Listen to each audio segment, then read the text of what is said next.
here. 1, 2. All right. Greetings and salutations again, my fellow Lumineers. It's me, your boy JDZ, and we are back with another stream of Disney Lorcana Infinity action. We are live here at Lambeau Stadium for a Disney Lorcana tournament, and I am joined by the incredible, the ever talented Katie from the Lore Keepers Inn is joining us here for this Disney Lorcana challenge. CCQ. It's always good to see you. Gouda? Cheese. We're here in Lambeau Field. This is like it's hard to we'll try to show like pictures and stuff online, but like the ambiance Yes. is intense. And we have, I believe, over 60 Lumineers here ready to try to get their spot at Nationals. And that's what it's all about, as we are trying to put a nice little button on this Infinity format before we shift into the Disney Lorcana Challenge that's taking place next week in Indianapolis, right down the road. We're going to see what the meta has shaped out to be with the previous events that we had at the Disney Lorcana Challenge in Dortmund. But we are kind of behind the eight ball a little bit, and the players are ready, so we have some round one action jumping right off the chart. So let's get this thing started immediately while we have very little time to delay and get this gameplay underway. And it is time. We have Christian Young versus Peter is going to be out here getting active for our round one feature match. Yes, and we have two Illumineers here that are on two different teams. We have Christian Young, who is representing Arcana, also a member of the Flower Farm. And then Peter, who is a local to the area, perhaps Wisconsin. We don't know how local. He could be from this exact stadium. But either way, he's on the Lost Boys, and we are off to the races here. Diablo is coming down to start the little bit of Amethyst cheeky tell here. Will he be running the deck that won at the last Disney Lorcana Challenge in Dortmund? And that's one of those things that's also incredibly interesting to me to see how these events of previous tournaments shape what happens in the events of future tournaments, as Christian Young could be playing that Amethyst and Emerald strategy based on what Alessandro is playing. Looks like Peter might be engaging with some of that Amethyst, or excuse me, Amber and Steel, like what Alexis was playing. So it seems like we have a mirror match to start us off of the finals that we had. And that is true. I think we even are seeing So Be It come down into the ink ball, and then he goes ahead and he exerts his ink but passes, I think, there. So just a little like I exerted to just kind of show that I would play something if I could right now. And that is not good because ultimately you want to have more Diablos down. This deck, I believe, runs 12 total Diablo shift targets, and so seeing him by himself is scary. But in this case, Cinderella did not smite him down. She goes ahead and sings a Kudeta Moody, bringing down an ethereal voice Ariel. And now we are seeing the Princess Synergy fire up. The card draw engine is on the board, but can Christian respond? That was not the turn two you want to see in any deck. But definitely not this one. Especially in a deck that you really want to kind of be playing characters to the board. You really have a ton of two-cost characters. We are on turn number 3 now as the Prince John hits the play as well. Missing that two-cost could be a bit of an issue because you'd like to have a sudden chill be saying to kind of disrupt Peter's game plan a little bit to be able to also get a draw with that Prince John. So pretty slow start for Christian Young, but he seems quite confident. Even though this matchup, Katie, I don't know how you feel, but I think Amber Steel does still have a slight favor if we can't get those snow forts involved. I will say I was surprised on how it went in the finals because, like you mentioned, Amber Steel has the grit and determination of steel removal. Christian has little pieces of kind of improvisational removal, but he doesn't have the raw ability that we will see from Peter, because now Peter is able to go ahead with this ethereal, or not ethereal voice, with this Ariel spectacular singer, draw 4 cards, see which song he wants to keep. He put them down, which means he's got lots of good options. Or he could just be having a very slow and delayed whiff. I like to start doing a that. slow delay, just put it down and just think And for a little bit. I'm like, oh man, We're gonna take some time. a little bit of gamesmanship, a little bit of a slow and delayed whiff, but we will not. It'll just be that. And then along came Zeus, very powerful, uninkable 4-cost song, and you have the singer available to do so. However, your targets are not as suitable as you would like. You probably would love to see that Zeus take down a Diablo or take down something a little bit larger, and he cannot target that Prince John due to his keyword of ward. So be interested to see if we send that Zeus after this one cost Diablo, and we will not, Katie, electing to bypass that draw and just pass with the song in hand. Which is a little scary because Ursula Deceiver now knows, listen, if I get to play, I will absolutely hit my Oh, mark. 100%. So it's possibly calling his bluff because at the end of the day, he doesn't want to play Ursula Deceiver. He wants to go ahead and get his draw engine online, which is going to be his own Diablo. And now we're going to get another draw engine. It's kind of, you can go either way. Some people like to Hmm. double dip, having the Diablo draw or the Prince John discard draw. And so right now we are okay. We're just getting our second Prince John online. And they, like you said, they have wards. So no matter what kind of removal you have, not too afraid and kind of saying, you can go after this one Diablo. I haven't shifted yet. And I get a card. So you wouldn't, would you? Yeah, you want it, and I believe that's another. I think that's a great point you bring up. Like, I don't think there is an Ursula in hand for Christian because I think it would have been quite tempting to at least take a sneak peek of that hand and get at least one draw in with that Prince John because a guaranteed discard. And then along came Zeus is a very powerful card in the deck of Amber Steel. If you know you can at least nab one while they have singers in play, it might have been worth it to do so. So Christian Young may be indicating that there is no deceiver in hand as the Pete's game referee will find his way into the inkwell, followed up by a Pete being played on turn number 4. A little bit down tempo, but still quite nice as you can't now sing a strength rated fire to take out any of these singers. It does feel quite nice to have a Pete on the board, knowing that discard is one of the more powerful things that Christian has. I said that I was thinking it was going to be a mirror of the finals, but the fact that it's Prince John here says that this isn't a mirror Very completely. true. Now, the colors are similar, but the Illumineer who won in Dortmund had no Prince Johns. They were just doing kind of a mid-rangey, draw cards, stay in the game. So now we just have Prince John standing on their own. That Diablo was banished, and we are able to get a card off that Diablo. But unfortunately, Prince Johns by themselves are not so good. They don't do questing. They don't like to sing. They kind of are hoping that they have some friends with you. And those Pete stopped all that fun last turn. So now it is time to see, is there anything cool left to do? Yeah, they're kind of little divas there. They got a lot of needs and they need a lot of support. And a lot of people have thought that Prince John was one of those cards that probably could be removed from this game and the game would be better served for it. But in these situations, like it's just sitting there, he's not really doing too terribly much. As Christian Young would like to start trying to put together maybe a hypnotize you have in the strategy. Maybe you have some sudden chills. Maybe you can find a chip or something like that, just to get those Prince Johns rolling. Because if you're not discarding, they just do not do very much in this type of game state. And Peter's sitting very confidently at 3 cards. And I believe he played that Pete last turn. Because last turn, I think he played the Pete and then was able to play the Ursula using an Akuda to Moody. So right now, I mean, if he wants to do any discarding, he just has to wait for a while. Now he does have the option. Sometimes people will put in things like Lucifer in the deck, which it can be a little clunky, but it is discard on a body. There's also Chip that can come in and have discard. In this case, we see the Huntsman, which is a card with everyone's favorite 4-letter word, ward.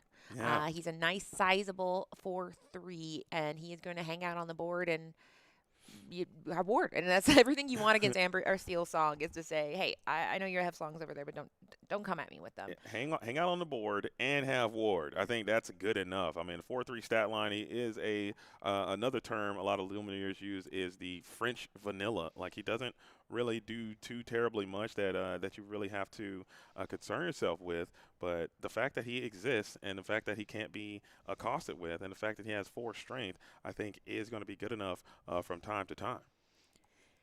Now, I mean, looking at this board state, Peter has a lot of tools because then we start to say, okay, now what can you do to turn the tide of this match?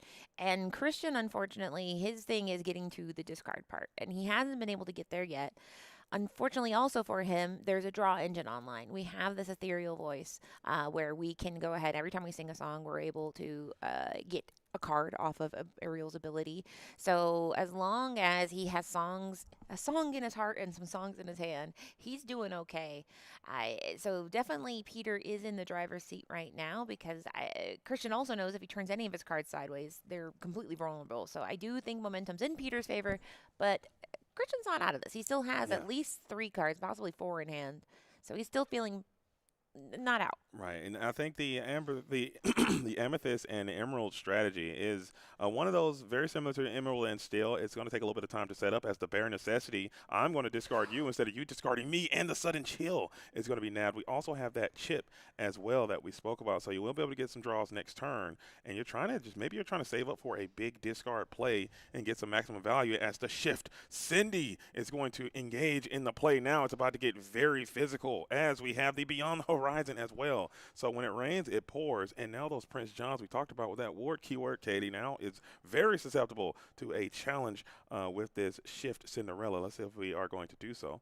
Yeah, he says absolutely get rid of those three cards. Those are three very good cards between the Elsa being able to exert something on Peter's side and then two cards that do discard, one that can't be stopped with Pete, another that can. So he says, whatever, I'll roll the dice and hope that the next three cards aren't so cool.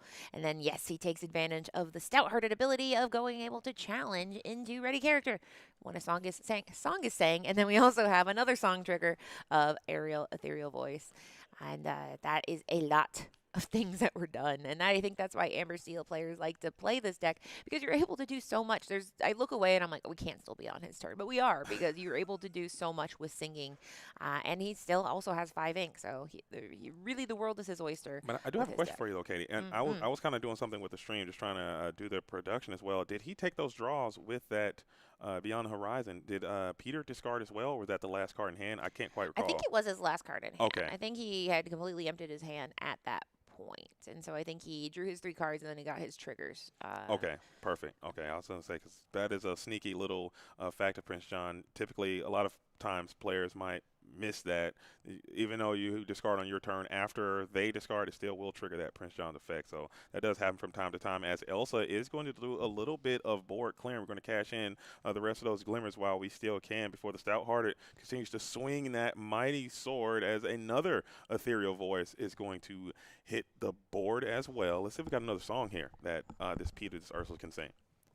And this is where this deck just becomes very, very frustrating because it's just a lot of big problems. And even with things like Pete and Ursula, who are not necessarily doing anything menacing right now, they do have the ability to sing most of the songs in the deck.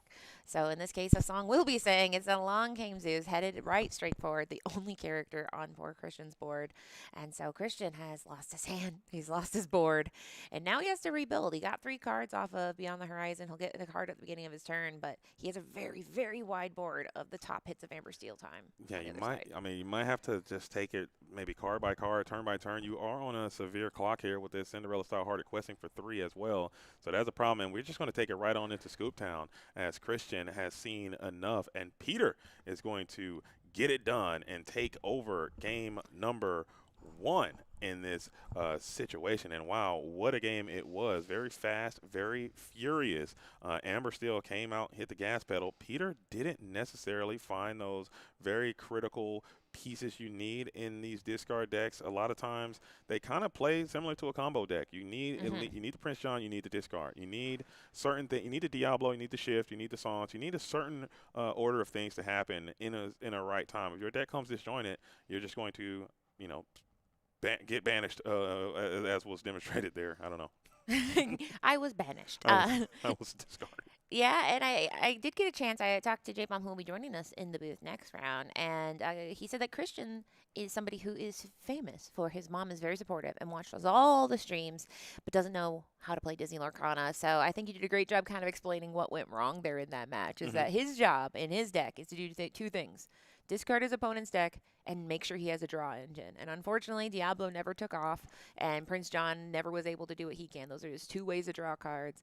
And so that left him in a tight spot. Meanwhile, on the other side, it's the Amber Steel's job is to just have a value engine of being able to do multiple pieces of removal per turn, draw cards off of that ethereal voice, and lots of little songs that just also, like a Kudeta Moody drawing song. So things went very, very good for Peter. But unfortunately, like we said, for Christian, the puzzle pieces didn't congeal. Yeah, and this game could be this this could be a tale of two different games. Like you're on the play, you can excuse me, you can have a different turnaround there. So I know a lot of people in the chat could be rooting for Christian to have a nice turnaround. And me personally, I'm always going to be rooting for game number 3, especially in these long tournament days. I would love to see more Lorcana on the stream. We only have access to one feature match a day, and those Swift 2-0s make it a lot worse. But thank you guys all for joining us here. If you're just tuning in, we did start this thing fast and furious. This is the World Class Cards 10K Infinity Weekend. Okay, there's going to be 2 tournaments this weekend, one of which is going to be a CCQ. If you're just tuning in, you don't know what that is, if you win this tournament, you go directly to the Disney Lorcana Challenge North American Championship. Taking place in Southern California here in a few short weeks. So time is running out, and it is of the essence, and all these Lumineers are going to be gathered here in Lambeau Stadium is where we are, where the Green Bay Packers play. If you're familiar with the NFL, I mean, it's not a better game than Disney Lorcana, so I wouldn't mind if you weren't. It's the second best game. Yeah. Yeah, America's second favorite game. But this is number 1. And here's a little fun fact for those at home. You're also watching a set champ. The top 8 of this are going to receive the Woody promo, and the winner of this will get the Woody playmat. So this is a set champ CCQ 5K. It really, with everything's on the line, and we're starting with a classic opener, exactly like last game, of Diablo, Beatty and Raven versus Cinderella Ballroom Sensation. So now let's see if we can fire, and here we go. Off to a better start here by singing or getting that Ursula. Okay. So this is a little bit of a songbook here. This is his CD. He's like, flip through my CDs, and a lot of good options. All of them are uninkable. Which one do you want? And I think in this situation, you might have to go with that Storm Rage on, and I think Christian agrees. And just to getting that additional draw off the board, it would be vital to you. And this is a much more powerful start for Christian here, as you're able to deploy the Ursula to take out the Storm Rage on, and you're able to shift the Diablo and Sing Friends on the other side. So that's a very powerful combination of cards coming in from the Emerald and Amethyst player, as the Ursula now set up to sing that Along Came Zeus next turn. Maybe you got another Ursula in your hand to keep this party train rolling to protect your Diablo.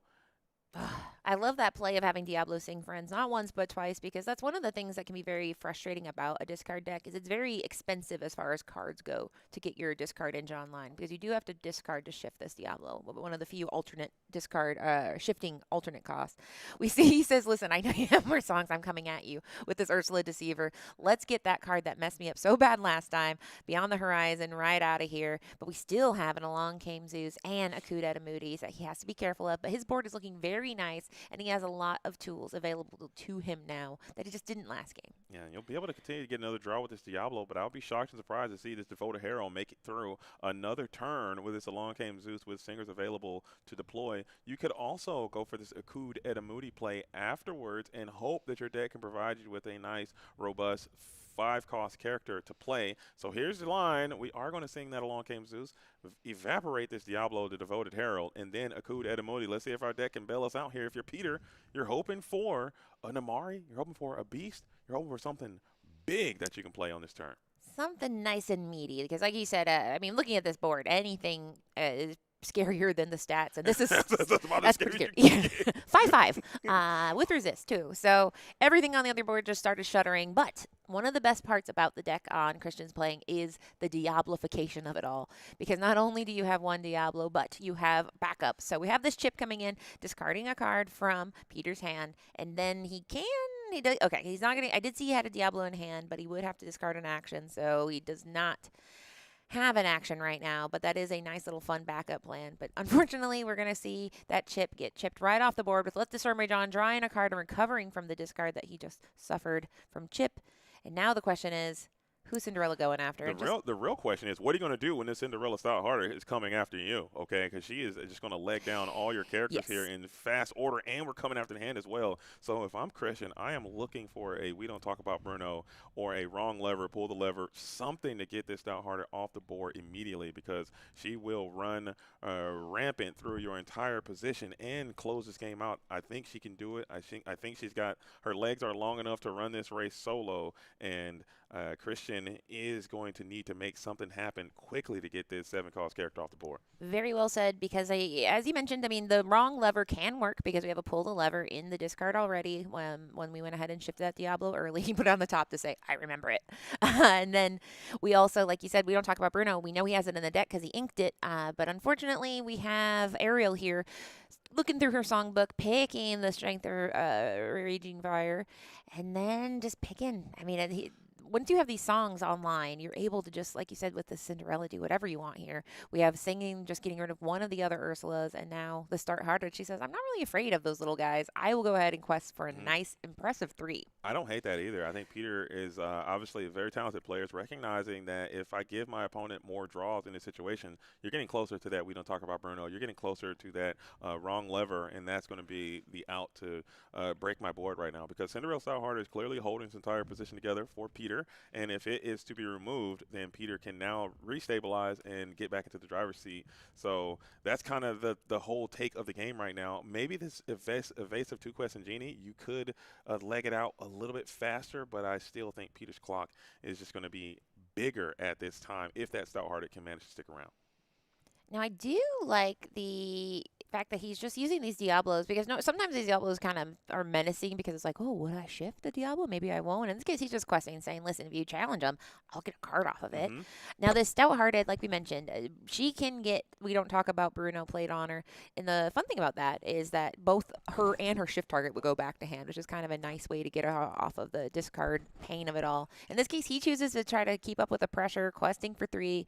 His other singer's just sitting upright and waiting. Nothing happened. Yeah, no, I I think think also I think Peter's rubbing hands together. I think there Yeah. are no cards in hand for the Amber and Steel player, which is a vulnerable spot. That He is. also now will be able to exert either the Ursula Vanessa or the Ariel Spectacular Singer, and we will elect to do so on that Spectacular Singer. Huntsman now gearing up to take down another princess. Didn't take down the Snow White canonically, but Ariel, no No issue. problem. Yeah, No he's issue, like, yeah. listen, I'm cool. Me and Snow are very cool. I don't know you. You're half fish. That scares me. You're out. So now we will get to draw a card for turn and see if that gets him back in. Because while we said Stout Hearted is very good, she's not invulnerable. Any minute we could get the card that we need to get rid of that Stout Hearted with wrong lever, or we don't talk about Bruno. In this case, it was not. It's Troubadour, which can feel very painful because Troubadour needs songs and can't really do a lot of cool things. So now things are looking very good for Christian. He has a good board, and that Stout Hearted, she can do a lot, but she can't do everything. Right, and I think at this point you're going to have to start doing some maintenance here, taking down that Genie questing for 2 and these Diablos both getting 2 lore each a turn. I think might put you in a spot. I think it might put you in a situation to where you are now going to be in that losing position. So I think you might have to take the opportunity now. Genie being evasive also is going to be a problem that Stout-Hearted will not be able to engage with that evasive character. I think you might have to start taking the chance now, rolling the dice even more, and just get after these Diablos, because each turn that's an additional lore. But when you do cash this card in, it's either going to be more lore or it's going to be the out. So the decision is tough, and we will take down the Diablo here. I love that you point that out, because I think that a lot of Amethyst decks really love Diablo for that reason, because it's just like, you don't want me to draw a card, right? And then sometimes people do, and they just stacks up and stacks up. We see another pull the lever being deployed, and this time it's actually being played, so we're able to get some card draw. We have Sun and Chill being discarded for Diablo, so now he has a card draw. Diablo's evasive, and this is scary if you are Peter, because this is all the greatest hits. We have 3 evasives and a warded character on board, and 15 lore. Now it is on Peter. He has to respond right now. You're going to need a multitude of songs. You're going to need to figure out a way to draw some cards and then get to some songs, and we just cannot do it. And the scoop is in, as Christian was able to outrun the Stout-Hearted. I've seen Stout-Hearted take him down, but Stout-Hearted could not get that one done in that scenario. Much stronger opening for the Amethyst and Emerald player. Typically, like we said before, in that first game, that's not prototypical Emerald Amethyst behavior. I like Emerald. I think that's quite fun. Emerald? Whoever did this, they cursed me. They knew what they were doing. They started with the Lurple, and then it's been cursed ever since. But they knew what they were doing.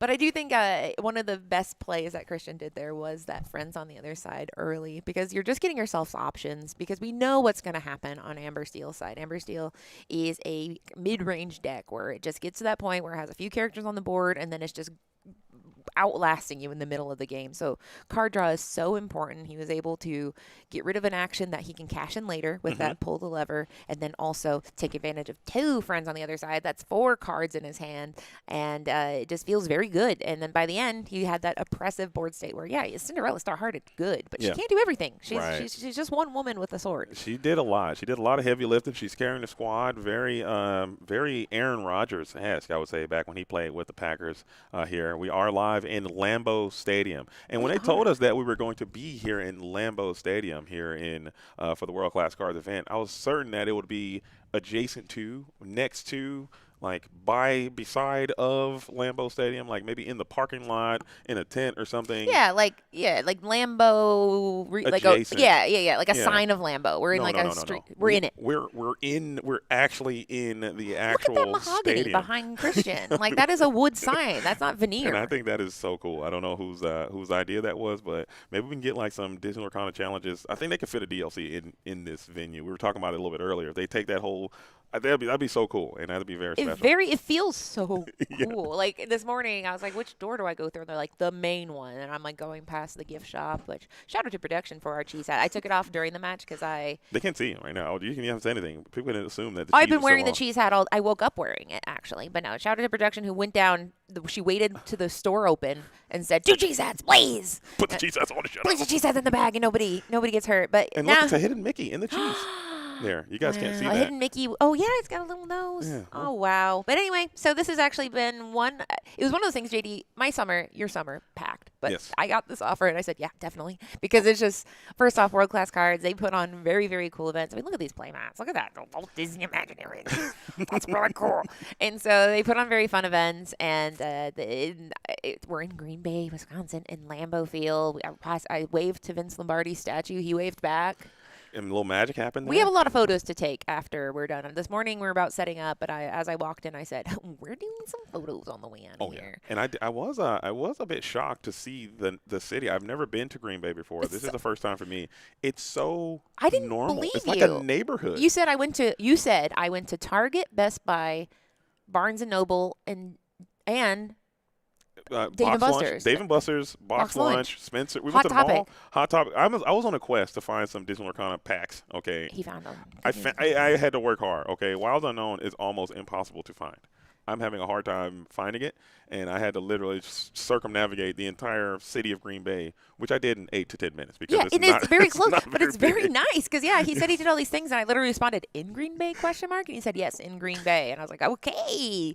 When listen, the Jordan Love, is that the current? I don't know, but here we go. We have Ursula. We tried our best, and now we have Aurora holding court, who's holding court in this meta quite well. I know. She's been played in a lot of decks because there are lots of queens and princesses, but there's Diablo again. He says this is my favorite way to start Disney Lorcana, is with a little obedient raven. I love the Obedient Raven, and I also love that Aurora Holding Court. She's completely made a resurgence. I remember when this card came out, she was quite popular, and now she's found her way back into the metagame in a major way, being played in a multitude of Amber strategies, a lot of Princess technique. And speaking of, we have the Aerial Spectacular Singer being deployed now on 2, which is incredibly powerful, being able to use Aurora Holding Court. And now you have this Diablo, the Diablo in play. If you can shift, you can challenge this Aurora, but now you feel confident you might be able to get another Aurora activation here. And we do have a Strength of Raging Fire being retained to hand from that Ariel. So now it is protect yourself, because Christian knows that there's ammunition, there's value. That Aurora, as long as she's around, can go ahead and discount more of her princess friends. We've seen that there are a myriad of things. We've talked about even Namaru could be around at any corner. In this case, we have a wrong lever being discarded and then a Diablo, and there's that classic get that friends on the other side being saying, because yes, getting Aurora off the board would be nice, but what's better than that is making sure you have cards in hand to stay. Now, Diablo, that poor Diablo is in grave danger. I'm very afraid for him unless we get something else like Ursula here, but I don't see one in hand. Yeah, I like that. It's an old trading card game philosophy. I'm always trying to increase my own position and not so much worry about tearing yours down a lot of times. That might not hold true for Disney Lorcana all the time, just the way our game works mechanically. But I think drawing those cards there might be a better of a benefit. And you get an additional card with this Diablo because this Diablo could very well be banished on this next turn. You haven't really checked the hand to see if there are any songs available for Peter. So getting those draws, super important. Now Peter on the approach. Pinky ring, Peter. I'm loving that pinky ring as well. That's a Luminaire. We need to bring back pinky rings. Thoughts on pinky rings? I like it. And shout out to his bracelet because I think that's one of those like things where you can track. I'm gonna ask him, how's your Fitness? turtle? No, it's like a turtle where like you buy it and you get a code and you get to track like a turtle throughout the world. So shout out to the turtles. And here we go, Pete, because we see the engine could be firing up.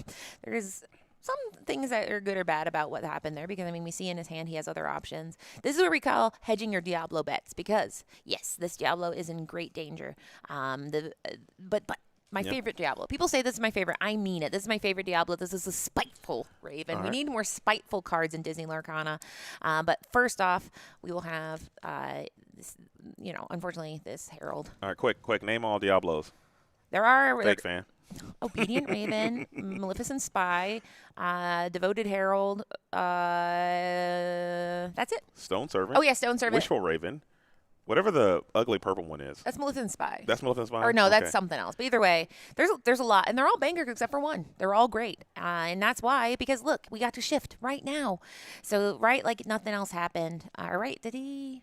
He didn't shift. He No, played he it did for not shift. retail value. Yeah, he just lost both Diablos in the melee. I'm so sorry. He just left that Diablo up. The Devoted Herald now still in play, still quite susceptible to another steel removal. If you can manage to mark and bypass that, I think that could be I think that could be a way that you can maybe get some more resources and keep the engine going. Christian now looking very calm and zen, like hoping that there is no more steel removal. Peter hasn't slammed it yet, so there could be an indicator that it does not exist. And it seems like we're kind of stuck in this nice little early to mid-game situation where every turn does matter. Critical ink, critical song here, critical play.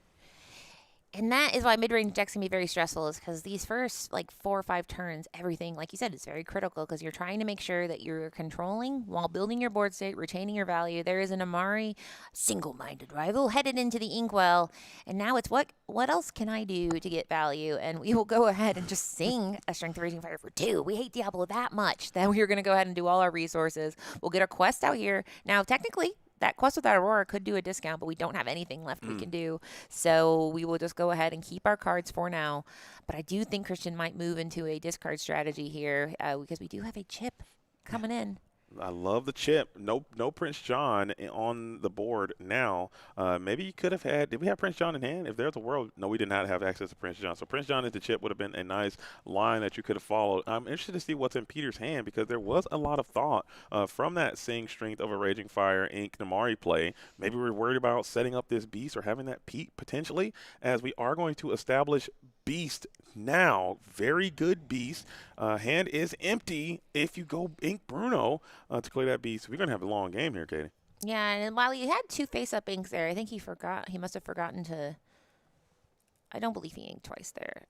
He just didn't flip over the other one. But there we go. Right as I'm trying to think it out, he's like, don't worry about it. I'm going to go ahead and throw everything I got at that beast.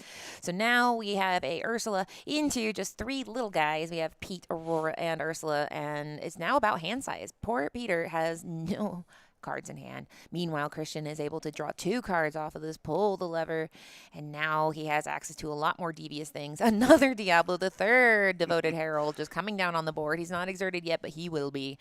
And now it's top deck mode, which means you're drawing 1 card at a time and hoping it gets you back in the game. Oh, look at that. Oh, my goodness. And just like that, the Zeus off the top with the Singer set up. If I'm Christian, I'm a little bit tilted there. But Peter is kind of stuck in the mud a little bit as both of these Luminaires are a low resource game. Peter has not been able to establish the Ariel, the Ethereal Voice, or a Beast, the Tragic Hero, yet to get that draw engine online. Huntsman now has Ward, and he can challenge into this Ursa Vanessa on the following turn. So Peter will have to slow down on the questing as the Elsa, the 5th Spirit, gets a nice little easy 1 lore in. But we're going to have a nice little drag-out game. I love these kind of games to start the Disney Lorcana CCQ off.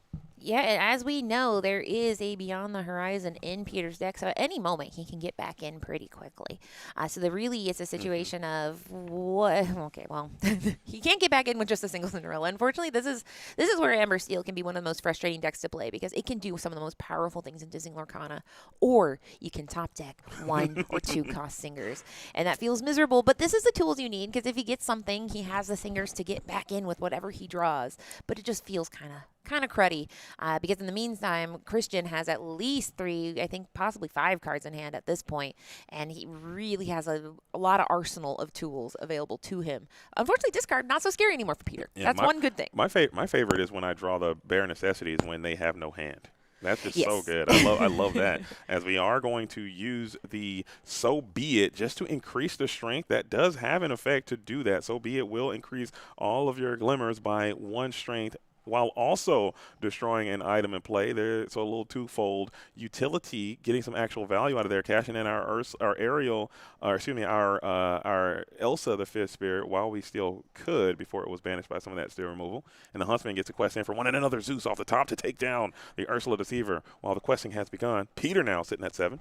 Yeah, we talk about some painful top decks. If you're top decking a Long King Zeus and you have singers on the board, that's not so bad. So he's having a pretty okay time. But there is another Ursula Fifth Spirit, Elsa, Elsa Fifth Spirit taking care of some business here, getting rid of Cinderella, and then the Huntsman taking out Ursula Vanessa. So now it is Aurora holding court and holding down the whole board.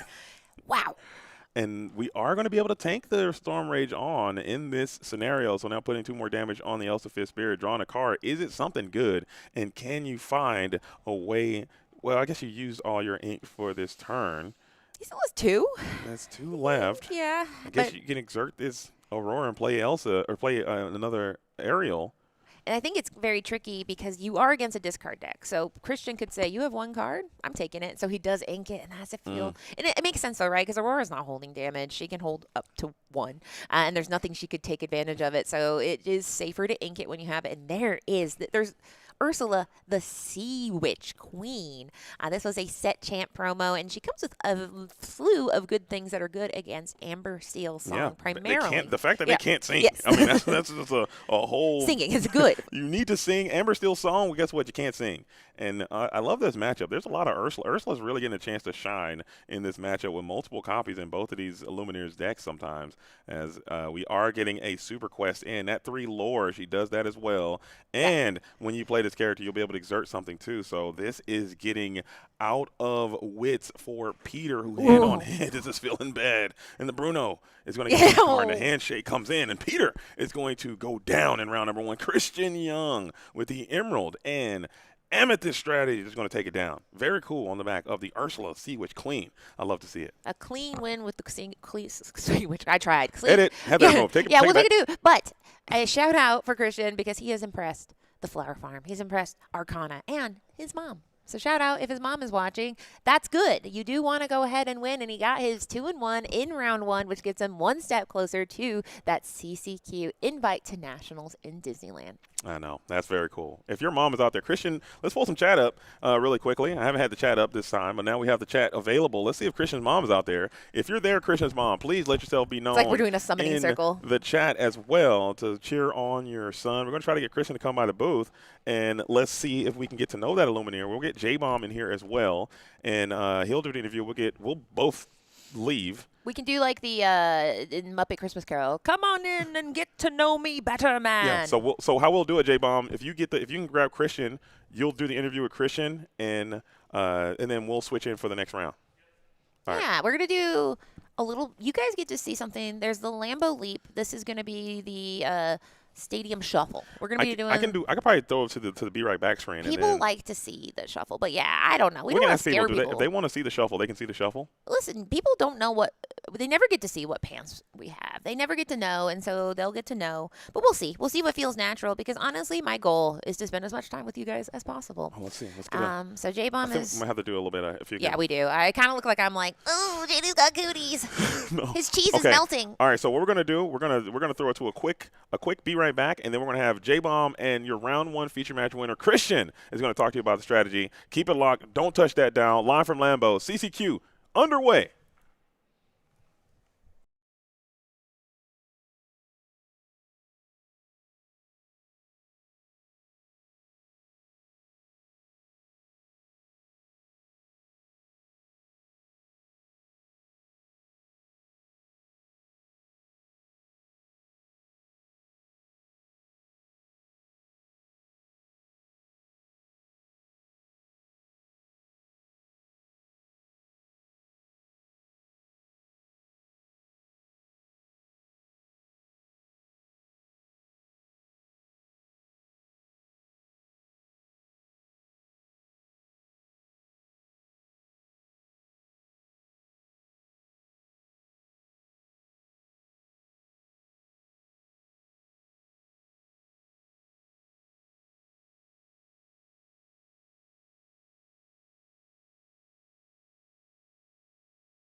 Hey everybody, I'm here with Christian, who just took a 2-1 victory playing Amethyst Emerald against Amber Steel. And before we get started here, you're a Minnesota fan. I'm a Bears fan. We're here at Lambeau. We're wearing cheese heads. Absolutely. Living our best lives. Living our best lives. And this stadium is beautiful. It is gorgeous. We've got JDZ and Katie up on every monitor here. And you had a pretty tough game one, but you bounced back in game two and game three. And game three was a grind fest, but you eventually took the lead and got there. Yep. How were you feeling after that just decisive blowout against you in game one? You know, I kind of had it coming when I drew my opener. You know, usually these Diablo decks, like you keep the one drop Diablo and hope you get the rest. On the play, I had 2 Prince Johns in hand. It's like not really a line, like the discard line's strong, but not really great on the play because like, your opponent has like an extra card and like you sometimes you just like don't have that kind of discarding power. And I just like didn't have like didn't even have like a turn 2, so it was just like, you know, we just go next. These games happen. Yeah, especially when they have a few Petes. Yeah, a few Petes, yeah, for sure. It doesn't help at all. Game 2 was more ideal, right? Shifting the Diablo on turn 2, having the Ursula. I got a little scared when I saw his hand had Beyond the Horizon. But I was very thankful. I mulled into 2, or altered into 2, I should say. So I was able to rip both the Storm to keep my Diablo alive and then get the Beyond the Horizon to like keep my hand fairly healthy for most of the game too. So. Yeah, and you have been one of the believers in Emerald Amethyst for a while now. And actually, I asked one of your teammates, I was like, what decks do you guys think are good? And they said one of our teammates thinks that Emerald Amethyst is the best deck, and we don't really believe him, but he's trying to push it hard. And then, so do you feel vindicated after last week in Dortmund when it took the grand finals victory in the double DLC? Let me tell you. So shout out to my local team, Team Lorcana here. We're a good group of friends here. They never believe me for anything. They never believe me for absolutely anything. But I definitely felt pretty vindicated. I also felt like a little bummed out. Like, man, I was going to take this to Indy and the CCQ because it was so low radar. I've heard a lot of people saying that today. Yeah, absolutely. So, you know, I'm happy to at least still bring it today with a couple personal tech choices. I'll have to take the cheese head off, too. It's falling off my hair. I got too big of hair. Everybody. It's tough. Okay. It's tough. Yeah. Gosh. Okay, so how are you enjoying being at Lambeau here? This is actually one of my favorite venues I've been to. It's just exciting to be in a football stadium, and I cannot believe just how clean this is. Like, no talk against Soldier Field here, but Soldier Field's got a lot of grime and stuff, and this place is very, very clean everywhere. It's pretty fantastic. Yeah, no, this is really great. This is definitely the nicest place I've ever played a tournament at in a card game ever. Like, you know, like the big convention centers where there's concrete flooring and you're just like there amongst it, just a jungle of tables. This is nice. There's carpet. There's tables for the stream everywhere you look. It's a really wonderful time here. Padded seats. Padded seats. That's Cushions. big. Oh yeah. That's big after a long day of playing, man. Yeah, World Class Cards always goes above and beyond for these events, and so. Get out here next time, guys. It's also a set championship, so you can get some Woodies. The winner's going home with one of those Woody playmats, as well as an invite to the Continentals in NA. So it's going to be a great day. Once again, 7 rounds here. Yes. Christian, it has been a pleasure. Any last shout-outs you want to say before we get out of here? Yeah, again, shout out to my local team, Team Arcana. They help me test all the time. They always yell at me for card choices. I yell back, and we're always a good group of friends there. Shout out to my mom and dad. I know they're watching on the big screen right now. They were super stoked when they heard I was on round 1 feature stream, so they're there having a good time. And shout out to my wife too. Last time I gave shout outs, I forgot to include her in some sort of stream match, so I've included her this time. Who's playing out here today? So you'll see us in the finals, me and my wife. Yeah, and you have been a thorn in my side with your Emerald Amethyst play as kind of the coach of the ICL for World Class Cards. You have beaten us every time we played against against us with that deck, and so just keep up the good work, man, and good to see you as always. It's a pleasure, man. Catch you around. Yep. All right, everybody. We are finishing up here with round 1. Time has just about been called, and so we're going to be moving into round 2 in a little bit. This has been, so far, a great start to the day. We got to see the deck that won last week come back and take a 2-1 victory here this week, and going to move into round 2. There's some spicy decks out there. I did a walkthrough, and there's a lot of red-blue items, a lot of Amber Steel, a lot of dogs, but there are a few Emerald Ruby. There is a Ruby Steel with a pretty known player playing it, so we might have to get him on if he keeps winning. He did win round 1. I think we might have to go round 2 with that one. Yeah. Okay, because that's something that's very, very special. And I think that I think we should have saved this one for the DLC next Yeah. weekend. Okay, personally, 'cause I think it's very, very cool what this Luminaire is cooking up. As we're going to try to maybe get that on the stream for the next one. But I had the opportunity to walk the venue a little bit during the interview, and man, it is vibrant out there. Oh yeah. I'm really loving this energy. Maybe it's an atmosphere thing because. For some reason, just walking through this venue, it feels so regal. It feels like we shouldn't be here. It feels I like know. you're dressed nice, and I love the silk yeah. shirt, and I love this jacket, by the way. Oh, thank you. I Thank think you, sir. I feel appropriately dressed for the first time. Yeah, yeah. And I see- you got the right colors and everything. I did this on purpose. Come Oh on. yeah, yeah. I mean, I mean, come on. we're at Lambo. You have to. You got to go a little harder. Secretly, don't tell anybody. I got my bear socks. Please on, take them so- off, dude. Don't. And you, I'm glad I had to talk you off. You're talking about wearing the sweater. You're talking about wearing the jersey. You're talking about I left Go the hat Bears in the Go. car. I got it with me. but- Please don't do that because I am not trying to defend you Yeah. because it might get out of pocket. There is one brave Illuminaire who wore his Caleb Williams jersey. I didn't see any No. Packers jersey, but there is a Bears jersey. Shout out to the local Chicago Lorcana scene because they came out and I said, "Man, how do you wear that here?" And he goes, "You just do it, man." You just do it and hope for the best. Yeah, I don't know yeah. about that. I'm too afraid because this place is packed. We are in ground zero for Packertown. We Yeah. are in the Legend Hall. I mean, we got the Hall of Fame bus all around us. We have it's a really cool stadium. I haven't had the opportunity to ever be here before. This your first time ever coming This here? is my first time here, and I think the craziest part about it is this stadium is just plopped in the middle of a neighborhood. There's literally houses next door. Like your backyard could be Lambeau if you live in one of those houses. It's like on one side there's a couple hotels and restaurants, and then the other three sides are just houses. Yeah, it's nuts. We were talking about that as well in the previous round. Is like when we were driving here, and it was like, hey, turn left. And I was Yeah. like, you're 1 minute away. I was like, there's no way. This is literally someone's neighborhood. There's Yeah. no way. And it's like, sure enough, you keep straight and you make a left and you make a right and it's boom, there's this giant stadium in the middle of this massive, normal, very prototypical suburban area. It's so hilarious. You guys definitely should check it out if you get an opportunity to come to this event. Maybe this is something that can be sustained. We've been talking about a bit about the CCQ Oh, yeah. program and how it has kind of really helped supplement the competitive community and also the community at large for Disney Lorcana. Hopefully this is something that is sustained, and maybe we can do a world-class cards event again here in Lambeau Stadium one more time. Or maybe even a DLC. I'd love to Yeah. have a DLC here. Seeing you on the screen in every room that we're playing at with the feature match is an incredible feeling, man. These are like 300-inch TVs everywhere playing the stream, and it's just been great. We got a special guest, Steve Warner's here too, going around watching, and I was sitting next to him, and he was commenting on like how does Chris get out of this game, and so he knows the game, he knows the plays, and he's calling the plays of what's going to come next, and it's incredible to hear that from the game co-creator Steve Warner there. I would hope Steve Warner knows ball. Okay? Yeah. I would Oh, hope. he I knows would hope- ball. I would hope. He definitely has to know ball, and he's out here getting active. Speaking of knowing ball, man, this metagame for the Infinity format has been warping very aggressively here in the past few short weeks. I thought it was solved and resolved. I thought she was up and done until the events that happened in DLC in Dortmund last weekend. Now we look at this floor, and it does kind of. What's your vibe on the meta now? I saw some of your tech. I don't know if you want to leak that here live on stream, but I saw some of the I'm tech. saving that for Indy. That's Okay. why I'm casting today. Okay, right on. But what are your overarching thoughts on this metagame, and where do you think it is now, and where do you think it's going to go?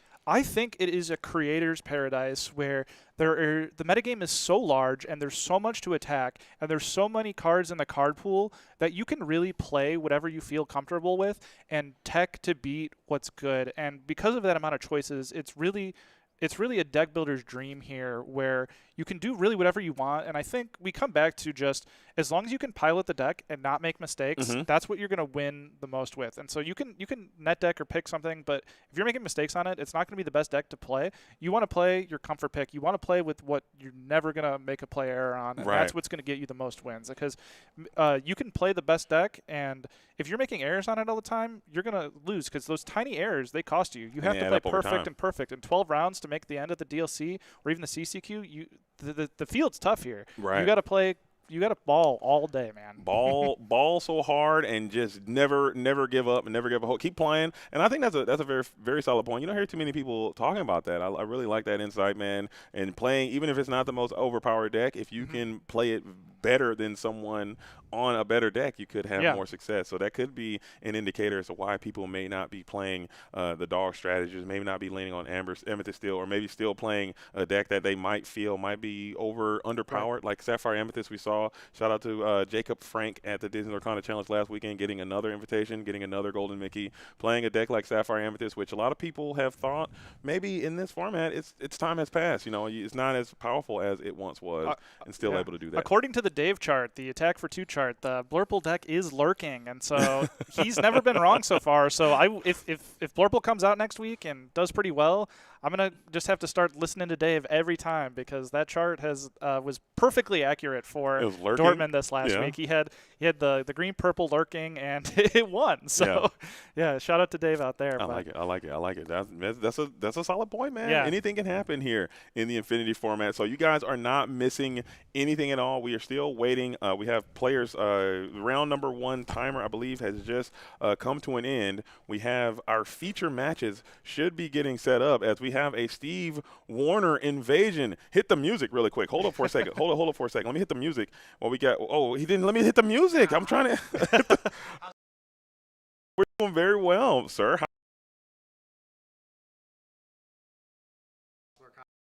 Look at that. Isn't this a crazy environment? Well, I mean, did you ever dream when you guys were making this game that this would be something that would be happening so soon?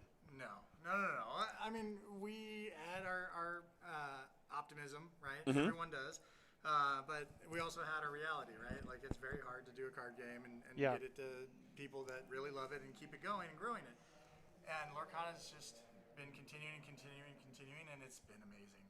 Yeah, and I think I've played card games pretty much my whole life, and what I love about Disney Lorcana is the simplicity and complexity of it, because you can pick it up and learn it very quickly, but with the inking choices, it is one of the more complex games, and all these micro decisions really add up, and then the skill ceiling of this game is just incredible, and I love that aspect of the game. So much appreciate for the dedication and amazing game you've built here. I appreciate it.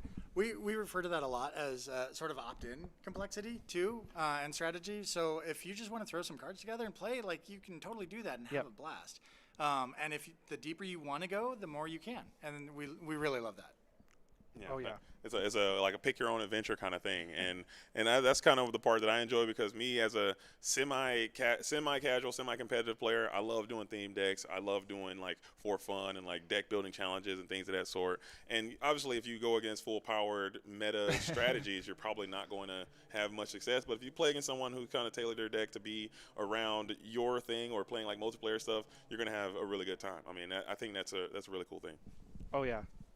Oh yeah. And what's your favorite part about Lambeau Stadium so far? Well, I did get to check the field. The view, honestly. The view, yeah. The view is pretty amazing. If you can go up to the top floors and look out, you can see all of Green Bay here. It's really amazing here. But I mean, it doesn't compete with Lumen Field. So. Oh, yeah, I'm a Bears fan myself, but I think it actually does kind of compete with Soldier Field, sadly. But hey, they're building a new one, so. But I got to ask, though, usually when I see you at these events, you always have a nice, cool, spicy, high-rarity deck. I mean, I don't know if you've had the opportunity to see these new Iconics coming around. Have you had a chance to make your Iconic Buzz deck? If so, where is it, and what is it looking like? I have on paper put together a deck that I really like. I have not brought it out yet. Okay. So we'll have to wait for that. All right, I was about to say you might have to get an armed security. I saw your security guard walking around with you earlier today. You might have to give him some more training, and because that is going to be a hazard there for you. Yeah, and it might be one of the reasons why we kind of sunset that sort of deck. So, but it is fun to see people get a chance to play that deck, and that's one of my favorite things is when people open up their hand and they start taking pictures of their hand, and then they get their first like, what do I ink choice, and they're just like, I don't want to ink anything. I just pass. Also like, beautiful. Your turn. We talked briefly about your favorite card, but what's your favorite card mechanic in Disney Lorcana? I've got a couple. Bodyguard has always been one of my favorites because it just kind of changes the board state immediately. And then Rush is the same thing, but in reverse. Yeah. It changes the board state pretty quickly, and I like those sorts of interactions that can kind of create those ebbs and flows of where things are at and the interactions that are happening. Oh, yeah. I love the rush characters because it almost builds like a tennis match where you serve the ball and you bounce back and you keep just rebuttaling everything. And so I'm right there with you. Maui from set 1 was one of my favorite cards, and I pretty much played 4 in all my decks for at least a year. Yeah, he was great. Nice. Okay. I'll let you guys go. All right. Well, thanks so much. Feel free to keep coming back Yeah. and letting us know what's going on out there on the floor, man. Because it's been really, this has been one of the cooler events I think we've seen venue-wise. Like, I haven't seen anything like this before. Like you said, we have this curtain up behind us, but if you look out, if the light wasn't so bright, you can literally see the entire city of Green Bay essentially is at our rear, and the field is like right over there. Make sure you guys get a chance to go over there and walk through the suite, and you can see the actual field. It's really, really cool, man. So I really enjoy it. All right, come on back, and maybe we can get you on stream to get some games up if we have some time to fill. If you want to get some pack rush in, or if you want to get some matches. I mean, Katie's looking like she's dying to get loose and active versus Steve Warner. Christian also wants to try to beat me. Okay, we can do that too. Yeah, sure. You win your feature match, you got to go play Steve and Pack Rush. Yeah, I think that'll be a good one. So we have I'll shout out to Steve Warner, who is here in the venue, talking to players and just being a nice community spirit. As you guys don't know, he's one of the co-creators of this beautiful game that we were playing and that we have the luxury to be a part of. So we always like to thank him for his time and commitment to the realm of Lorcana. And without him, we probably wouldn't have this experience that we all have grown to love and enjoy. So thank you for him. Yeah, thanks to him. Lorcana's been a huge part of my life now. Yeah. And it's like all I talk about, and it's all I do. And it's just been a great experience. And to be here casting with UJDZ, it's an incredible opportunity. And I appreciate Robert from World Class Cards for organizing this event and going above and beyond at every event. If you haven't been to a World Class Cards event, it is outstanding. It's just the next level of what an event should be. And there's giveaways. There's everything you want. There's a huge taco bar coming out for everybody. Then you got all the water stations, which I love to stay hydrated. And so next time we need more people, guys. We want to make this an 8-rounder, a 9-rounder, a 12-rounder. That's something that I would like to see more. Because I don't want these tournament organizers to become discouraged and not continue to try to do these community events, because this one is, you can tell there was a lot of expense that went into this, and with the venue and some of for entry packs, people were getting Fabled packs. Yeah. Fabled packs on entry is pretty crazy. Which is not just Fabled. It was like Fabled and some other packs as well. But Fabled was in a part of the entry pack bundle that you were getting, along with the nacho bar and the venue and all these types of things. So, and I get it. We have other things that are going on right now. The Disney Lorcana Challenge is next week, so that will kind of take away from a lot of people who have to pick and choose which events they want to go to. But this one is very special. All these CCQs are very special. And if one is near you and you have the opportunity to go there, you should try to go there and support it, because it is a good time if you really like this game. Maybe it's an Infinity thing. I mean, that's a conversation we can have. Maybe it's a Infinity versus Core Constructed. Maybe it's a timeline. Maybe it's set champs. There's a lot of factors involved into why. But I still think no matter how many people you get to come to the tournament, it's always going to be a spectacular time, because community is community. It doesn't matter the size. And speaking of people coming to the tournament, there's a lot of ringers that showed up. We've got Daniel Q, who a lot of you may not know, but he has been taking the Lorcana world by storm and topped the last 4 or 5 DLCs. He's going everywhere around the world, Asia, Brazil. He topped Dortmund last week, and he's here today trying to get that NA invite, one of the only places he does not have a Continental invite for. Habibi decided last minute he's here. We've got Sky. He does have the invite. He's playing for the Woody Playmat. He wants to win the set champs today. Yeah, we also we have Joshua Satterfield there, a great player from the Loungers. He's been traveling as well, hitting the road, having some nice consistent performances. We have Zinulus as well coming in from Team Maelstrom, has made his way over to the World Class Card Tournament. He did win round 1 into one of the most unfavorable matchups, so he's lucky to get out of that one, and so very good on him. I won't say what he's playing, but I was watching and I thought he was going to lose that one by the looks of it, but he snuck it out. So good job, Zenulus. Yeah, so there is a ton of great players in the building who are going to vie for that #1 spot, getting to the national tournament. And I think that is just, for me, and I've said this before, and I've taken a lot of flack from that take that I have, that the national event to me is the cutoff of being a good player and a great player. If you're great, you're there. If you're good and below, you're not. Yeah. And that's the sad part of it. And people are like, oh, well, this, that. And I'm like, hey, that's just where it is. You have to draw the line somewhere. And that is where I have set that line. So if you want to prove yourself as an elite level player, you have to get to the national event. And it's just, you can tell how driven some of these Luminaires are. They're traveling. They're hitting the road. They're showing up to these tournaments. They're sacrificing. They're making these opportunities possible to take as many chances at it to get to that event. And it's just how it is, man. Yeah. And as you said, Satterfield, he's been to as many CCQs as they'll let him at. And he keeps making tough so close. He just can't get that elusive victory. But maybe this is his week this time, and he'll finally get that NA invite. Because on paper, there's really no one performing better at these CCQs but as Josh, but he more consistently at least. But he just can't get that win to get that invite locked in. It's hard because you have to take it's first place or bust. You know, first place or bust. And then you have you have another player like same thing like you mentioned. Tiago is another great player. He's been traveling all over the globe as well every single week. This is his last chance at a North American invitation because he's going to China, he's going to all these different places all over the world, and he's a great player. He's won multiple events of CCQ status, but they just didn't have the actual CCQ attached to him. So this is his last chance at it too. So a lot of these great players, time is running out. You can kind of feel the pressure starting to mount, and they have to get their spot. They're going to have to go through that very arduous, treacherous LCQ bracket. And the LCQ, JDZ, it is brutal this year. There is no entry prizes. There's no prizes on win. It's 6-0 or nothing. Fly all the way there.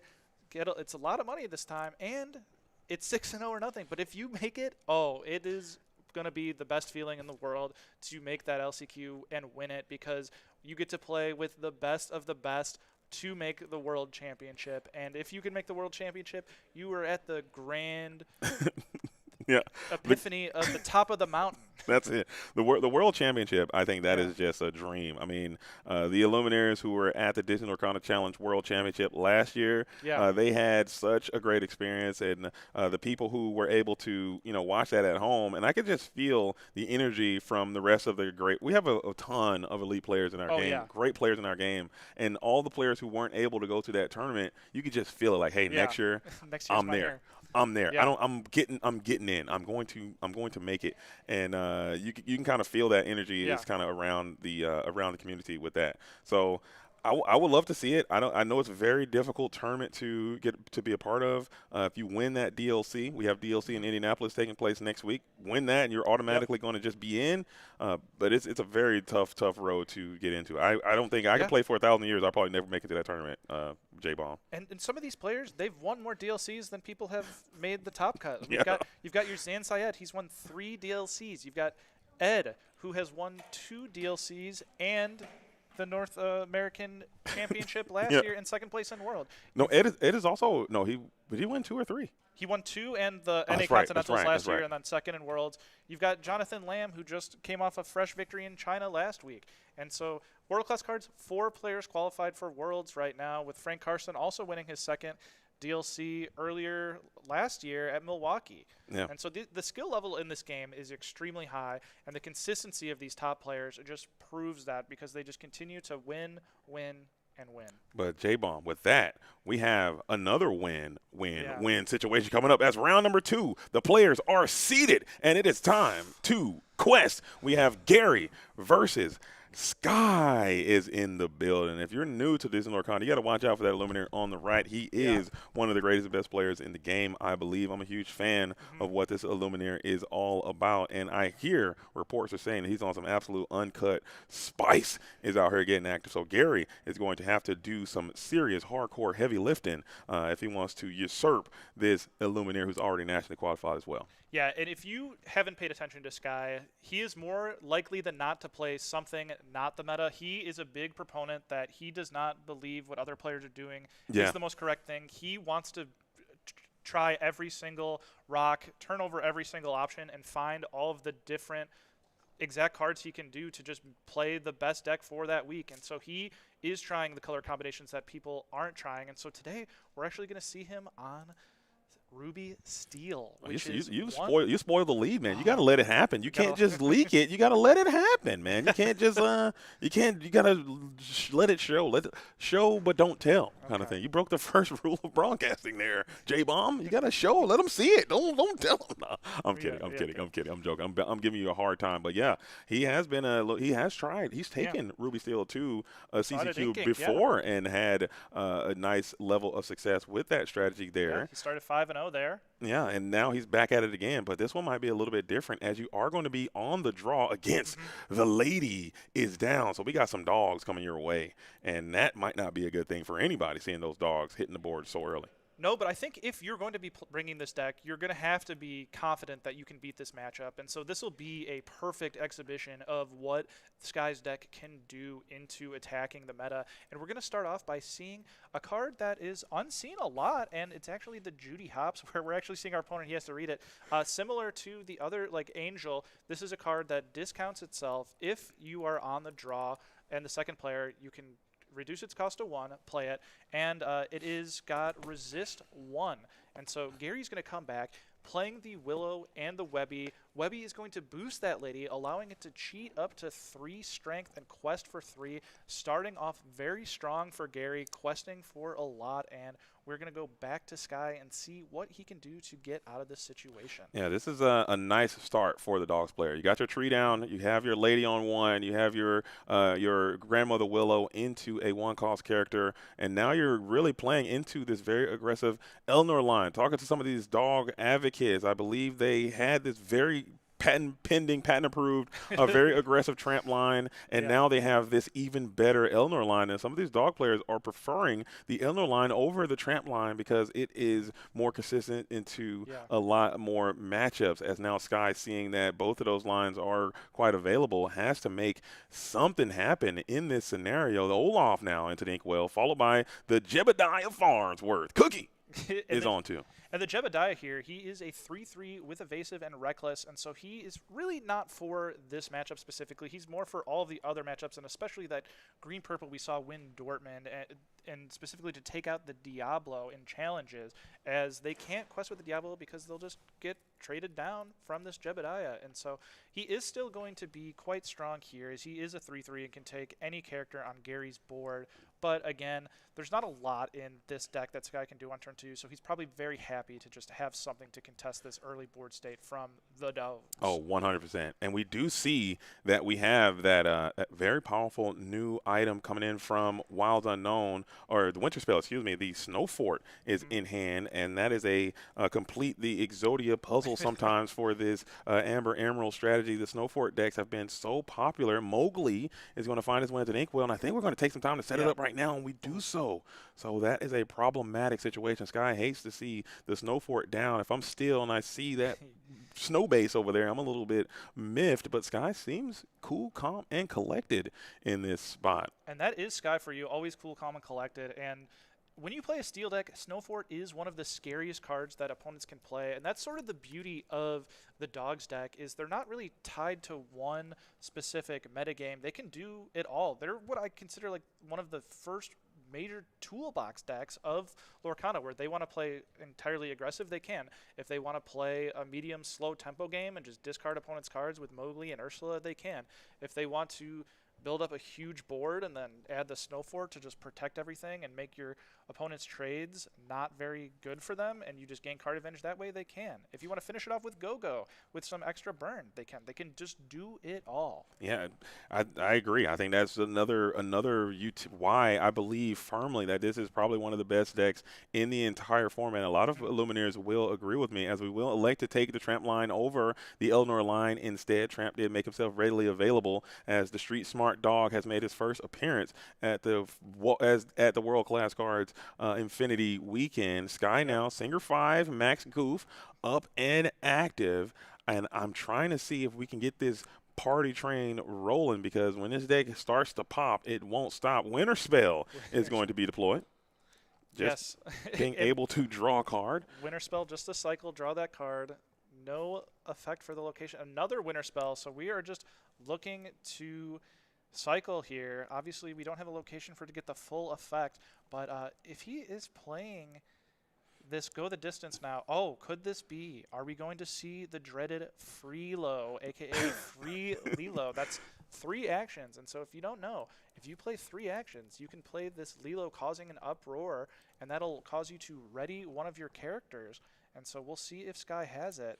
Otherwise, he might be in, as you like to say, trubs. He might be in trubs. A little bit of trubs there for Sky. As I do have that Singer 5 available, you can go for a whole new world as well. But giving the Amber and Emerald strategy another full 7 cards might be painful indeed, but you still could find that'd be a crazy play. Like, what if you have the whole new world, Max Goof can sing it, and then you can find the Freelo, and then you can go for a Beyond the Horizon as well. But that's a gamble central, as we are going to go another go the distance here, just trying to also fill up that discard pile with actions so you can potentially play the Olaf Snowman of Action as well for a reduced cost to help keep this questing power of the dog strategy at bay.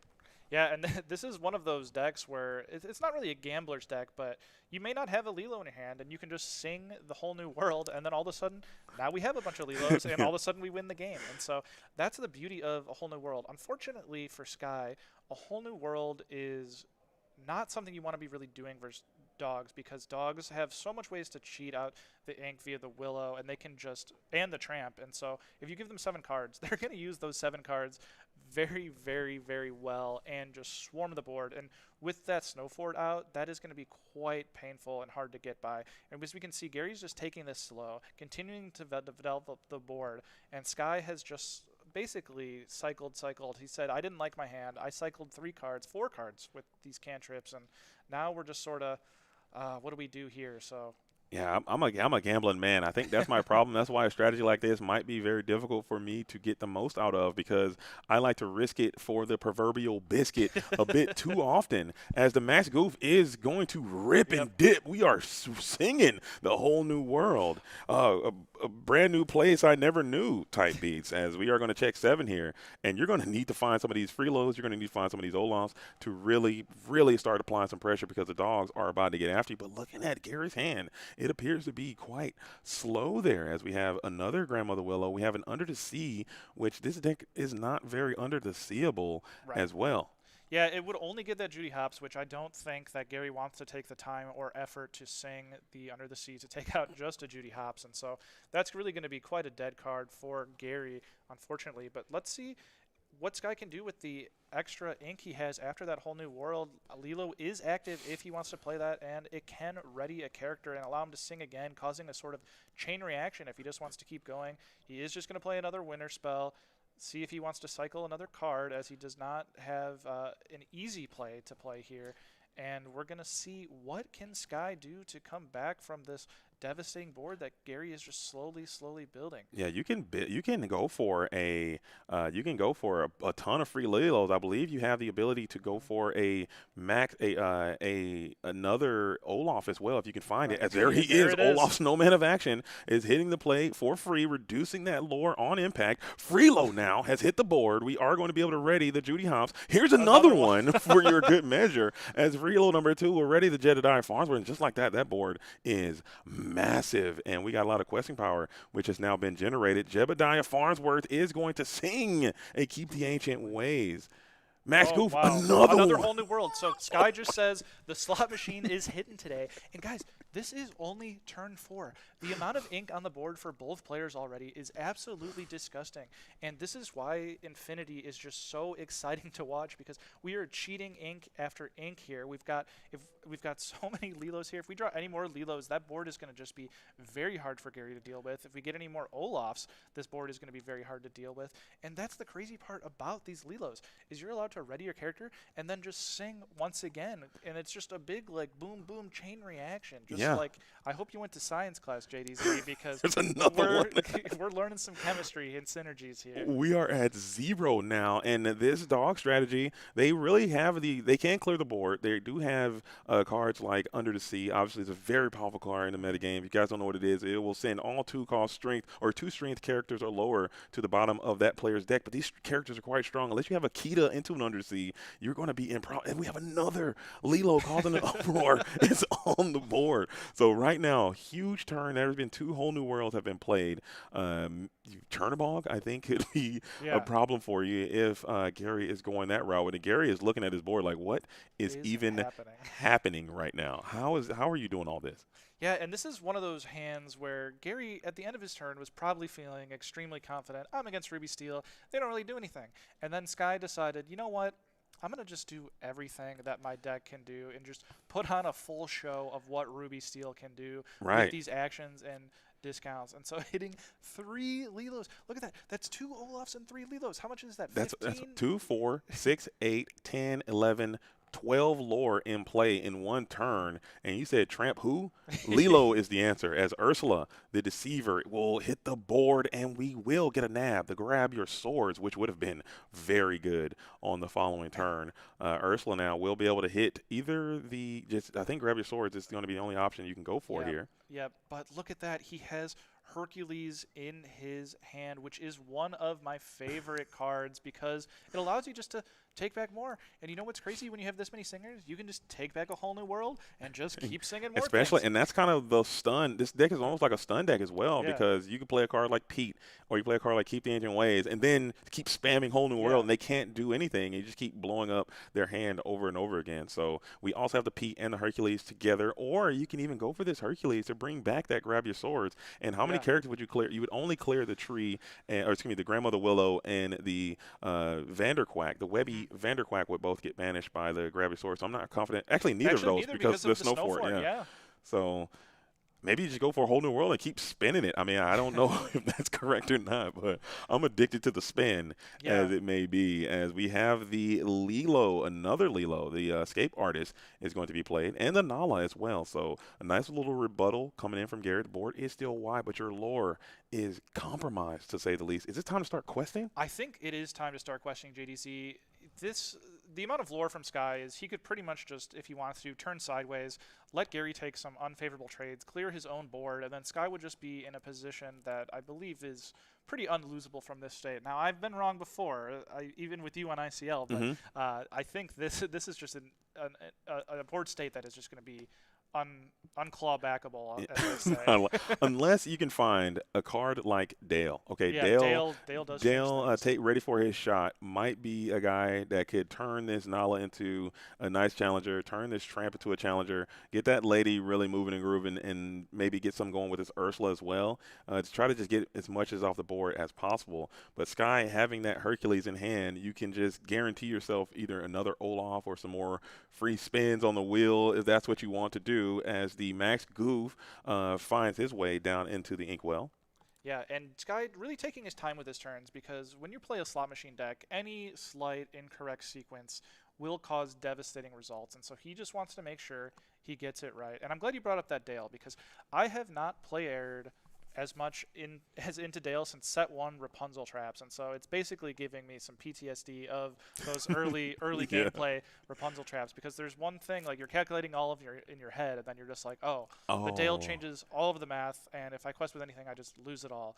And so we are going to play. That's the inner strength. So we will increase the strength of our Jebediah Farnsworth, but you really just want to keep cycling cards, digging yourself a bit deeper. And another really cool thing about this strategy is that it has this outside, inside pocket deck out strategy as well. You just keep spamming whole new world again. Eventually, you or your opponent will run out of cards in time. So if you play a card like Tramp the Street Smart Dog too haphazardly and you're drawing and discarding multiple times, you get hit with whole new world a few times. The game is just going to be over, J-Bomb. You're not going to be able to come back from that. So I know they did change the deck out rules in Disney Lorcana, but that is something that Gary also has to keep in the forefront of his mind. Yeah, and I'm starting to think that there are no locations in Sky's deck for that winter spell. No, and it's purely being used for a cycling ability. And so he is going to use that Hercules to discard 3 cards. And so the great thing about that is because we're taking a whole new world, those discards doesn't matter because we are going to just draw a full grip of 7 once again. Gary going to lose 4 cards. So now, because we're singing a whole new world in consecutive turns, Gary didn't have enough ink to play out all of his cards, and so instead of +6 or 7, he's getting only +3 cards actually from the whole new world. And so Sky is really just the dictator of the tempo in this match by just really, really picking and choosing how this game is being played out. Exactly. I think this is a textbook demonstration of what their strategy is trying to do. And I think this is something, there is something here. I think there's obviously, I have a lot of trust and respect for Sky. Maybe there could be something like, hey, I already have my invite. I'm just trying to vibe out and maybe pursue something for the Disney Lorcana Challenge next weekend, or maybe you're throwing out smoke signals and maybe trying to confuse some of your opposition and then go back to something else. There's a lot on the bone there of what this Luminaire could be thinking, but I know he's a great player, and what I know about him, like you said earlier, he's never going to just come in with the regular thing. He's not going to do what everyone else is doing. He's going to try to dare to be different, as we are going to find him flatten. Goodbye to the snow fort. I think. But he's never going to show up and play a bad deck. He's going. It's going to be good. So clearly, if he believes in it, I believe in it. Grab Your Swords now is going to be deployed by Lilo number. Now it's going to take out a lot of characters here because the Snow Fort's gone. And the thing about Sky is, no, if he's playing something, he thinks he can win the tournament with it. There are very few people as consistent at Sky, not only in the Swiss rounds, but in Top Cut. There's people like Ed and Frank, where you always think, like, if they make Top Cut, they can win the thing. Sky's up there with the best of them. He may not have won the DLCs like those players, but at these CCQs and everything, he wins and gets first place at a lot of these tournaments. And he came in second place at his CCQ. I mean, he came. You shout out to Fungus as well, World Class Cards, finest Fungus. Shout out to Tipo. And he could have. There were plays maybe he could have had a win there at that DLC. And again, he's among the greatest and best players we have in this game. As Olaf now is going to sing Beyond the Horizon by himself. As now you take the 7 cards you just given to your opponent and then rip them back down to 3. This is grotesque. While changing out your 3 cards as well. Man, looking for another Grab Your Sword here would be very problematic. And even this deck is very good against Rapunzel as well, J-Bomb. And I believe this is only turn 5. And this is just like the most game actions I have ever seen by any deck by turn 5. Even outshining the items deck, this is absolutely insane. And I'm going to just say it. I'm really glad you picked this match, JC. I mean, because, in these tournaments, I wanted to see it for myself. I had an idea of what this deck is capable of. I have seen this deck around quite a bit, but I haven't seen it like this, and I haven't seen Sky's rendition of it. And now here we are in round number 2, and the dog strategy is the best deck in Lorcana, in my opinion, and in the opinion of others. And he's absolutely waylaying the strategy. It seemed like it's not even close here. And you came out with one of your best curves that you could ever ask for. You had the 1 cost Lady Willow 1 cost into the early tramp, and here you go. Yeah, look what happened. The dog's not doing fair things, but Sky is doing it's a galaxy away and unfair. He is on a whole other level of just cheating out more ink than I've ever seen someone cheat out before by turn 5. This is absolutely just a disgusting start, but a beautiful debut for Ruby Steel on stream here at the WCC CCQ weekend at Lambeau Stadium. And here we have the Eleanor now, but I think if you want to maintain your position in this game, you're going to have to start challenging. And with those 2 damage floating on all of your smaller characters without a way to heal them, I believe they will be some unfavorable trades, as we are going to deploy the Nala as well. So Gary now doing the finger tap, hand math, think about him situation, seeing how we can coordinate these challenges. No, we're questing here just to get some pings off with this Eleanor. Yeah, I think Gary just kind of sees the writing on the wall and just wants to see more of Sky's deck. That's what I would be thinking in his position, where it's like, I know I've lost, but I have no idea what's going on. I've never seen this deck before. I just want to see all the cards in it so I can get a better understanding of what's going to happen for me to come back and take this in game 2 and 3. But I'm not going to be feeling good about what I saw in this first game if I'm Gary. Yeah, I'm kind of you're gonna need Sky to brick, and I believe this deck, obviously, any type of combo deck or any type of slot machine deck, as you call them, any type of deck that requires this type of play style, there are going to be high opportunities for you not to find the pieces that you need to get your engine flowing in the timely manner. So certainly there's opportunities for Gary to have Sky just brick and be unplayable, but that just didn't happen this game, as you were firing on all cylinders. Pete now on 3. Or with 3 ink, just going to just completely slam this door. I believe you can start a questing circus here. Yeah, Sky thinking about it. You could challenge just to make sure Gary really can't do anything, but I think if you just quest, you're you're fine as well. It's 6 eggs in one hand, half a dozen in the other. We're all gonna reach that great. We're singing it. We're just gonna blast another whole new world. Are we gonna? We could just win by decking. Who knows? I mean, we're just gonna go for it. We're gonna grip it and rip it here, just to see. I'm not exactly certain what Sky is looking for, but just trying to give yourself. Again, he's one of those players. He's a complete player. He's not gonna take anything for granted. He's gonna play every turn as if it were a deciding factor to make sure that you're not putting yourself in a, these are the outs. These are what you can do to me. I don't want to play into them. Let me just take no chances. And it looks like that's what Sky is electing to go for here. Yeah, and Sky, one of the most meticulous players who understands the full game, and there is no player I think I've disagreed with the moves that he makes on every turn, or not disagreed with, where if I'm playing, I would be making different inking choices, different plays, but Sky always wins, and I don't. So I know he's right, but he's got just such a different, unique mind in how he approaches the game, and it's just really, really great for Lorcana. And so we are going to see another one of these inner strengths cycling and boosting one character's strength. This Jebediah is going to go in and take out the lady, and Sky continuing to just use this massive board to his advantage.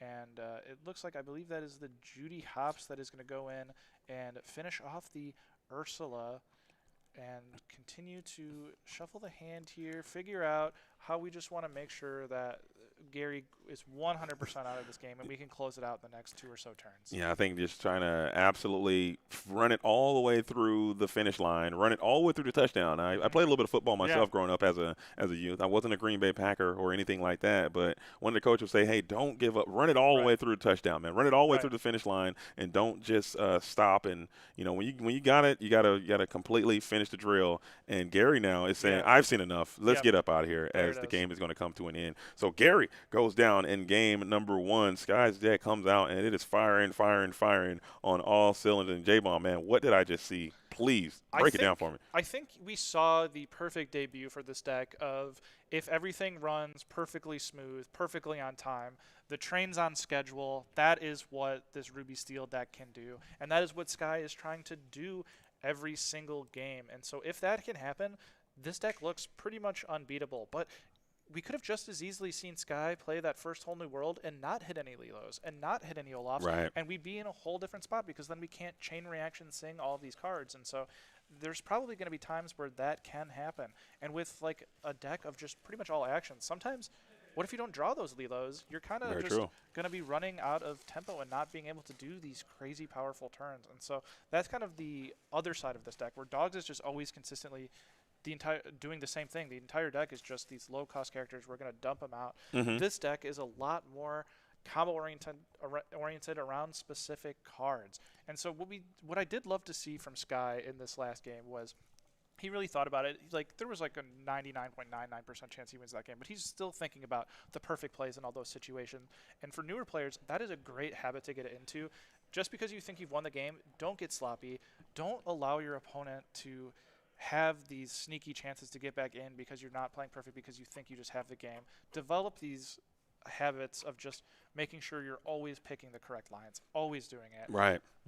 I think that's a very solid point. Even when you're losing, games that you're losing, continue to play well, continue to stick to the fundamentals, and continue to play good. And sometimes your opponent might not, they might, think they're so far ahead and they start playing poorly, and then you can still get back and win some of those games. So that's a very solid point that you bring up there, J-Bomb. And also, I'd like to look at if Gary has some of those cards like the Ursula, like the Mowgli's, and things of that sort to be able to disrupt some of these items, or some of these actions and songs in Sky's strategy, and really start to throw them off of that timeline. So getting some of that disruption, some of those disruption type effects could be a way that you can get it done. As the altar is coming in, it looks like we are going aggressive on the Elnor plan this time. Grandmother Willow added to hand from the altar.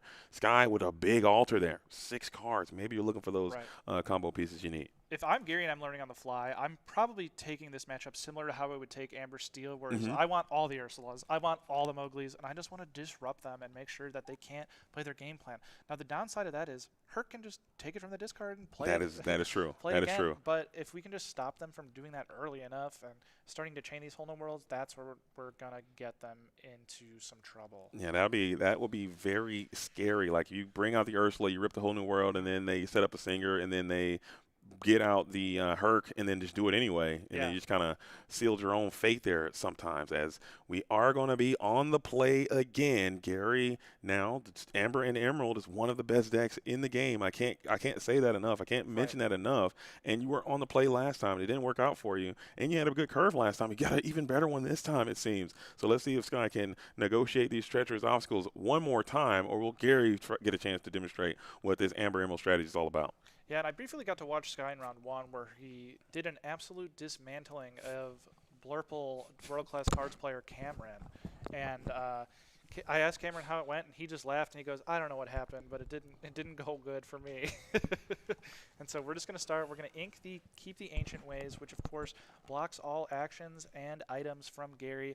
Not going to be huge or great in this matchup because it really only stops Under the Sea and Snow Fort, which is not something that we're going to see in the first couple turns. So wisely inking that. That is one, though, that it could be nice to just have in your discard at a certain point, because then Herc can take it and lock people out of the game. And so when you're playing decks like this where you have all this recursion, keeping in mind those ink choices or things you want to get discarded, like if you can't ink all of your songs or actions and you know Ursula's coming, think about which one you want in the discard for Hercules and later in the game, because those are the micro decisions that Sky is thinking about that can come back 10 turns, 15 turns later in these long grindy games. And because of that turn 2 decision of which to ink between the two and send to the discard, and we bring that back, that can have huge impacts. And that's the beauty. That's the beauty. We're talking the majesty and the beauty and the and that's what makes this game quite cool. And also getting a discount from that Olaf is another reason you might want to have it. But they also could tell a story about the hand. Maybe Sky's hand is bricked and unplayable. A lot of uninkables in this strategy as well, as Jebediah Farnsworth inkwelled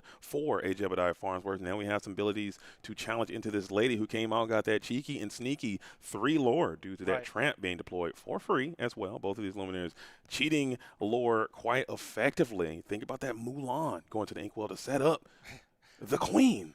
Mulan, one of my favorite and least favorite cards, because it is one of those cards that does nothing or everything and ruins your day or makes your day. And so really, really fun card, I think. Pretty cleverly designed. It kind of forced people to play the Elanwi in the early versions, which has not been evolved to be like the staple, and Eleanor has sort of taken over as a great option. And we've seen the Mulans kind of roll back a little bit, but still played in like 2 or 3 copies. And so we're going to take this Eleanor and put 1 damage on the Jebediah, which means even if this Jebediah trades, it's likely going to go down to the Eleanor next turn. But I saw the hand. I sneak peeked Gary's hand, who's trying to put on a very good poker face, and I think he's nailing it because there's a second Eleanor in hand right now. And 1 Eleanor is good.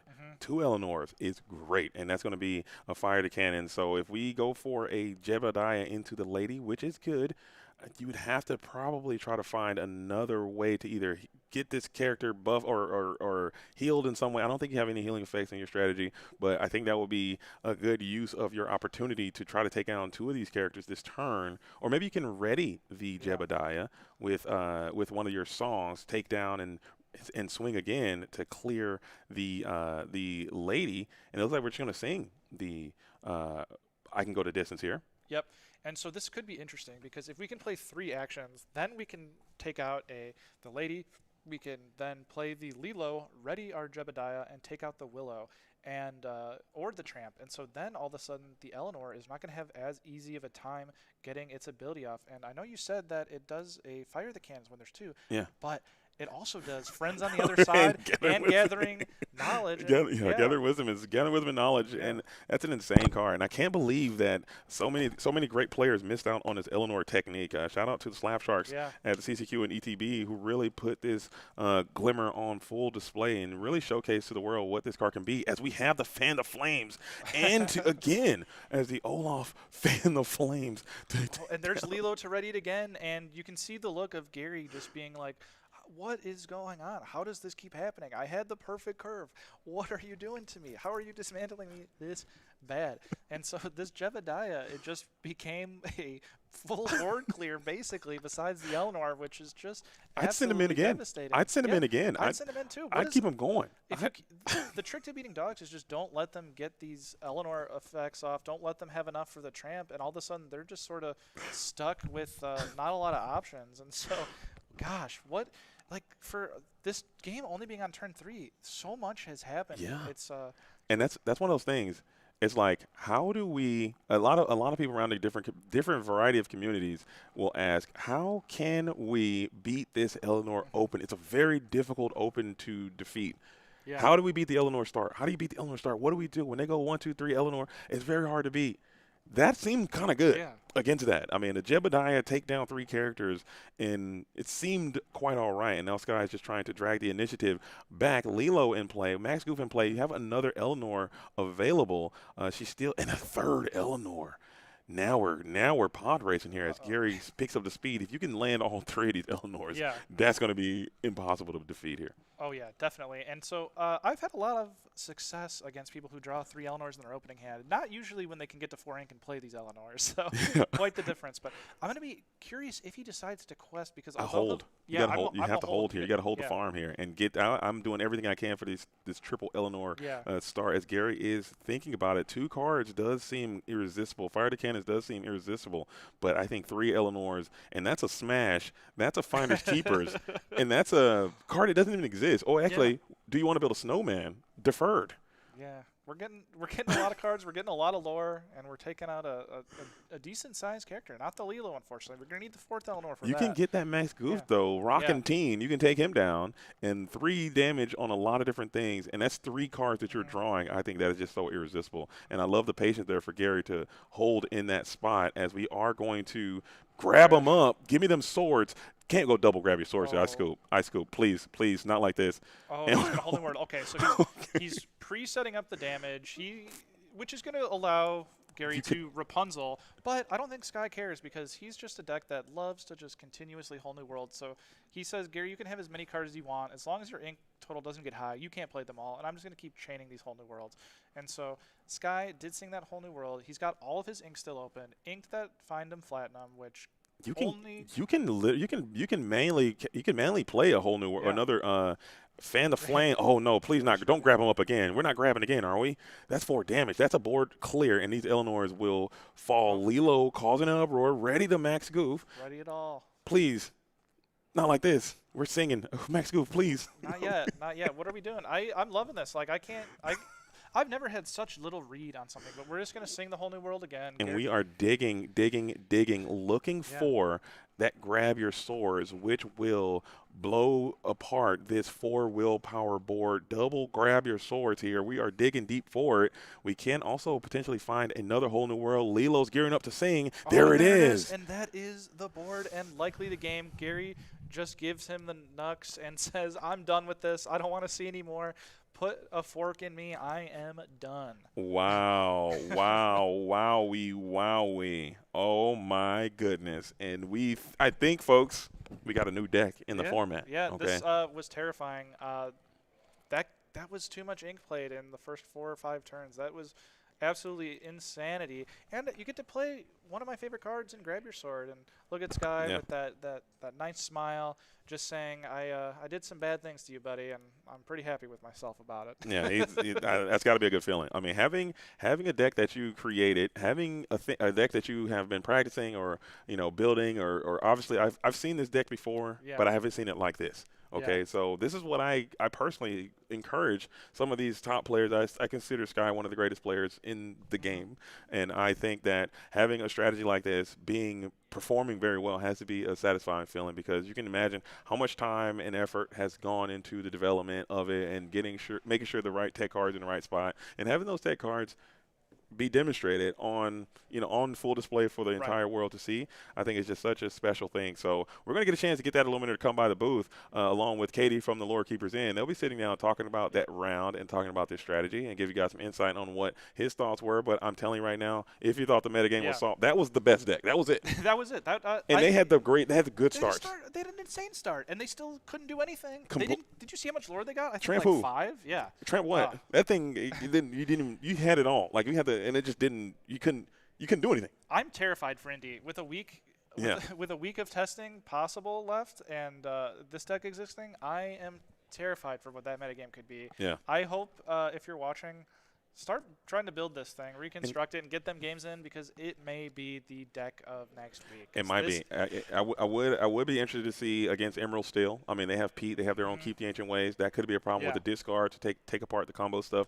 That could be a very difficult matchup. Amber Steel also comes to mind as a strategy that could have some legs there.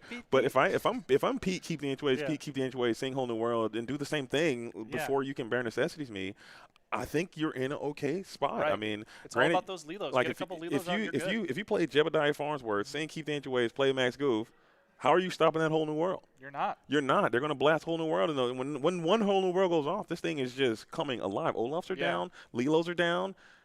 I mean, it seems complete there because they got a 2-cost character in the Judy Hopps thing, Keep the Ancient Ways. But we're going to do that here really, really quickly. So, my fellow Luminaries, we're going to take a super fast break. We're going to get Sky and Katie from the Lore Keepers in to come and talk about what just happened in round number 2. And I'm interested to hear what this Luminary has to say. So keep it locked. Please don't touch that dial. We'll be right back here in literally 35 seconds while we set up for this interview.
And we are back with Sky, who just scared a lot of people. Quite frankly, that was a scary thing to see, but it was exciting. And Sky, one of the questions I had for you is you obviously have been testing this deck for a little bit. So at what moment when you're putting these cards together did it click that you're like, this is a deck that has some legs and I want to play? It wasn't my deck. It was playing against somebody and having it happen to me. And I was like, wait a minute, there might be something here. There might be something cooking because I played against somebody who was playing this deck, and I played a deck that I was like, surely this is a good matchup. It was actually Dogs I was playing into it. And the same thing happened here. It was just he stabilized and just went crazy in one turn, and it was like, okay, well, this might be real. So. Yeah, and I mean, for people at home who are inspired by your deck building, because you're somebody that does like to tinker with maybe existing archetypes, how do you recommend they approach something like this where obviously you look through, there's some actions in there, Fan the Flames, Winter Spell, some funky stuff. How do you go about that, and what do you think people should be looking for when they're trying to build their deck? This deck in particular is very strange. Like I said, it wasn't my idea. I played against it first and kind of got the idea of what the archetype wanted to do. And then I took that kind of shell as much as I could, and then I tried to figure out how to make it better, or like what I think the optimal list is. So sometimes it's fine to just take from other people and shamelessly do it, and then see if there's room for improvement. Usually there's always room for some improvement. Sometimes, especially decks like this, I think small inclusions and changes can be the difference of you pop off or you don't. So I'd say be creative. If you get beat by something, don't feel bad, feel good, and try it yourself and see if it gets you somewhere. Now, people in the chat and even online, your co-host Garrick of Podcana said, this is a secret. And so for you, I mean, you've played a couple decks this set, Control, Control, Yes. and then My also beloved. yes, this one, which we won't say the name yet. Does it have a tentative name? I called it Beyblade. Beyblade. Wow. Because all right. you let it rip. The first game, I was sitting there with a grab your sword, a wheel, and one other card, and he had like 1 or 2 cards, and I was like, do I wait and wait and just hard cast the sword and wheel? But I was like, nah, that's not enough. You gotta let it rip. Yeah, you have to let it rip. So we did, and it paid off. Now, how do you decide, though, as a player, when it's time to bring your creation to a tournament? At what point are you like, it's ready, but not too early? Because I think that's something that a lot of people at home wonder is, this deck is cool, but when is the right time to introduce it to the world?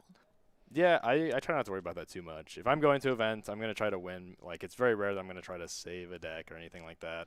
Also, like, reps on decks like this and getting small matchup information when, like, Indy is so close is very valuable. So today is kind of like my testing ground. First time playing in paper, which also helps with a deck like this. I'm sure I'm going to get much faster at counting all my stuff. I have a sorting method in my discard to learn all sorts of stuff. But, yeah, I don't really withhold stuff. Like, I kind of just play what I want to play, and it's not going to affect the room too much in most cases. Like, you could say what you're playing, and a room of 2,000 people, the grand scheme of things, people are going to bring what they've been playing for 2 months. So yeah, and you have to have the appetite for the risk. Because, I mean, as we saw, there were some plays where I heard JD and J-Bomb going, I don't know if I would do that. So I think it's something where you got to just let it rip. Just let it rip. Just let it rip. You heard it here first. Never not wheel. You just got to. Yeah, funny fact, since set 4, I've retired wheel, yes. and I've been staunchly against it almost every format and deck I play. And I think this is my return to old glory.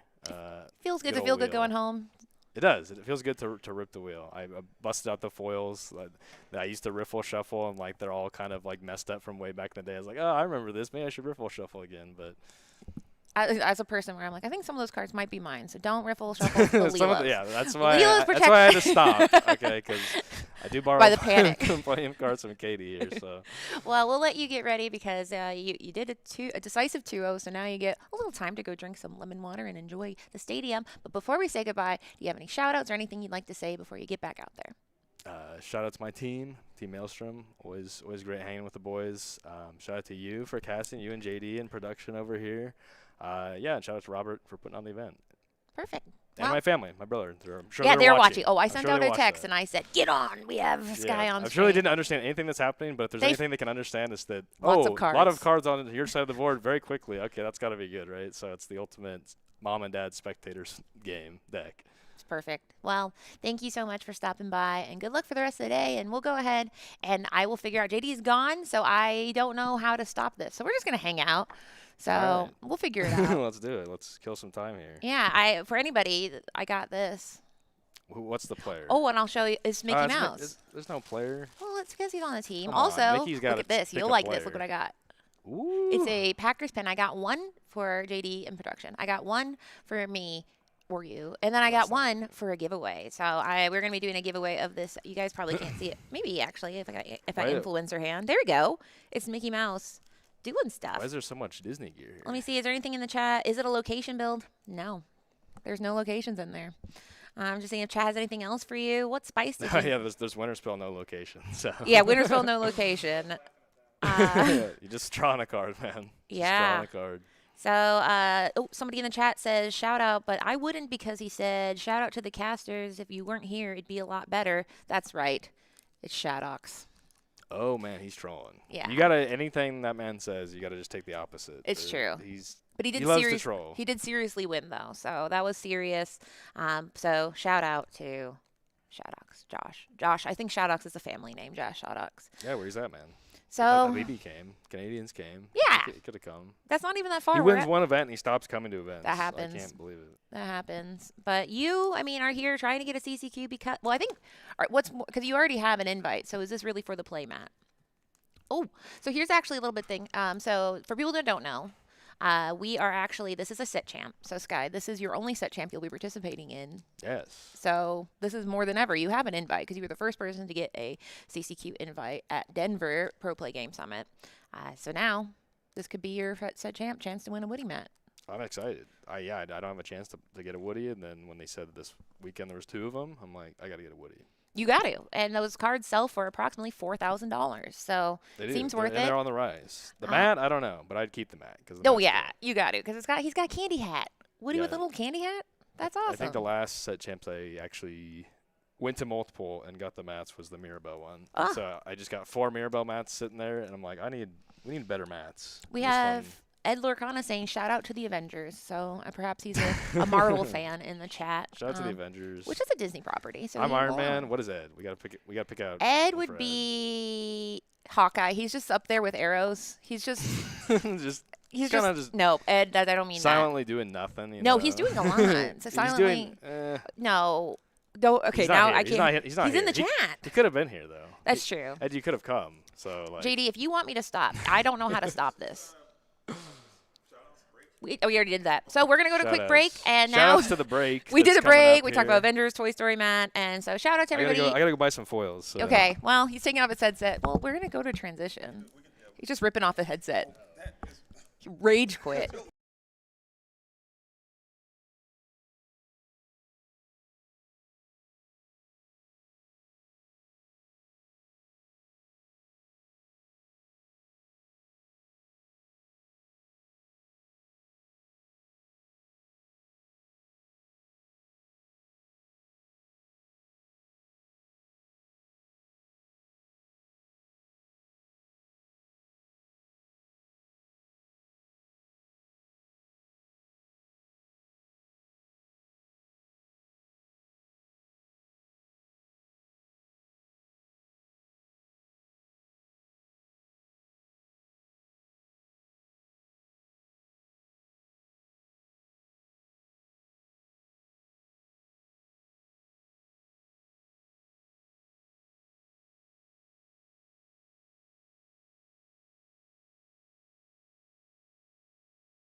Boom. And just like that, we're back. Wow, what an interview from Sky. I mean, we could have We're doing some vamping at the end because I like it. I realized I didn't know what button to push. So then I was like, so Sky, what's you up to? How you doing? How you doing? push them all until something happens. He did rage quit the interview, though. He did absolutely rip that headset off and say, I got a Woody mat to win. He's got to play in the tournament. He's got to stay tournament ready. And, like, especially when you play a deck like that, you could run out of steam. You need to keep all that mojo inside while you can. As if you guys are just tuning in, this is the World Class Cards Infinity Weekend. Okay, there are going to be 2 tournaments happening this weekend, one of which I thought was Core and one of which I thought was Infinity, but I realized they're both going to be Infinity as we are preparing ourselves for the Disney Lorcana Challenge in Indianapolis taking place next weekend. That's going to be our final stop on the Infinity Tour before we all shift, I would assume, back to Core Constructed after the Infinity events take place in Indianapolis next weekend. And what a tournament we have. We're live from Lambeau Field here going into round number 3. You guys are not missing any action. There may or may not be a break taking place. J-Bomb, so is what happens when I'm casting. People will show me something, and I read it, and I take snapshots of words, and I nod my head. I go, mm-hmm. And then they walk away, and I'm like, but what could that mean? And so he did show me something saying that there is going to be a lunch. It's either before round 3 or after round 3. Now, I will say, for us, we're gonna be doing jazz. It's gonna be like lots of but for the players, I think they're gonna have nacho bar, so they're happy. We might need to do like a little. J-Bomb has abandoned us, by the way. We might have to do like some type of shift rotation so we can all get out there and get a little bit of that nacho bar. Yeah. I hate to just throw it up to a be right back screen and have that just sit here for J-Bomb will come the next back, few hours. but if he comes back with nachos, I'll have a little bit of like. Hey, what are you doing? But you know, everybody, I gotta put me first. Yeah. Can you hand me that beautiful? Here you go. Because we got some things to do now. As far as boosties, something happened. Yeah. You know who you are, Logan Paul or whoever's in charge of Whoever this. it was. I I want to buy booster packs and I can't. And like, why? Yeah, you know my quest that I went on yesterday. I was here and I literally went to Every store. every single store in Green Bay, probably in search for some Wilds Unknown booster packs, and I found a grand total of 4. And That was it. People will guess. Okay, guess where he got them. If you're guessing that this man, he went to every store in a Green Bay metro area, which is actually nice. I thought it'd be Yeah. like a stadium and like a shack. Like, yeah, you're here for the stadium game. No, it's a real city. He went to several stores, and I would like you in the chat to guess, where did he end up finding? You said 5 packs? 4 packs. of 4 Wild Unknown. packs. Where was he able to? If anyone can guess, I would be completely shocked. If you can put it together where I got these 4 packs from, either you know or you are absolutely a mind reader. Let's see it. If we got any choices out there, can you see Wrong. the chat? I, I have chat over here. yeah, I'm I gonna have pull- chat over here. I mean, Walmart, no, there no. was none in Walmart. Check there, completely void. And also Target, void as well. Target is also incorrect. Yeah, you would think. Target had none. Target, and the thing is, I double back to the Target because like, I bet maybe he's stupid. Maybe- I was like, maybe he's maybe dumb, stop. and he wasn't. It wasn't there. Ace Hardware. Ace is the place with the helpful hardware, folks. No. No. Good guess though. There is a nice Ace here as well. Yeah, honestly, Ace is one of those hardware stores you don't go to until you do, and you're like, this is nice. They also have Menards up here. You save big money. Do you know that? I do. I've The seen. save I big know the money commercial, at but I did Menards. know what Menards was. Piggly- Piggly Wiggly. No. Papa John's. I did go to Papa John's and get the pizza box. He did. I got the pizza box in Papa John's there. It's sitting on my office desk. Barnes and Noble. No, I went there as well. They did not have Lorcana, but they did have My Little Pony.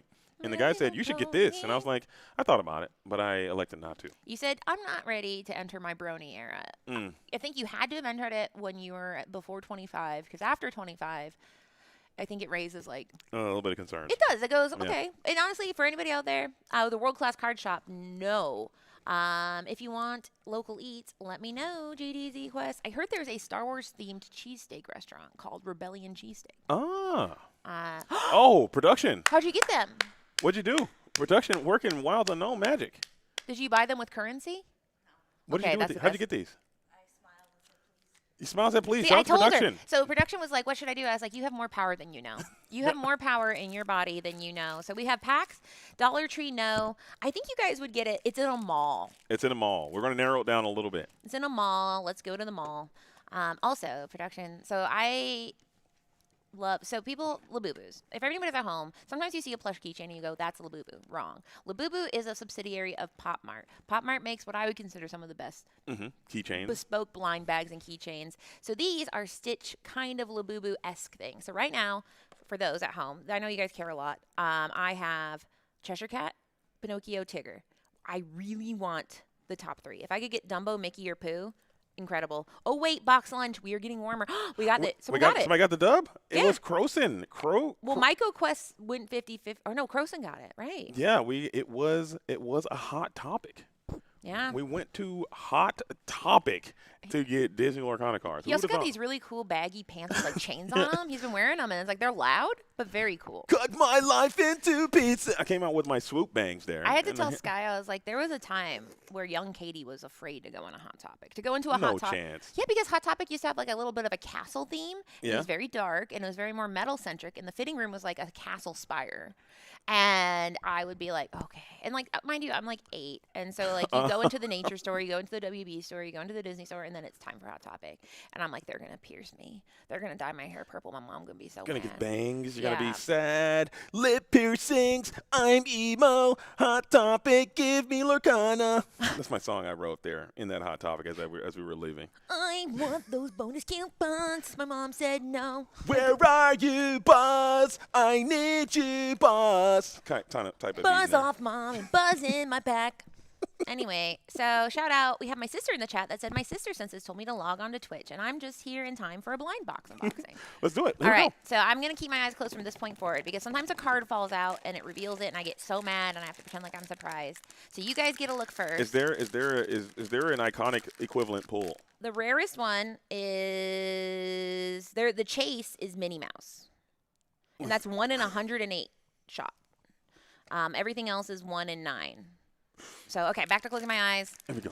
Okay, so I'm hoping for Mickey Mouse, Pooh, Dumbo, Jumbo Jr. Jumbo Jr. Okay. Oh, Okay, it's I'm feeling- orange. Oh, it's Tigger. Is it Tigger? It's Tigger. The wonderful thing about Tigger is they're 2. That's the thing. The thing is Ah. that there are only 2. Do. So this could be fun. We could probably do like a giveaway for this one or something. Oh, you have your double. I have this You one. have this one already? I do, and that's not bad though because I got logged in to see the Hot Topic songs. But yeah, that's so cool. You have to do like the makeup influencer. Look at that. That's really nice. Oh, look at that. Honestly, no, I'm keeping them. I just imprinted on them like a mother. I mean, you can give it away to the people out there watching all over the My world. sister wherever says it may give be. it away to your sister. If you guys can, we are going to be live here all day long. I know there's a lot happening in the realm of Lorcana right now all over the world, but if you want to spend some time with us and let your friends know that we're going to be here all day long, and we're going to spin back and run this thing back again all day tomorrow as well. This is a Disney Lorcana tournament. If you guys don't know what Disney Lorcana is, make sure you get over to the Disney Lorcana website, learn about the game, get out here and play. I know this game is being I don't want to say the word invaded because that doesn't seem correct. It's spreading. The good word of Lorcana is spreading to the investment-minded Community. folk. Yeah, and a lot of energy is coming into the game right now, but I would love to see some of that energy be translated over to the players and over to the community and people coming in and enjoying the game for what it is, not just for the financial compensation that you can get. As I see this Mickey Mouse going into the blind box. I'm What is trying to happening? do something. Like, I'm trying to make it. Make him a part of the thing? Yeah, because this is fun, right? Yeah, that's fun. That's fun. This is fun. Well, he got Willow on too, and he found the. Wait, are you talking about World War II? No, Willow. I said Willow. What do you mean? Willow in a coot at a booty. A cool at a He booty. a coot at a booty. And he got to the trap. That's all you want. Thanks, Mickey, for that rousing Does analysis. Mickey always have a little tail like this? I've never seen Mickey Mouse with a tail. It's a long one. Did he have it? Does Mickey Mouse always have a tail? It's long. I don't know. I don't know. Very disturbed by that. But I did put the packs out. So to give you guys a little bit, sometimes there's this thing that happens where people, they eat. And me and JD are kind of against it. We're kind of like, eat when you're done. Yeah. But people sometimes like to. They say it's helpful. This is actually a tournament where they're providing food, which is nice because, I mean, we're in a stadium and it's technically closed right now. So I think it's like a double win. Like, you're getting food. It's guaranteed. Now, here's the thing. Nachos in the middle of the day, that might be a different, like, there might be strategies about that. Like, how much cheese should you be eating in the middle of a 7-round tournament? And my answer is minimal. I don't know. We have a different. I think it's You're like depending on how cheese load? I might have to load on the cheese to get to lock up the guts there. I mean, maybe we don't want to talk about the potty jokes here live on the. Stream. But to We're be in fair, this elegant nutrition, stadium there. it is, and it's. Me and JD have had the pleasure of casting all over at this point the world. You casted from Sydney Opera House, right? We cast from Melbourne. Oh, we Marvel we were Stadium, the Marvel which was Stadium. actually very so nice. this is the second stadium I think I've had the opportunity to do a broadcast in, and this one is.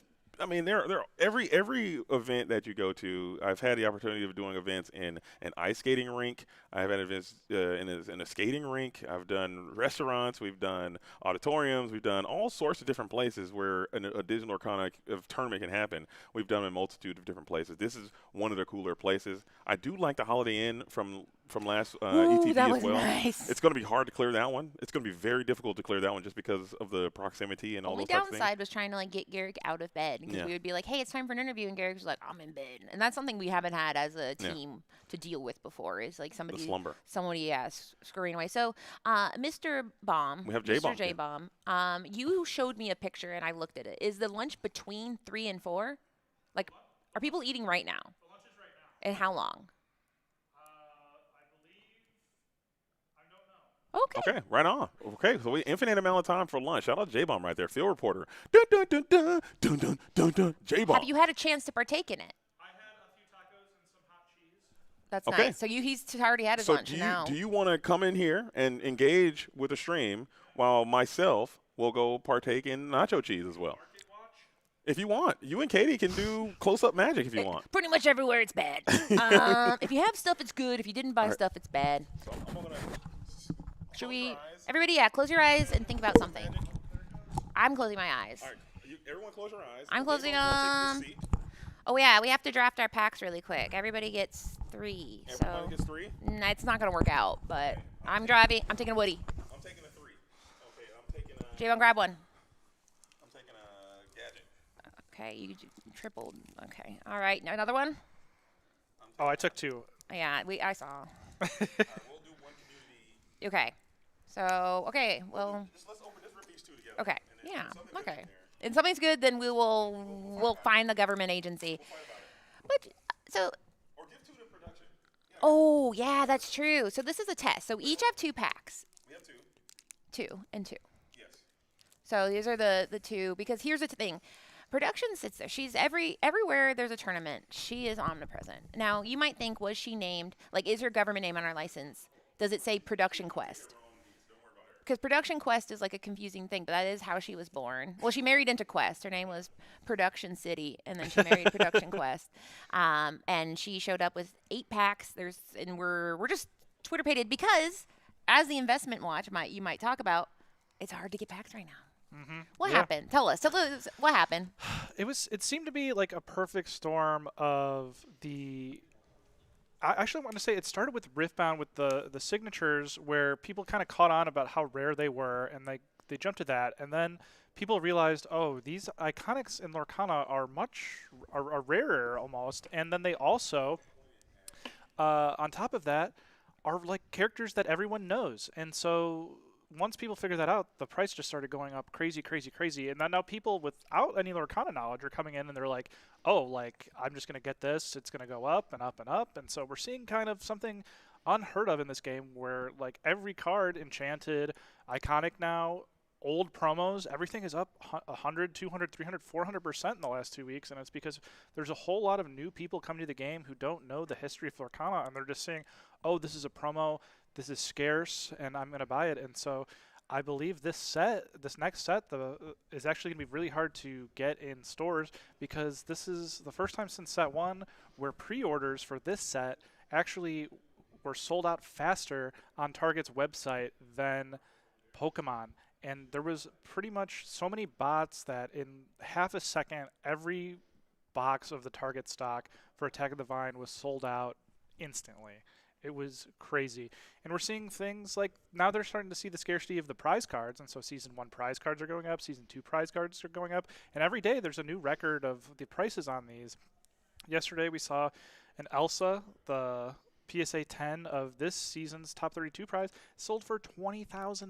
And that is Ice Maker for those at crazy. home. Yes. Yeah, I think for people at home because I think sometimes this can cause a little bit of anxiety for newer people in the game, because it's like, well, am I supposed to be buying cards? Am I supposed to be selling? The answer is do what you like, because I think some people love the investment side of things. I mean, some people are out there like looking at TCG Player every day. Yeah, to the point where yesterday we were eating barbecue and just going, hey J-Bomb, how much is this card? Hey J-Bomb, how is this card? And he knew. But I will say that if you are somebody that is like, okay, now I should buy. No, this is not the time I would say to start buying cards if you're a casual collector. Right. This is a game. I think like this is like, like a mini game when people start investing, and so I think it is a fun time where if like you had a card that you're like weren't on the fence about, you could sell it and buy a lot of cool stuff, or hold on to it because it's worth something to you. So I think that's the fun thing about collecting, is it's all about what is important to you as a consumer. And I think the big benefit is, because of all this, packs are flying off the shelf. So many packs are being opened, and with the increase to the legendary count, it's never been cheaper to actually play the game and build decks if you're playing with the minimum rarity. And so while the collectors are seeing increased want to collect the cards because they can see value, and maybe there's some benefit to be like a scalper there. I'm not saying anything good or bad about scalpers. I'll plead the fifth on that. But the amount of packs being opened, the legendaries are able to be get by the public a lot easier. So we're not seeing these $50 legendaries. We're not even seeing like $30 legendaries. And so it's going to be very, very easy to come in, build a competitive deck, and get to play the game we love. And so that is kind of the side effect or benefit to this whole thing. So don't have a lot of fear. If you want to play Lorcana, it's going to probably be pretty cheap.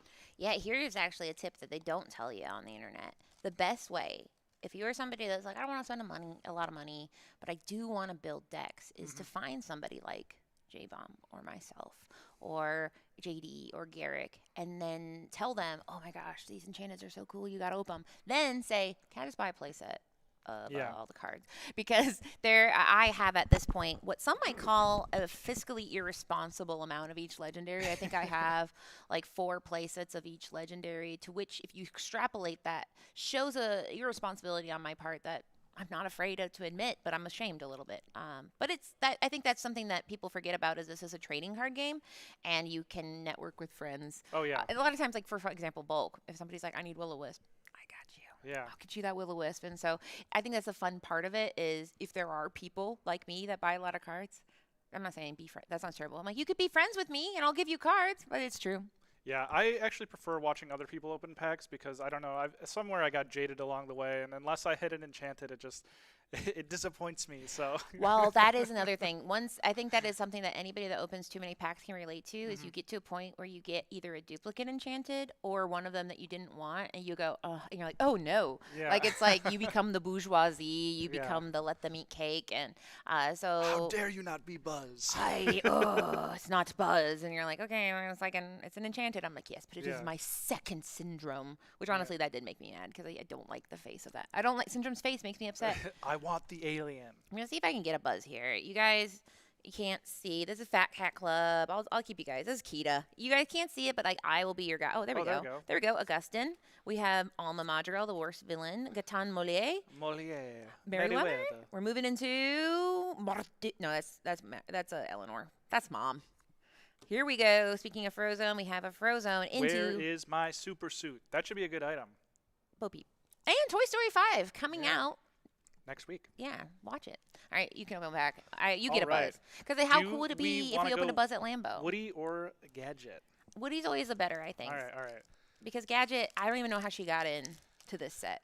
Like, she must have, like, filed for some kind of permit that, like, got delayed, and then they put her into the Toy Story set. Because, like, I don't mean to be a buzzkill, but she's a little bit buzzkill in Yeah. this party. Like, Zipper, that's, I think, when we're talking about when you pull Enchanteds, getting a Zipper when you want a Toy Story character. All right. What do we got here? We got Merida. Oh, that is Dangerous Plan. Dangerous Plan. Scary card to play. That is Violet. Violet. Yes. Gadget. Is that Gadget? Yeah. Yes. 6-7. Prince Eric. Prince Eric. That is one of the dwarfs. Sleepy? Sneezy? Yeah, we'll say Sneezy. I can barely see these. That's Maudie. with my eyes. I'm so good at recognizing were cards good. by blurry. Mazu's Inkcaster. Mazu's Incaster. Pedro. He's dead, right? Oh, and we saw this just on stream. Ooh, and that means your next one's going to be a super rare or more. Woody. Oh. So sorry, Gadget. I talked trash. That wasn't fair. We got Woody. Into Syndrome. Your favorite. Yeah, this is little Sapphire. Not So that's bad. good. That's a good one. Woody is a card that we are actually seeing pretty successfully in core, and I think will be very successful once rotation happens, and that guy is going to be insane. Anything that lets you draw cards in this game is usually pretty good and always worth a consideration. It is uninkable, but he's got a one-cost shift, and that makes it very exciting. RC card we saw. There we go. Pterodactyl Jane. Oh, yeah, RC has been in Yeah, we things. saw that. I believe it made top 8 or 16 last week. It made 8, and I put it in there, and I said discard. And then I looked at it, and I was like, this Looks is a like discard, mid-range. yeah. It's like a This is- mid-range Emerald Seal. Let's just play all the 1-drops, play all the 2-drops. Angus. This is someone will lose their head. His head. Yeah. It's not a girl. Girls won't lose their head. Monterey Jack. We The have Cheetah Man. Bashful. Right behind you. And then we're moving into Hand in the Bucks. Chip. What are you? The Family Scattered, which isn't enchanted. Is this a sign? No, but Diablo, this is a stone servant, and into not the one I wanted. Oh.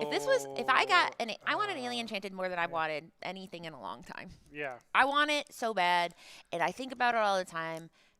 I don't know. I used my wizard powers to try and summon a Alien Enchanted while you were streaming opening your box, and I thought I had it. Unfortunately, it was a Leviathan. Yeah, and that's how it gets, right? Is you're like thinking so hard about this one card. And Leviathan is cooking. He's a card that's meta relevant. It's an enchanted. It looks cool. But Todd. we love Todd. Whoa. Oh, my wind up frog. We have special effects here. Yeah, guys. special effects Yeah. for Wind Up Frog. Perfect timing. Yeah. That's young Mick something. Nick Mick McIntosh. Young McIntosh. McIntosh. Yeah. Is that Nick? That's Robin Hood. Oh, The Robin Hood, 1/3 okay. Kiwi target now. The This- fox got me. That's yeah. Dale. Never fail. It is Dale. Mordieu. If you had a chance to be Mordieu, would ya? Yeah. Gyro. Fun trivia fact. What Disney character is there 2 different characters, but they have the same name? Oh, there's actually 2, and I'm glad you asked. There's Max, which is the dog of Eric, Yeah. and Max Goof. But there's Chip Yeah. and Chip. Yeah. You can't get me. I've been on a lot of And Disney the boats. The third one that's close. There's Duke Wesselton and Duke Weaselton. Oh, yeah. But not the same. It's Wesselton. Yeah. All right, here we go. Buzz incoming. We have, you know, this one, helping hand, Buzz flick. That's not Buzz. It's a Buzzy. What's his? Zipper. Zipper. Yeah, Jack Shadow loves the Zipper. Always tries to get me to play it. Never gonna play it, buddy. All right, card advantage. Great card name. This is one of my favorite. Like, you could tell a person who played the card, like plays the cards a lot, like designed this one and really put a lot of love into it. Because card advantage is all like the high level players talk about, and so just having an actual card called card advantage is with cards on it. So meta and hilarious. And this is Touch the Sky. Another legend. You got the hottest hands in the wilderness. All right, here we go. Buzz incoming. This is Buzz Lightyear to Space Command. Well, it's Alma. And people say if you can't get a Buzz Iconic, you should get Alma Madrigal. But around here, we have Robert Millie. Are you guys going to do another giveaway out there?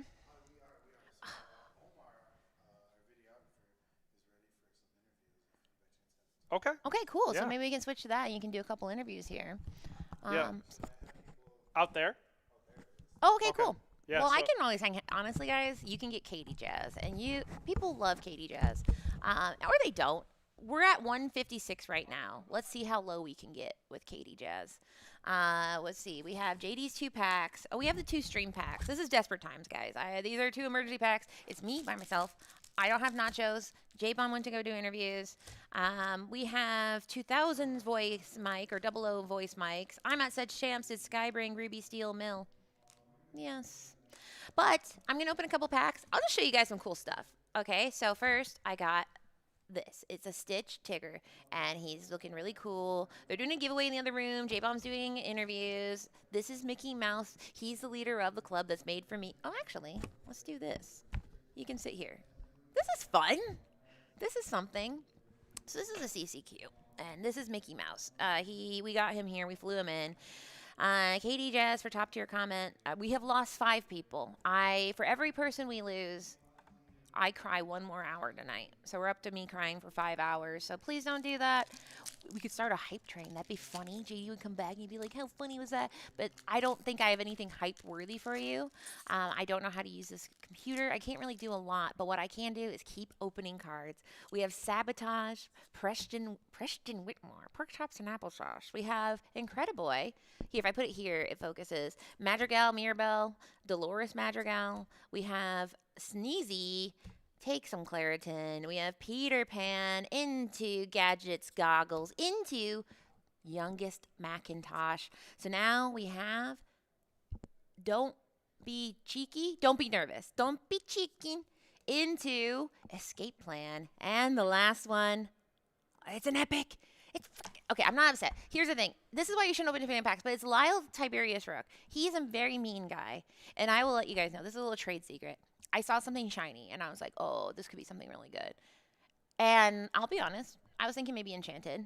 What it was is Lyle Tiberius Rook. And I have a lot of them. He's scary. It's a good card. It's a good card, and honestly, I like cute cards. And I think everybody has what they like, right? Some people are villains people. Some people are critters. They like little critters. I do not like villains. I don't collect them.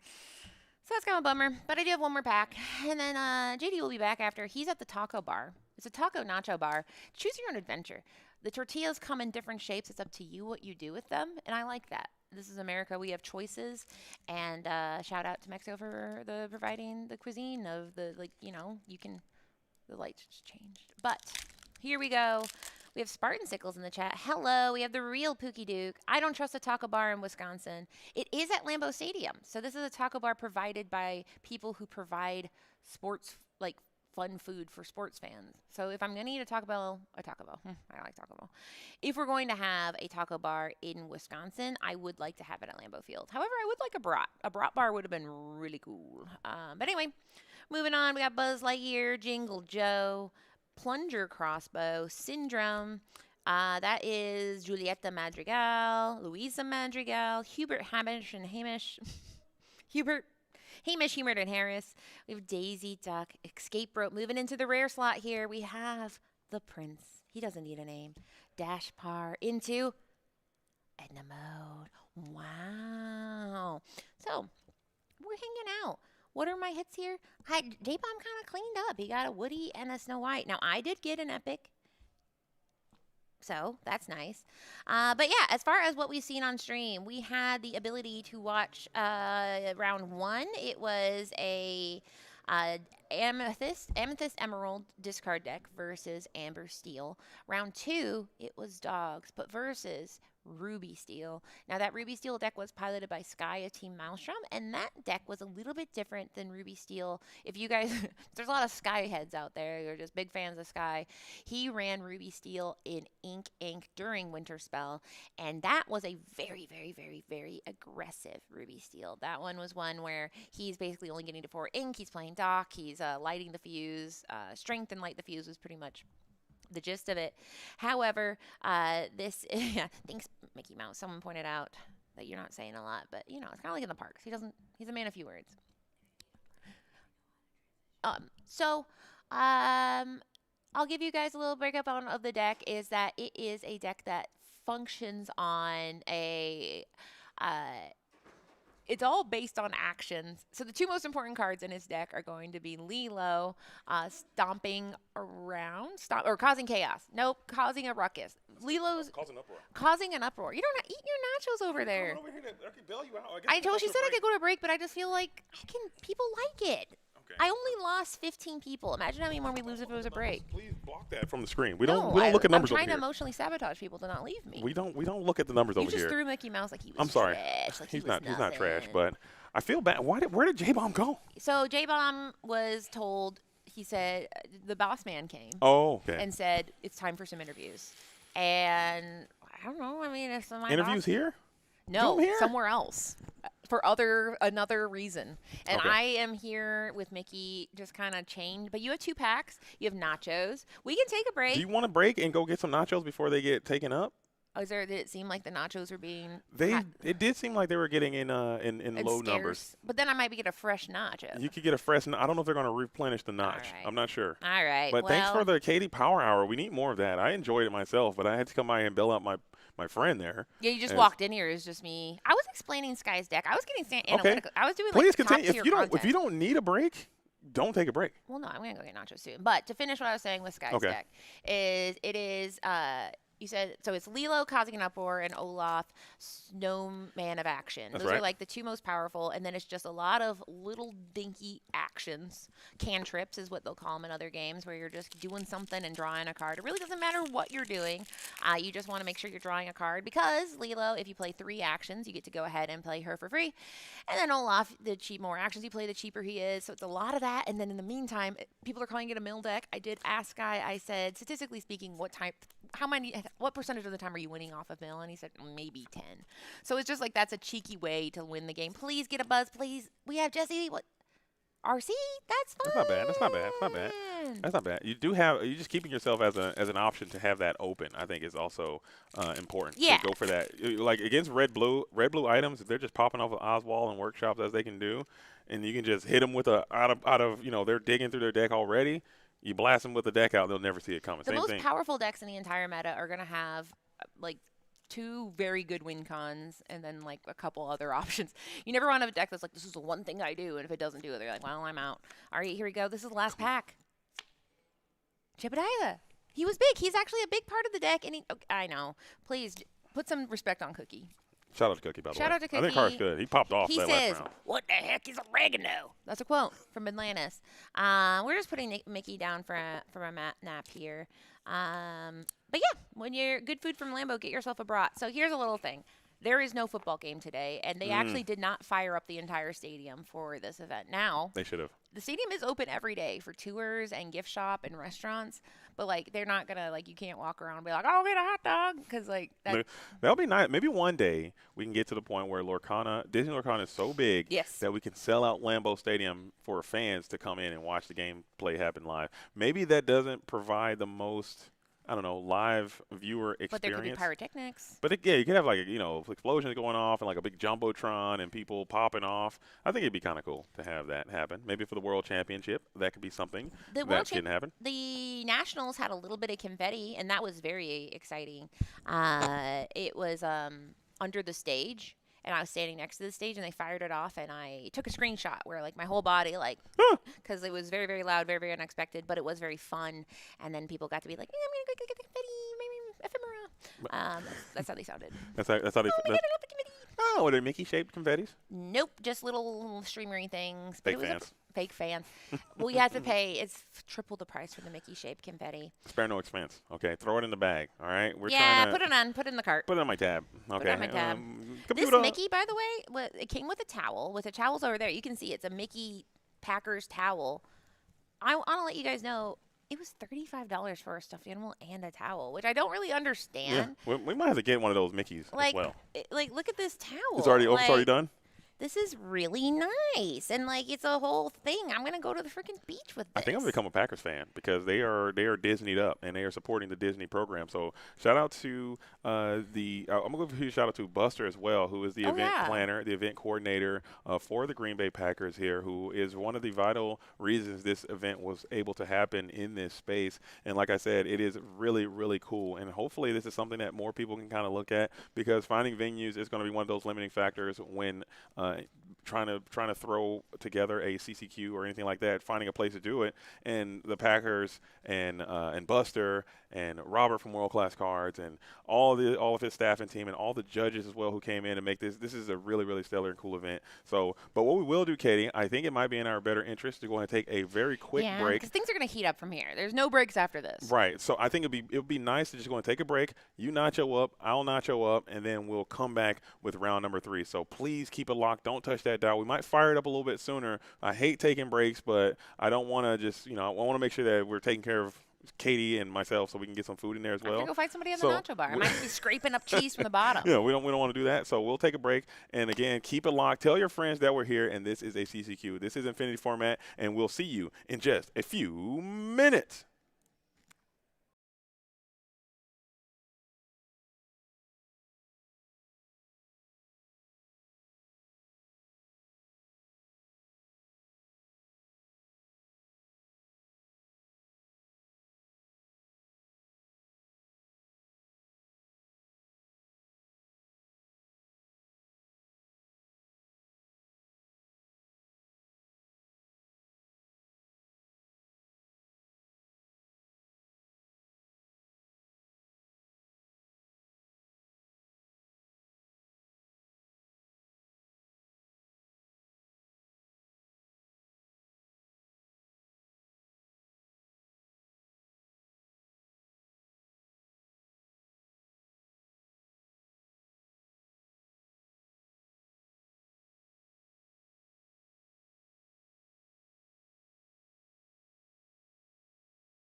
And we are back. Everybody has had tacos, nachos, or a combination of both. And we are here to get ready for round 3. You had a chance to go around the floor. I'm joined by J-Bomb. You guys know him. We don't have name tags, but listen, you guys, if you don't know, this is J-Bomb here. Hello. And he is a member of World Class Cards, a player and content creator.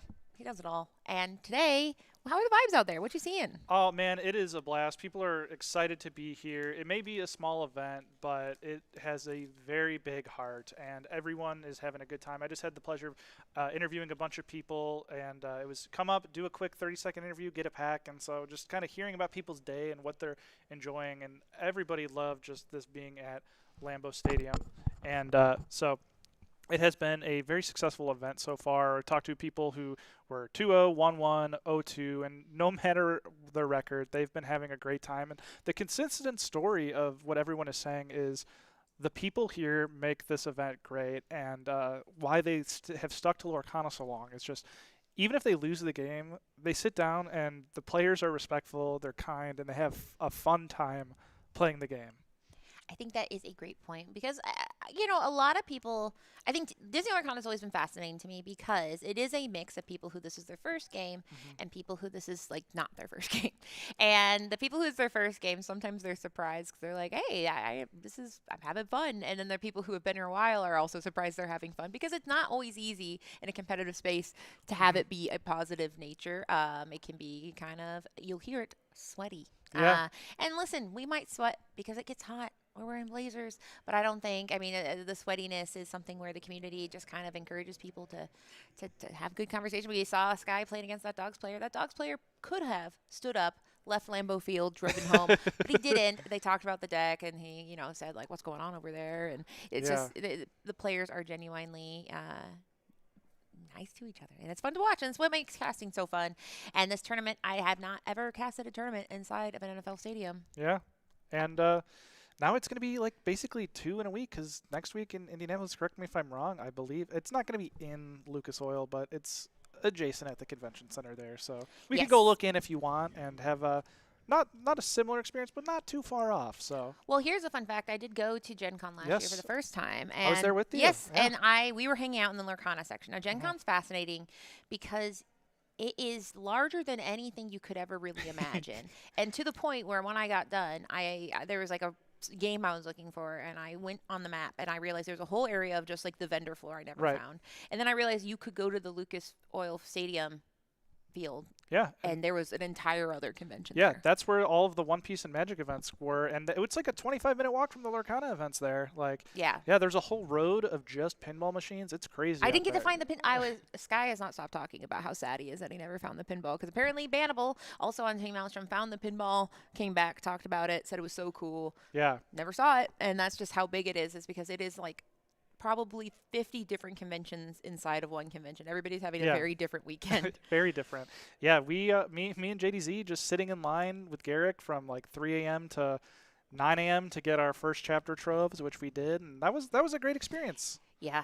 I think, and that is going to be Gen Con, which also, so we're talking about Indy, which will be next week, which is Disney Lorcana Challenge Indianapolis, which is the Infinity, the final Infinity event of the season that we know about, the culmination of all these CCQs we've been going to.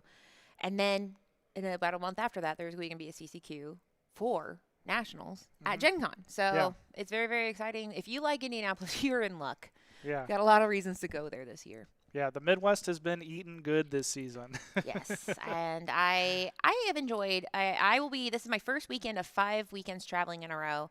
This weekend I am here in Green Bay. Next weekend will be Indianapolis. The following weekend will be the Diet Coke Invitational in Dallas. Then the weekend after that is PPG in Fort Worth, and the weekend after that will be Sharp Gaming in Fort Smith, Arkansas, which is a CCQ. So of those, all of them are CCQs or DLC. So I am in the Matrix. Yeah.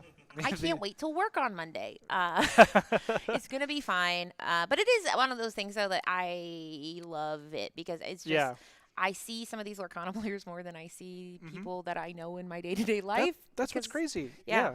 Like I've real friends. I've got like all my group of friends, and I see like DKP more than them, and he lives in Europe, and it's crazy. That's the beautiful thing about Lorcana. These events are on all of our schedules, and so we don't have to work around everyone's schedules. Like, that's what we want to do. So we're going to be there, and we're going to see our friends in Lorcana there. And so the older you get, it's just harder and harder to play with friends. And with Lorcana, it's easier and easier to play with friends. And so it's just such a good community, and we're all lucky to have a game like this to call home for us. Ohana means family, and family means everybody shuffle up and play Disney Lorcana.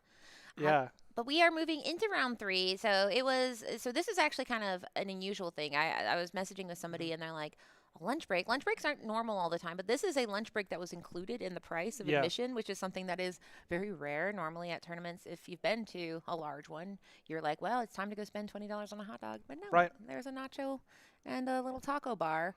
Did you go nacho or taco? I went both, and I went both kinds of tacos, and I went nachos, and that hot cheese was quite exquisite. Unlimited access to hot cheese is a luxury.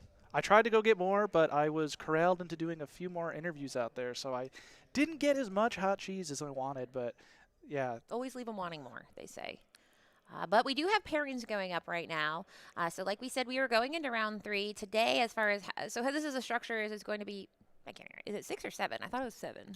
I believe originally it was 7, but I think there was 62 as opposed to 65, so it might only be 6 rounds. You were correct. There are 62 players. So currently in RPH, it is a Ravensburger Play Hub. It is showing there are 6 rounds. So this will be round number 3. Then we have 4 more rounds of Swiss, and then it'll be cut to top 16 who will play tomorrow morning, and then keep going. There's more. There's going to be a second tournament, and this tournament is a CCQ. They're playing for $5,000, and this might excite a lot of people.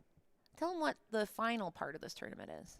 It is a set championship, so they're playing for Woody's and Woody Playmat. And funny enough, I asked every person I just interviewed out on the floor if they were going for the invite or the Woody Playmat, and the answer surprised me with how many people actually wanted the Woody Playmat more than the invite. Well, you get both, so that's like the good news. Is that'd be funny. You win, and like, well, pick. Do you want to go to Disneyland or do you want the Woody Playmat? You get both. And I did ask Guy in his interview. I was like, about that Woody Playmat, and he said, I'm not selling that if I get it, because there's some playmats, some pro players you'll find out when they get tangible goods, they think of it as currency. But I think as Disney Lorcana goes on, you see some of these players look at the cards, they're like, well, I kind of like that. I don't want to sell that. So that's been my favorite thing is as the game evolves, we see these players bond. Like watching Zan Syed slowly get more and more Disney clothing has been just a treat. Watching, like DKP and all these people, I don't think probably Disney adults become Disney adults is one of the most rewarding things as a Disney adult I have had the option to see. But we do have our feature match coming. It is a beloved member of the community playing an ink combination that you said it's a familiar ink combination, but there's something a little unique about their deck. Do we want to wait while we're talking, or do you want to lead and so people can watch? JDC said I'm no longer allowed to spoil, so we'll let it slide in, and then maybe I'll do the big reveal of what's going on in Game 2. But this might be a tough one for one player, as I do know the matchup for both. I was actually lucky enough to interview this one of the players who is a local of the area, and his name is Boy Howdy. And I'm excited. He said he was a Packers fan, and so he only plays Packers colors, so I might give a little hint on what he's playing there. We're not going to reveal the other one, but... it's funny, though, because we talk about ink pairing revealing a lot, but... For Amber Emerald, in theory, it could be dogs, but it also could be discard, or it could be control. Not a lot of people are doing that, but the brave one. I've seen one out there today. We've seen, and that control deck that is going to be taking advantage of Kita Under the Sea, and it could be any mixture. That's the thing that I've been talking about a lot the past few weeks on my channel, is that the reason Dogs is one of the most powerful decks in the meta is because it's one word, 40,000 combinations. Yeah. You can titrate your deck up or down. You can put Circle of Life in there if you're funky. You can put Malicious Being and Scary combo. It does it all. Yeah, it can really do it all, and it does it very powerfully. So when you're trying to tech against that deck, you are basically teching against an emotion, a vibe, than science, because you just really don't know. All you know is what did well last week. There'll probably be an Eleanor. Yeah. Yeah, and we do love Eleanor, the card that just literally does it all. We're drawing, we're getting in lore, and we're damaging. So I was very lucky to be casting that tournament where the Slab Sharks brought it. And the first game I saw it, I was like, I get it. dealing a damage, cool. Drawing a card, always cool. Lore, cool. Yeah. But then you see 2 on the board, you're like, okay, well, this is That's not fair. drawing 2 cards at end of turn is like That's mean. really good. We shouldn't do that. to Yeah, people. there's no downsides. It's not like Goliath. Goliath is Yeah. like, hey, read the contract. You can't have this many. Eleanor's like, just take the card. Just Yeah. take the card. And you do. And with 2, dealing 2 damage, I'll fire the cannon for free at the end of the turn. And usually with cards like that, I mean, obviously it's uninkable, but it's not that understated. Like, it's No, slightly she's understated, healthy. but it can still trade with most things in this format, because the Infinity format, there's one of the lowest, like, character, Mhm. with strength that I've seen in a long time. And so your challenges aren't that strong, and so that thing she can fight. I believe she's a 3/4, correct? Yeah. So yeah, with Dale, then suddenly you could have her challenge for 4 and get her diplomacy failed. Immunity. Let's go ahead and go battle mode. So we do watch we are seeing the players shuffle up. It's going to be just a moment, but we'll talk a little bit about one of these players. You said was Boy Howdy, but the other one is a favorite. He is the best card switcher in the business. If you've ever casted Disney Lorcana and had the pleasure of Jeebus being at the wheel of the card switcher, there ain't nobody doing it like he does it. He speaks through it. It's poetry. Yeah, and Jeebus, notoriously the most positive person in Lorcana, always has the most wonderful things to say about everything. So He always has a seat cushion. yeah. And that's like, I think you're being sarcastic. I'm being sarcastic. The thing is Jeebus can say things like the most miserable, like I'm having a terrible time, and you're like, oh, Jeebus, I Yeah, it's like, oh man, yeah. But Boy Howdy here has a hat, and I Yeah. think there's like a fly on it, like from fishing. And so really off the map. But this is our second player we've seen from Team Arcana. The first Yeah. player was Christian in round 1, but now we see it. This is Ink Geyser, Sapphire, Emerald. Yeah, and Boy Howdy, did he have a good interview when I chat with him? I was laughing, and he was just the aura of that guy. It was a lot of fun, and he was just a joyous person to chat with, and he is just here having a great time this weekend. And so it was just I've been a big Jeebus fan for like a long time, but I'm kind of rooting for Boy Howdy just with the aura and the vibe he gave me with that interview. So I'm really excited for this match. I am excited for the joy of. Sorry, we're hearing a little music. I don't know if you guys can hear it, but I'm excited for this match to just be able to say Jeebus and Boy Howdy over and Yeah. over again.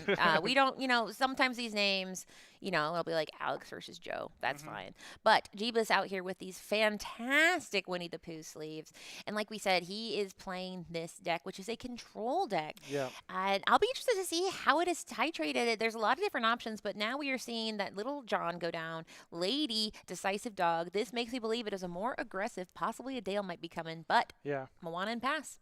Yeah, and so Jeebus is going to do with the Moana and Pass. And so for those uninitiated with this matchup, it's really going to be the dogs just taking kind of full control and early lead of this match. And then Jeebus is going to have a couple powerful turns. And if they get interrupted by Ursula or Mowgli to take his combo to wipe the board, then Boy Howdy is going to have an easy time to victory. If Boy Howdy doesn't have those answers and Jeebus is able to get the board clear out, he'll have a easy time to victory. And so Jeebus is going to be looking for a early Prince Philip combo. The best thing he can do is either Tipo into a Clarabelle Sing Under the Sea or a Tipo into Sail plus Prince Philip into Sing the combo and Shift to take out the whole board while hoping to dodge the Ursula and Mowgli.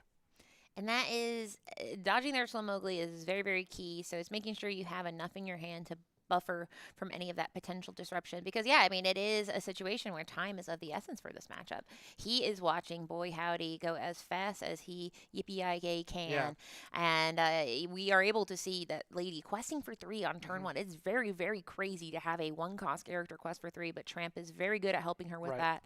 In the meantime, Jeebus is saying, all right, this is where he's playing a very different game. He is establishing a slow build up to a powerful board state. Now, Visions of the Future is not what I traditionally think I Right. would see on this turn. So if I am Jeebus, I am a little nervous of the dogs on the other side. Now, here's the thing. It may look like he missed ramp, but it doesn't actually turn the clock if he goes next turn small Philip into Cinderella. He can then shift it in the exact same timeline if he were to play ramp and then into another Cindy perhaps after that. So it really isn't that detrimental. What is detrimental, though, is that Lady questing for 3 on turn 2. That is the one card you do not want to see, especially on the draw from the side of green-blue. Now, I am a little shocked to see Emerald Chromacon because it's a card we haven't talked about in a while. It does have the ability that on your opponent's turn, whenever they go ahead and banish a character, that you are allowed to go ahead and return a card to their hand. Now, Prince Philip, he says, I got ward. He is just sitting, posing up on the ship here, and he is a Royal Explorer who is just going to quest for 2, but like we mentioned, he's there for a lot more than that. Like you said, the shift, singing, the malicious, mean, and scary combo, he can do that, but we need more ink where we're going. So we're gonna have to be patient, and luckily that Emerald Chromacon was kind of a down-tempo turn. It took the brakes off. But I'll tell you what's not going to be a down-tempo turn is this Eleanor coming out and allowing to draw the card. Now, thankfully, the Prince Philip does have ward, so that damage is not going to go off. But boy, howdy is going to continue to fill up his hand. And with that Chromacon out, even if Jeebus does the combo, the Prince Philip is going to get bounced to hand. Now, notably, it will bounce the small Philip and the large Philip back to his hand, so it will be a 2-card swing if boy howdy wants to send it back. And so oftentimes they might not want to if they can be close enough to the lore where they just need a couple more swings. So we're going to have a couple interesting turns here. Oh, he does not have the Cinderella, which is going to put him significantly back on the clock. Yeah, that Cinderella, dreams come true, and allows you to get like that extra ramp at the end of turn. In this case, every time I see something like Develop Your Brain or Visions, I'm going, ooh, that's missing the script a little bit. Now, this does provide some insulation because we know we have to do a little bit of get your hands dirty here because Prince will have to challenge into that lady, take no damage, and so he's doing fine. He does leave himself open to a challenge back, but that's why we have backup Prince Philip. Yeah, actually not the worst. Because he missed that Cindy, the second Prince Philip allows him to use this other Prince Philip as a way to just eliminate lore off of the side of Boy Howdy. Now the problem is Boy Howdy is already at 10 lore. Now bringing back that Lilo, notably the Lilo comes into play exerted, so Boy Howdy does not have to exert his Eleanor if he does not want to, and he will be able to trigger her effect at the end of turn, drawing a card.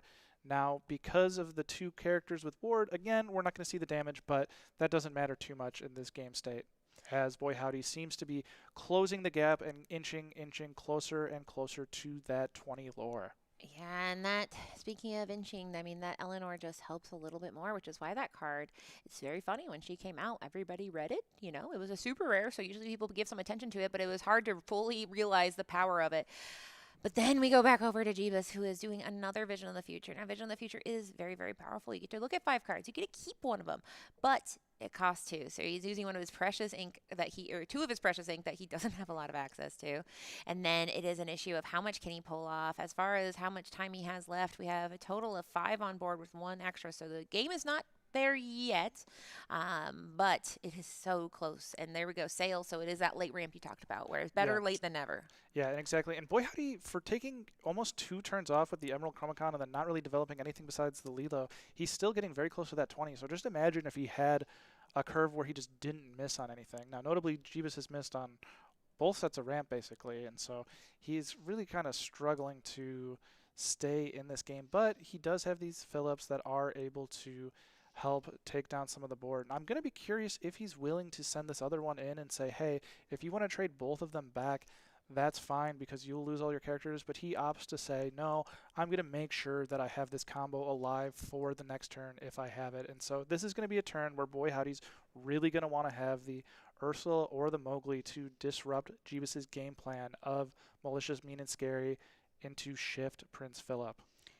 Now, one of the things we talked about was that Chromacon, Prince Philip, he doesn't care about Chromacon because ward is ward all the time. And so that is one of the nice things where he can go into this more aggressive, challenging style. But like we mentioned, it does leave him open. And unfortunately, ward does not keep you from being challenged. Eleanor, like we talked about right before, she's a nice, sizable queen here with 3 strength, being able to easily take care of Prince Philip. And in the meantime, he's still able to get a couple more lore, get 1 more lore of Eleanor, draw a card, and not deal a damage. That's the one good news for him. But unfortunately, Jeebus is at 5 ink, so it is time for him to do the combo now or never.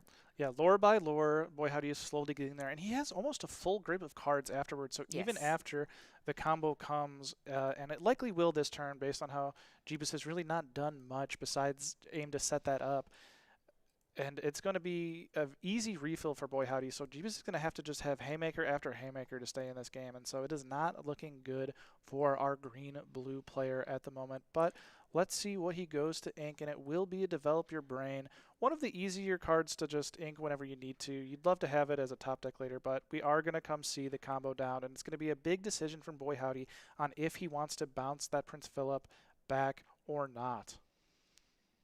Yeah, and Prince Jebus is thinking again on if he actually wants to send it back or not. Or okay, so now the Chromacon is going to bounce his own tramp. It's a brilliant play. A lot of people remember that Chromacon can bounce either character, and so with the Prince Philip combo coming, you're allowed to just send one of those characters back because the Malicious took out the Eleanor, and then now this is going to bounce the Philip back, and now Boy Howdy just has that extra tramp, which could be the difference. That is a huge amount of cards with 16 lore. This is a hard battle for Jeebus to fight back from. Yeah, because we mentioned Prince Philip before he shifted. He had Ward. The minute he shifted, he doesn't. So basically, Boy Howdy, like you said, took great advantage of the fact that the Chromacon, he is in control. So with about 9 cards in hand, it is like the game just started over. Jeebus spent every turn he spent building up to that turn, and it's like it never even happened. Boy Howdy is at 16 lore, so he can go as wide as he can here, which using this Willow and the Tramp, he's able to go pretty wide, taking advantage of the discount Amber provides. So now it becomes a situation of, Jeebus, can you pull off a miracle? And I think the miracle is Spooky Sight or Bust. And so we are going to, I'm seeing 6 ink come down. And will it be the Spooky Sight, or are we going to be going to game 2? And it is the Spooky Sight. And so while this does give Boy Howdy a ton of ink, 4 to be exact, he does lose a bit of his full grip as last time. He still has a few cards, I believe 3 or 4, and so he is going to be able to dump. And now it's just with this much ink, you're going to be taking that Lilo back every turn. And so Jeebus is going to be sad that he didn't get to Spooky Sight that one, because that Lilo is one of the most problematic cards to deal with turn after turn when you're barely playing characters. And this lady, you thought you got rid of all of his cards? This lady is just going to refill and continue to bring it out, and he's just going to play that other lady as well. And that's why I think Spooky Sight is, we talk about like how cards have upsides and downsides. It's a huge downside to have an aggressive player, an aggro player, have access to double the amount of ink. Yeah. And we saw why, because he was able to keep his hand full with Eleanor, and then also that lady at the end, and then he's able to now have a lot of ink because of Spooky Sight. So Jeebus had to do it, but it just came at that downside of, unfortunately, the resources on Boy Howdy's side was a rootin' tootin' scary time. But that is how it goes. Unfortunately, control decks, if you have an aggressive deck playing aggressive style, it can get under you, even if you had to take a whole turn off to play a Chromacon, which pretty much did nothing in this match. Yeah, being on the draw versus this matchup is really, really terrifying if you don't have like the perfect fill-up curve combo. And notably, Boy Howdy never Ursula'd or Mowgli'd, and so Jeebus had ample opportunity to win this game, but the draws just didn't go his way. He missed ramp and didn't have the Cindy to make up for it. And Boy Howdy giving the look to the camera like that he knows what's up, and that was... When they look at me, I'm like, did they see me? And I'm like, wait, no, they don't see me. Or do they? And so Jeebus notably talks very funnily and says some very, very funny things. And so when I asked him, I said, why did you bring this deck today? If it, like, I think it's pretty not great into dogs. And he goes, that deck doesn't exist. I'm not going to play against that deck. And so we're seeing that sort of backfire here in game 1. And notably, I asked, I said, I like this deck in core. Why do you like it in Infinity? And he goes, this has no Infinity cards. This is my core deck. Yeah, and I think that somebody asked me this week, why, Infinity versus Core, why are some people more a fan of Core than Infinity? And for me, one thing that's really notable is that the time frame between Infinity and Core is simply 4 sets. It's basically we got rid of 8 sets. We got rid of 8 sets, right? Or no? Is it just 4? They rotated out 4. Just no, it's just 4 1 through 4. Yeah. So the difference is not that much. So you can have dogs players that have only 1 or 2, maybe Rapunzel gifted with healing. It's basically just Rapunzel at this point. Yes. And so all that to be said is, as Infinity grows, I imagine we are going to see a huge disparity between Infinity and Core. But as of today, it's not so different. Obviously, Amber Steel Song has a much better time in Infinity. That deck rejoices the most, I think. But I do love this matchup because it shows that some of the most powerful cards are new. Now, we do have a rotation coming up in about a month. Yeah. But till then, Jeebus is enjoying the cards he has access to, which is set 5 through 12. And he is making good use of them. But yeah, I think that's very fascinating that there really isn't. I'm trying to think if there was any card that maybe because he was trying to prove a point, but I don't even think there would be a card that he wanted to play and he couldn't. Knowing Jeebus, it was just what he had made, and he didn't feel like looking through the piles for his Infinity card. And he said, you know what, the deck's been working fine in core. I'm gonna just take it to Infinity and have a blast as long as I don't play against a lot of dogs today. And we are off to the races here. He is now on the play, putting a Merryweather down into the Inkwell, and then a Develop Your Brain, making sure that we get the hand to be exactly what he needs, because we saw what happens when you miss Ramp on 2. You can miss it, but it's better if you hit all the marks when you're supposed to hit them.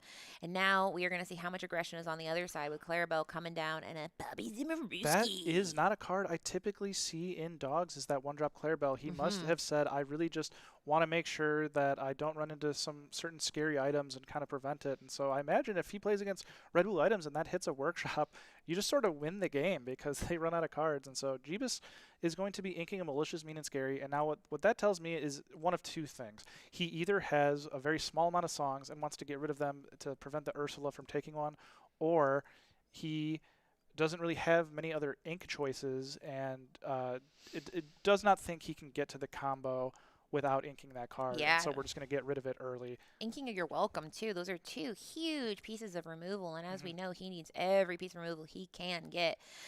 But like you mentioned, that Clarabelle, very interesting. We've seen, I call it item hate. I think other people call it item hate because the meta ebbs and flows with how problematic items are, but we're at a point where a lot of decks are going to have something, and Snowfort is the big one, obviously. Then there are items decks, and then maybe you just hate Junior Woodchuck guidebooks and you don't want people to read. So it is a card that I find it funny that he put in his deck, because I mean that's really all it can do, or that's really what it's there for. But in the meantime, we have this Resourceful Recruit, which can add a little bit of reach to the deck. Yeah, I'm a big fan of the Mulan and how much reach it does have. And notably, Jeebus missed the highest win rate card in the early game for this deck against the dogs from Boy Howdy, and that is the one-drop Clarabelle we see go to the Inkwell now. Now, some of the strongest play lines against this deck is you want to do the one-drop Clarabelle into a Tipo, into a shift Clarabelle, Sing Under the Sea, and that is almost always going to win you the game pretty easily. And so our backup plan here is just we're going to be inking and ramping with that Cinderella.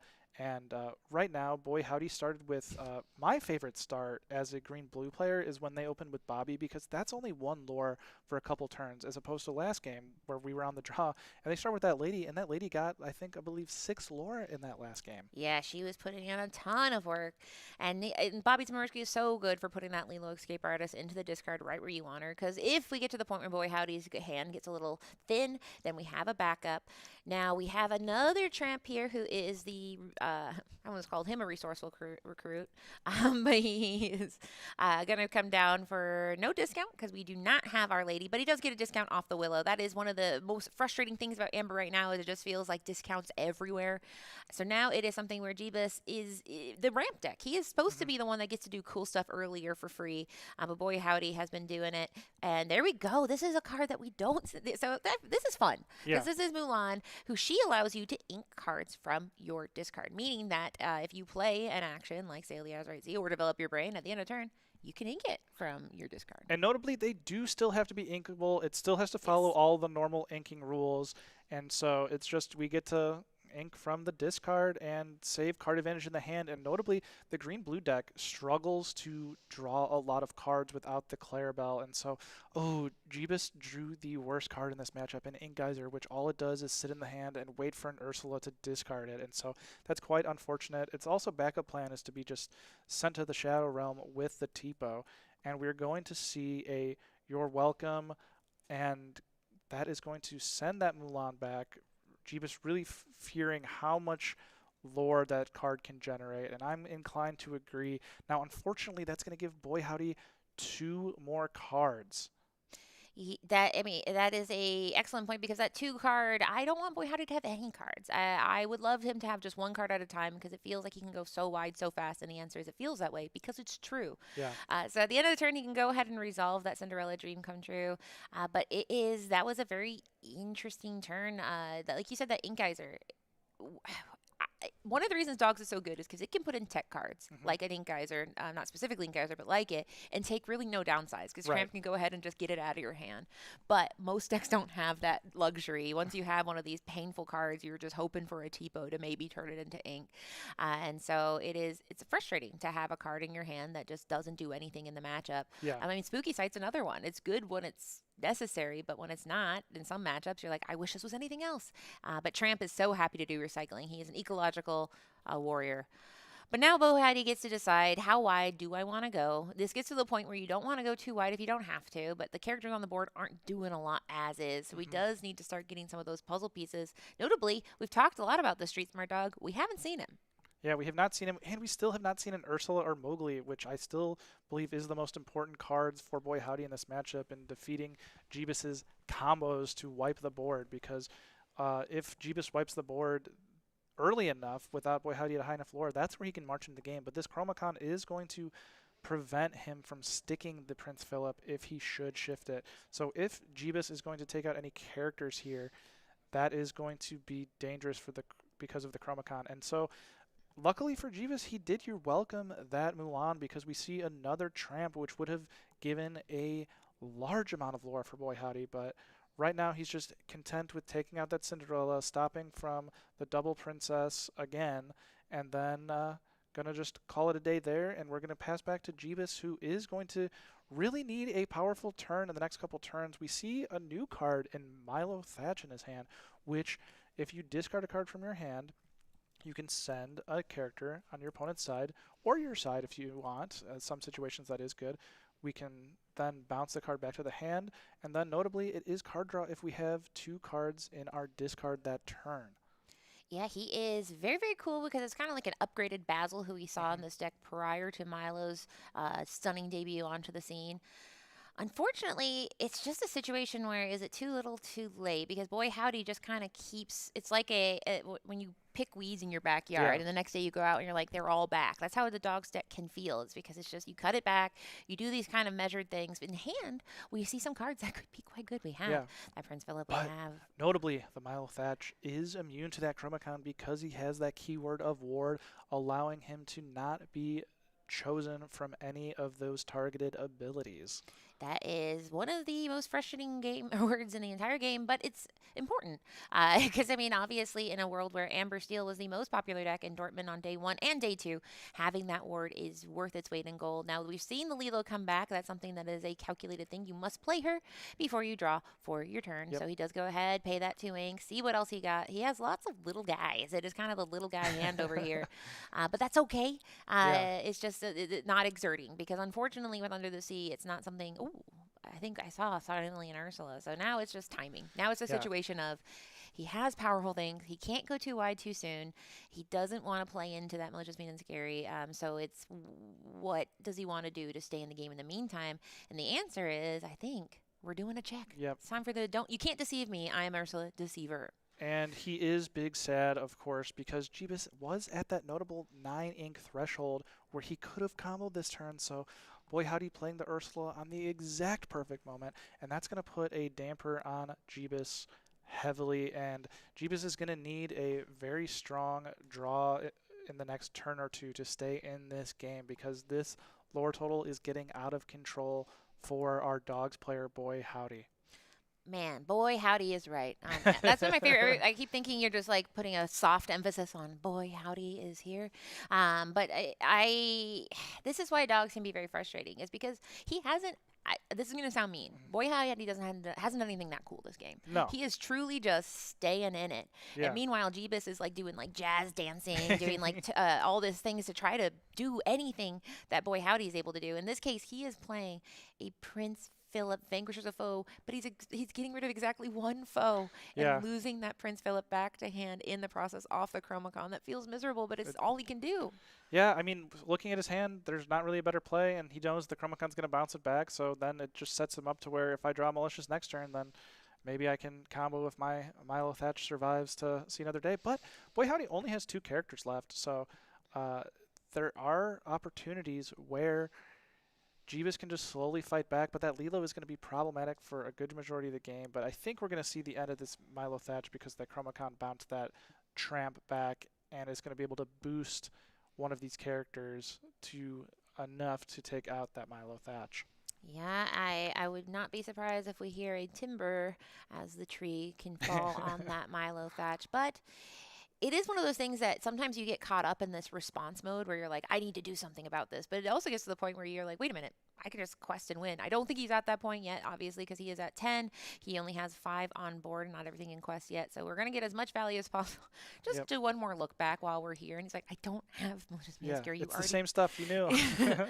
First off, get out of my business. But there we go. He is just going to go ahead and quest because I guess, like I mentioned, why stress it? He has one character. He's a 0 lore. If I can get up to a nice, looks like did he get his lore up there on there?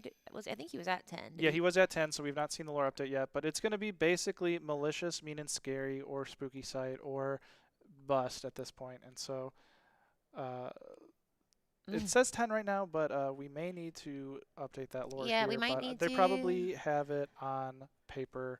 Correct. Yeah, because we might want to check with Boy Howdy because I think his lore total might be 13, but I feel bad overwriting it because it makes me feel like I'm like too drunk with power. But we do have somebody quest with wit in the chat saying, checking in while at the gym, love the hat, hate the deck. So that is a little shout out to Boy Howdy. Now, I think Jeebus is probably not too concerned about the lore right now because he's only able to do a little bit right now. He can go ahead, return that Lilo to the hand, return or challenge into the Grandmother Willow. So he's doing board control. He's doing what he can with the resources he has. But it just feels like the inevitability, that relentless flow of power is only going to be on Boy Howdy's side.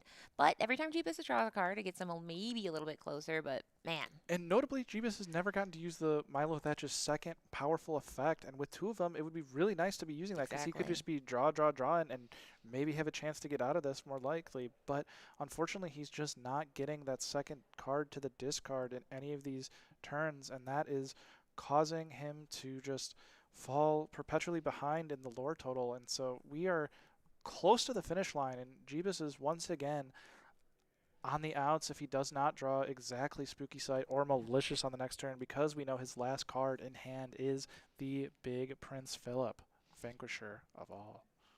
Yeah, and he's going to have to do a lot of vanquishing because this is a very, very, it gets to the point where I stop counting. I'm like, it's more than 3. So he's developing, which is not a great sign. We have Your Welcome and Sail the Azurite Sea. So both of those do have a potential to get more cards in hand. In theory, you could keep Your Welcome, sing Your Welcome on, have Milo sing Your Welcome on himself. That is an option to try to get deeper in there. You do need one more Milo to sing, but it's all gambling at this point. So he sends back Your Welcome and he chooses to do the Sail the Azurite Sea. I think he is just going for Spooky at this point and says, that gives me a chance more, but he gets the Merryweather and says, good game, and that is all she wrote, and we are going to see Boy Howdy take the victory, and I am jealous that I'm not going to be the one doing this interview because this guy is awesome. And JDC, no, JDC, you're gonna love this guy. He's jealous, but in a way that's like building it up. Like building it up, yeah. Yeah, like man, this is gonna be fun. This is you're gonna love this guy, and I'm excited to hear what he's got to say. So we're gonna get Boy Howdy up in here, and he is a local to the area here, and so really representing the home crowd well. And it's gonna be a great interview coming up, and unfortunately we saw Green Blue go down. I have lost with that deck. I've been playing that deck all set champs and been getting torn apart by Doug's every top cut I play, and so this matchup went exactly how all of my top cuts have gone. So basically the same. Yeah, and it becomes an issue when we talk about any format. It's what does each deck do, and does it do it better than the other decks do their cool stuff? And the answer is, as we saw, Green Blue does some crazy powerful stuff, but it takes time. And while you're getting there, the other decks, like, guess what? I do cool stuff, and I'm done. I'm actually clocking out for the day. And all I need is an Ursula or Mowgli, and you can't do cool stuff. Yes, right? All I need is this one card, and I'll end it. And that's why I think we also have seen Ruby Amethyst, which is a deck that people like, because they're like, just you wait. In a few turns, I'm going to do this cool thing. It's called Be No, you took it. No, goodbye. So we are getting Boy Howdy, the rootness, tootiness cowboy in the Wild Wild West over here. And we'll have JD doing the interview. So we'll throw it to a quick little screen where we're going to do our little shuffle. And the next time you'll see 2 people, but one with a very cool hat. Yes, exactly.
And we are back with winner of round number 3. Yeehaw! Boy howdy comes out, and boy howdy did you get it done.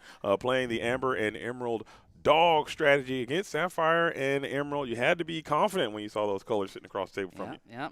It's you got to go fast, you know. You got to go fast. You came out, you hit the gas pedal. So you're playing dogs. J-Bomb said he did an interview with you earlier, and he kind of explained why. But I want you to explain to the people at home that may be watching, why are we on the Amber and Emerald dogs strategy? Well, I typically like to gravitate towards more rogue strategies.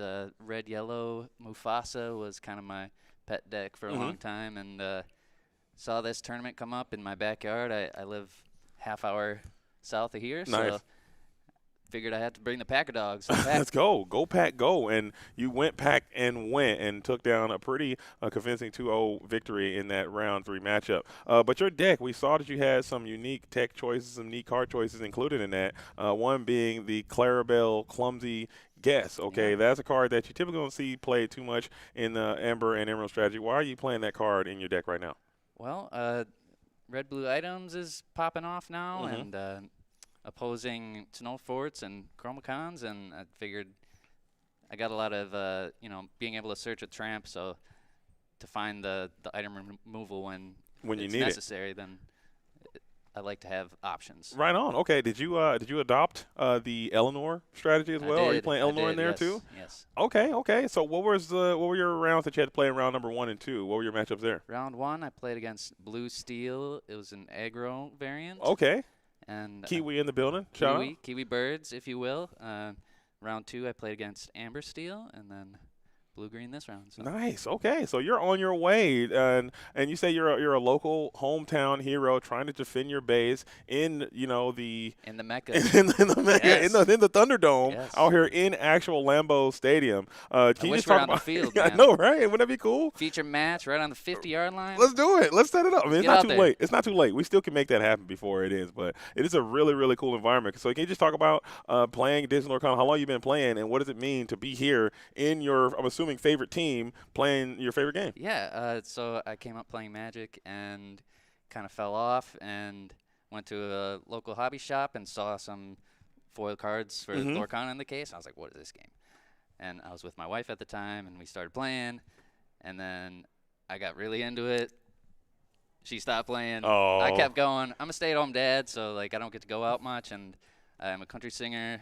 Boy Howdy is the name. Nice. Okay. Check out my album, Essential Country. Essential Country. Yeah. Okay. Plug the album, dude. Yeah. You better lock them doors and turn. See, I can back you up. Scoot, boogie. Let's go, Boy Howdy, and JDZ coming on to your country TMZ or CMT award show near you. Yeah, so I'm gigging most weekends and staying at home with the girls, and figured this one's close enough. I don't really get to travel otherwise besides for my music, and excited to play at Lambeau. Right on, man. Right on. We are in Packer Town. So you're a Packer fan? Oh, I yeah. take it? Yeah. Top 5 favorite Packers, dead or alive? Oh, man. You're on the spot. Here we go. Kabir Gabacha B. Miller. Let's go.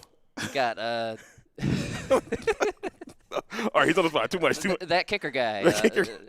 Ryan Longwell. There you go. Reggie White. Reggie White's got to be in there. He's my favorite he's Packer. Definitely. Yeah. I still got one of the OG sticker cards of him on my fridge. What was the linebacker with the long hair? I liked him for a time. Oh, man.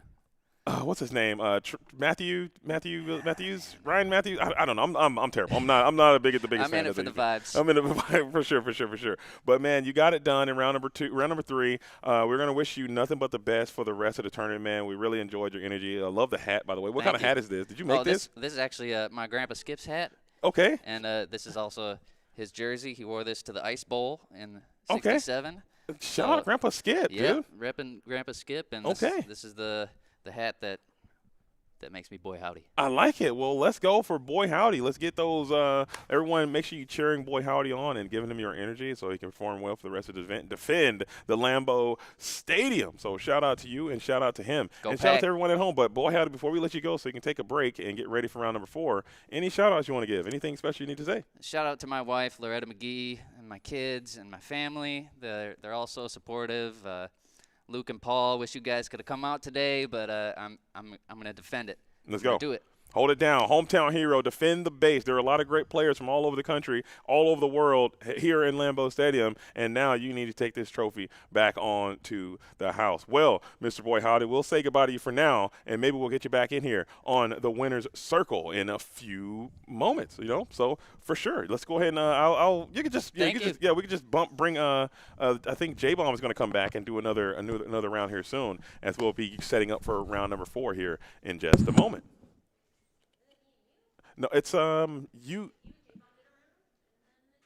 Wait, it should be no, because you just did. Yeah, it started with me and you. Yeah. Me and you, J-Bomb you, J-Bomb me and you. Oh, okay, yeah. Get it. My bad. Thank you, guys.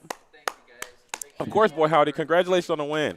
Congratulations on the big old Dublinski. You can't get rid of me. Oh, I don't. Katie, like, Katie. I have a break. You don't. Listen, Katie. You don't have a break. I gotta tell you something, big dog. Clock in. Hanging out with Katie in the Quest world in Lorcana realm is. It's everything. Okay? I mean, you better like it because we're doing it every weekend forever. You better like it. You better start believing and casting with Katie because you're in one. Yeah. Oh yeah. And we're going to get if we can get I have a match for round number 4 already. If we can find. That was crazy. I sat down.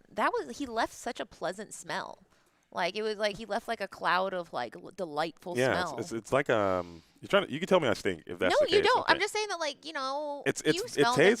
it's not taste. Oh my goodness, it smells very manly. Yeah, like it smells There's like manly. yeah. There's definitely a manly musk. But not like, but musk sounds bad. But it's like the kind you pay for. It's something you pay for that. That's Aquaphor, maybe Aquavelva. Oh yeah, maybe Aquaphor. Aquaphor's so sensitive. It's for sensitive skin.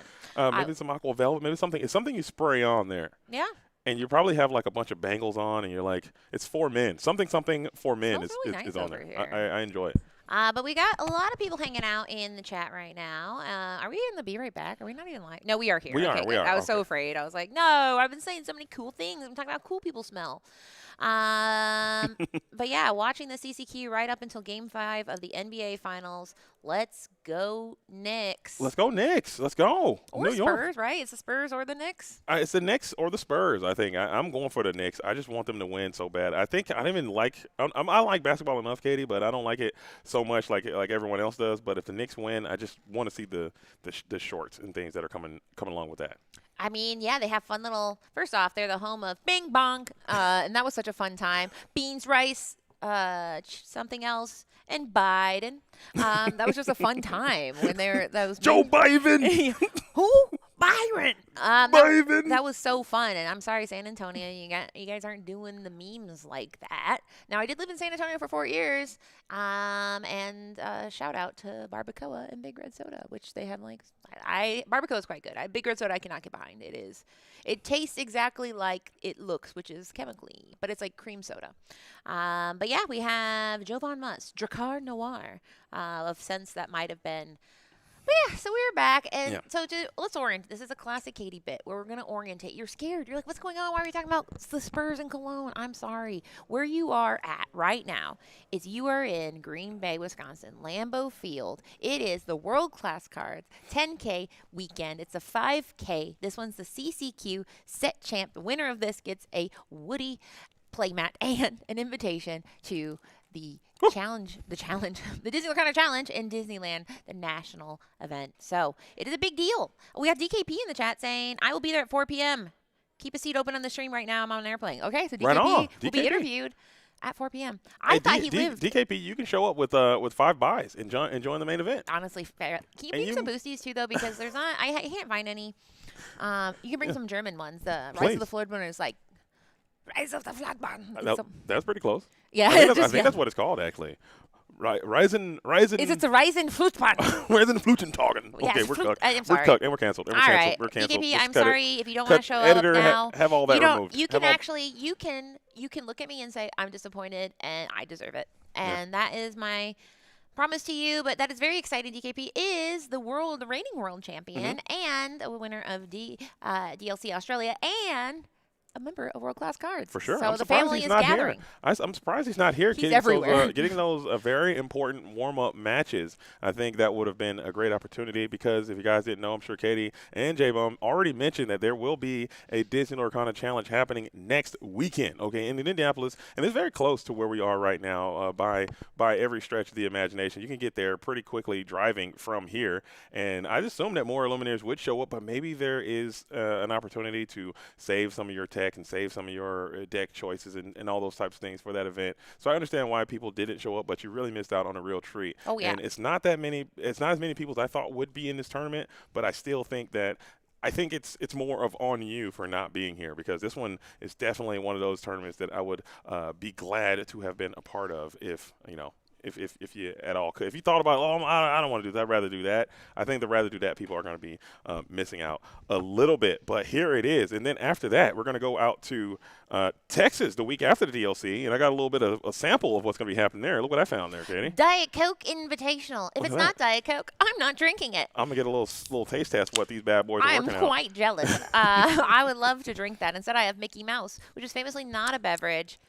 I don't tell the people. I'm a Coke Zero fan, but Diet Me Coke too. is the classic, Me is the too. original. I will never say that Here's out a fun loud. fact. I'll never utter that. Well, here's a fun fact. So, Diet Coke was made using the science of the technology, the sweeteners available at the time.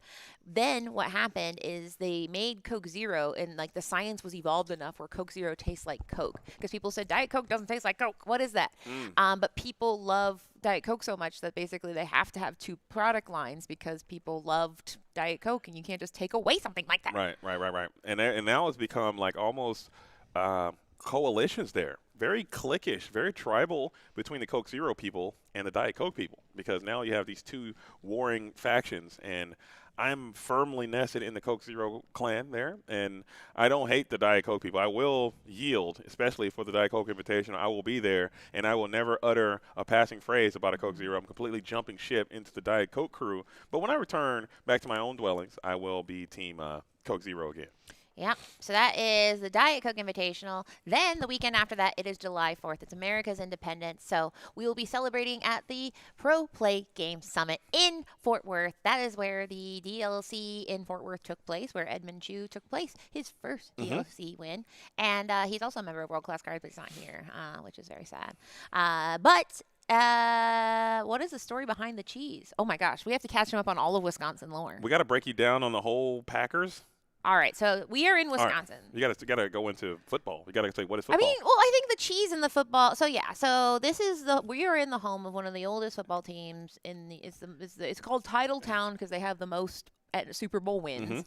Cheese, Wisconsin. So Wisconsin got known for dairy cows and cheese. So the Packers are one of the only, I think, the only football team owned by the fans, the or fan. franchise. The franchise is owned by the fans. Yeah. Yes, and so all of this together is just kind of like it's like Disney adults. There's all these like little inside jokes. Like I think the cheese has basically zero to do with the Packers, but everything to do with the Packers. I think it's because of the nickname, and I could be wrong. And we can look this up. We have the technology to look this up to confirm. But the Packers, Go Pack Go, their colors are this amber and emerald. Okay, Yes. yellow and green, or gold and dogs. Yes. emerald or whatever, and their helmets are yellow, and yellow looks like cheese, so they call them cheeseheads. I got cheese on my head, but don't call me a cheesehead. But they There you go. did. They called them cheeseheads. And now this is a part of their design apparel there. Yeah, and this is in Lambeau Field. They got the Vince Lombardi statue on there. We got the Lambeau Leap. We have a lot of Bear fans being kind of funny about it. What J-Bomb showed, he was wearing Bear socks, and actually if security sees that, they kick you out. Yeah, for sure. So it's been kind of scary trying to harbor that. So getting educated by an American football cheese history in a tournament stream only in Lorcana. Magic people aren't doing this? There you go. The I Pro don't Tour think- needs to teach people a little bit more about cheese. There you go. I think that's definitely something that people might need to know. And Katie, I think to that point, we need to start maybe doing a national cultural exchange because apparently there is the World Cup is taking place in Everywhere. America Yeah. all over right now. And for me as an American, I don't really watch too much soccer and or football. I don't tune in, and the World Cup is like in our city, and I'm like, why is there so much traffic? Like, why is all these things? And the hotel is selling out. Oh, because the World Cup is there, and people are showing up, and I think that is just maybe we could take some time to learn about each other's hobbies and sports. I don't care about any of that. I don't care about football. I don't care about soccer. I'm all in on Lorcana, and let's get a Lorcana team. Let's get these NFL players locked into the dojo and playing some get into the realm, huh? I agree. And when I broadcasted a tournament from Omaha at Krypton Comics, which is where I am from, I did get to know Omaha. And I think that's like one of the cooler things about TCGs is it gets people talking and moving and grooving about places they wouldn't normally talk about. And, you know, unfortunately, this isn't a great example because lots of people have a reason to come to this exact place. And that would be to see America's team, the Packers. Just kidding. That's the Cowboys. That's a funny little joke. Don't get mad, chat. But it is very, very unique. And we're going to, today, go through 6 rounds of Disney Lorcana. Tomorrow is going to be top 16. And then a whole nother 5K. It's a 10K weekend. And I'm very excited. I still kind of in disbelief there's only 6 rounds today. Like, I keep seeing that, but I'm like, really? Only 6 rounds? That's kind of more. insane. I need more than that. I am telling you right now. My body needs to be sustained on more Lorcana. I don't know if I can go back to doing just such a small amount of rounds per day. I need like a 9-piece to even get me woken up before. I'm still sleeping right now. You're never going to see Delirious, Katie and JD, and that's one more. That was 6 rounds, and we're going into round number 4. Yes, that means we have only 3 more rounds today, and I don't know if that's true. I'll get confirmation. Yeah. But that is what's showing in Ravensburger Play Hub. We have everybody 8 minutes left in the round. We just saw Boy Howdy versus Jeebus. Some very big names in the room. So at the top tables, I'm seeing Sky is playing against Danny N. So it's funny. Like I think it defaults to just your first name and last initial. So you'll be like, it's so and so versus Joe. But we have Zenulus, who just won their round 3. So shout out to Zenulus, also of Team Maelstrom. Tiagos, who is one of the few members here representing World Class Cards. DKP is trying to get here, but we have Tiago on the ground. We saw him land and come straight to the card. Last night he said, does anyone have a deck I can play? And so he's playing my deck. Really? Yeah. We might have to get Tiago on feature. I know he is going to be playing the Amber and Emerald Dog strategy, and that could be a risk. And just so Katie can say these are all my cards, and if I want it, I can go on stream. I can go take them all back right now and throw this Lumineer right up out of this tournament. Any other notable name? I see Joshua Satterfield and played Tiago last round. Yes, that was unfortunate because Joshua Satterfield we saw and enter the battlefield with great success on a Ruby Sapphire build, items build, but unfortunately that items build got swarmed by the dogs. I was going to grab that Illuminator and get him onto the stream next round, but now that he has suffered a defeat, we might not be able to do that. We also have Habibi there coming in from Into the Battlefield as well. Sunny Day as the Illuminator that won that previous round as well. So a lot of the reports are coming in. The thing is starting to get quite narrow here as we're going into round number 4. J1, we got some news? Sky has been defeated this round. Oh. He has been repeats all 3 games, I believe. That'll do it. That'll do it. And that's the thing. Action decks, Pete loves to see an action deck coming. And I think that's one of the sign of a healthy meta is that every deck has something that can stop it. That's sometimes why dogs can be frustrating because it doesn't feel like there's one way to stop it. It feels like there's a lot of different ways to stop it. So if you are afraid of action dogs or action decks, you would probably Pete would be quite important. So we are seeing this results trickle in, and we just heard Sky at table 1, who we saw and featured in round 2. He was taken down by Danny N. Do we know what Danny N was playing? Amber Steel. And that was, he did say, I asked him this morning, what is the worst matchup? And he said, Amber Steel can get a little dicey, and that is specifically because Pete. And I mean, it's a good deck, but Pete stopping actions when your whole deck is I play actions and do things for free. Problem. Yeah, and they also have, I know a lot of the Amber and Steel strategies have them adopting bare necessities into their decks, and a lot of them have been going a bit of a discard route. I've even seen some of the decks adopt You Have Forgotten Me, and also Mowgli has been seeing a resurgence in play. So if you have an action-based deck or some type of combo-based strategy and you're able to disrupt that in any way, every single one of their cards is going to need to carry their own individual weight, and when you can, rip those cards from hand or get them off of their timeline or knock off their lead Lilos, and now their Olafs aren't performing as well, the deck does kind of seem to stun there. And then Pete, obviously, is going to be one of the best cards ever printed. I will be sad to see Pete go. I'm not going to lie. I know a lot of Lumineers are going to rejoice mightily when the games referee is rotated out of the format, but he's one card very, very high on my list that I would love to see reprinted. Are there any cards that you want to see come back? Well, he's not really going away so much as turning into Pete the Ancient Ways. Yeah, I'm just that's kidding. pretty good. That was Thank very you. good. Man, Man, we don't deserve Katie. That was so good. It was right there. I could have had that Pete one. the Ancient Ways, yeah. Golly, we It's don't. not that good. It's not that good. It's pretty good though. Please, it's pretty good. It's pretty good. pretty It was good. right there, and I missed it. Yes, because you were, I mean, but to be fair, I'm scared because now I have to stall while I think of the answer. Because the entire time you were talking, I'm like, Pete the Ancient Ways, Pete the Ancient Ways. And I had it. I could have dropped it in there. I think. I mean, We don't deserve Katie, by the way. You guys really don't But you are understand. stuck with her. No, you don't. You guys are gonna. There's gonna be a day. I hope that day is not anytime soon, where Katie's not able to do this, and you guys are gonna be. We're all gonna be worse for it. Yeah, I'm scared. Is that? But no, thank you, JD. I'll take it. I'm not good at taking compliments, but thank you. Of course. I'll take it, and I'll do the spin back. You'll get a compliment at some point. Is Please that a don't. good pack? Is it a good pack? Oh, you just came here to give us a bad pack? Why would you come here and give a bad pack? Oh, okay. Just okay. Oh. All right. We thought we were getting late breaking news, I but it thought was J-Bomb's coming here and pulling out the enchanty so we can. Man, nope. J-Bomb. That is not what That happened. now that just made me mad. It did a little because you walked in with a little. With a cheeky smile. Did you Yeah. see the cheeky smirk this Illuminator had on his face? He did. And he puts the cards down like he had a like. Is this a good rip, J-Bomb? Nah, this has made it worse. We'll man. talk about it.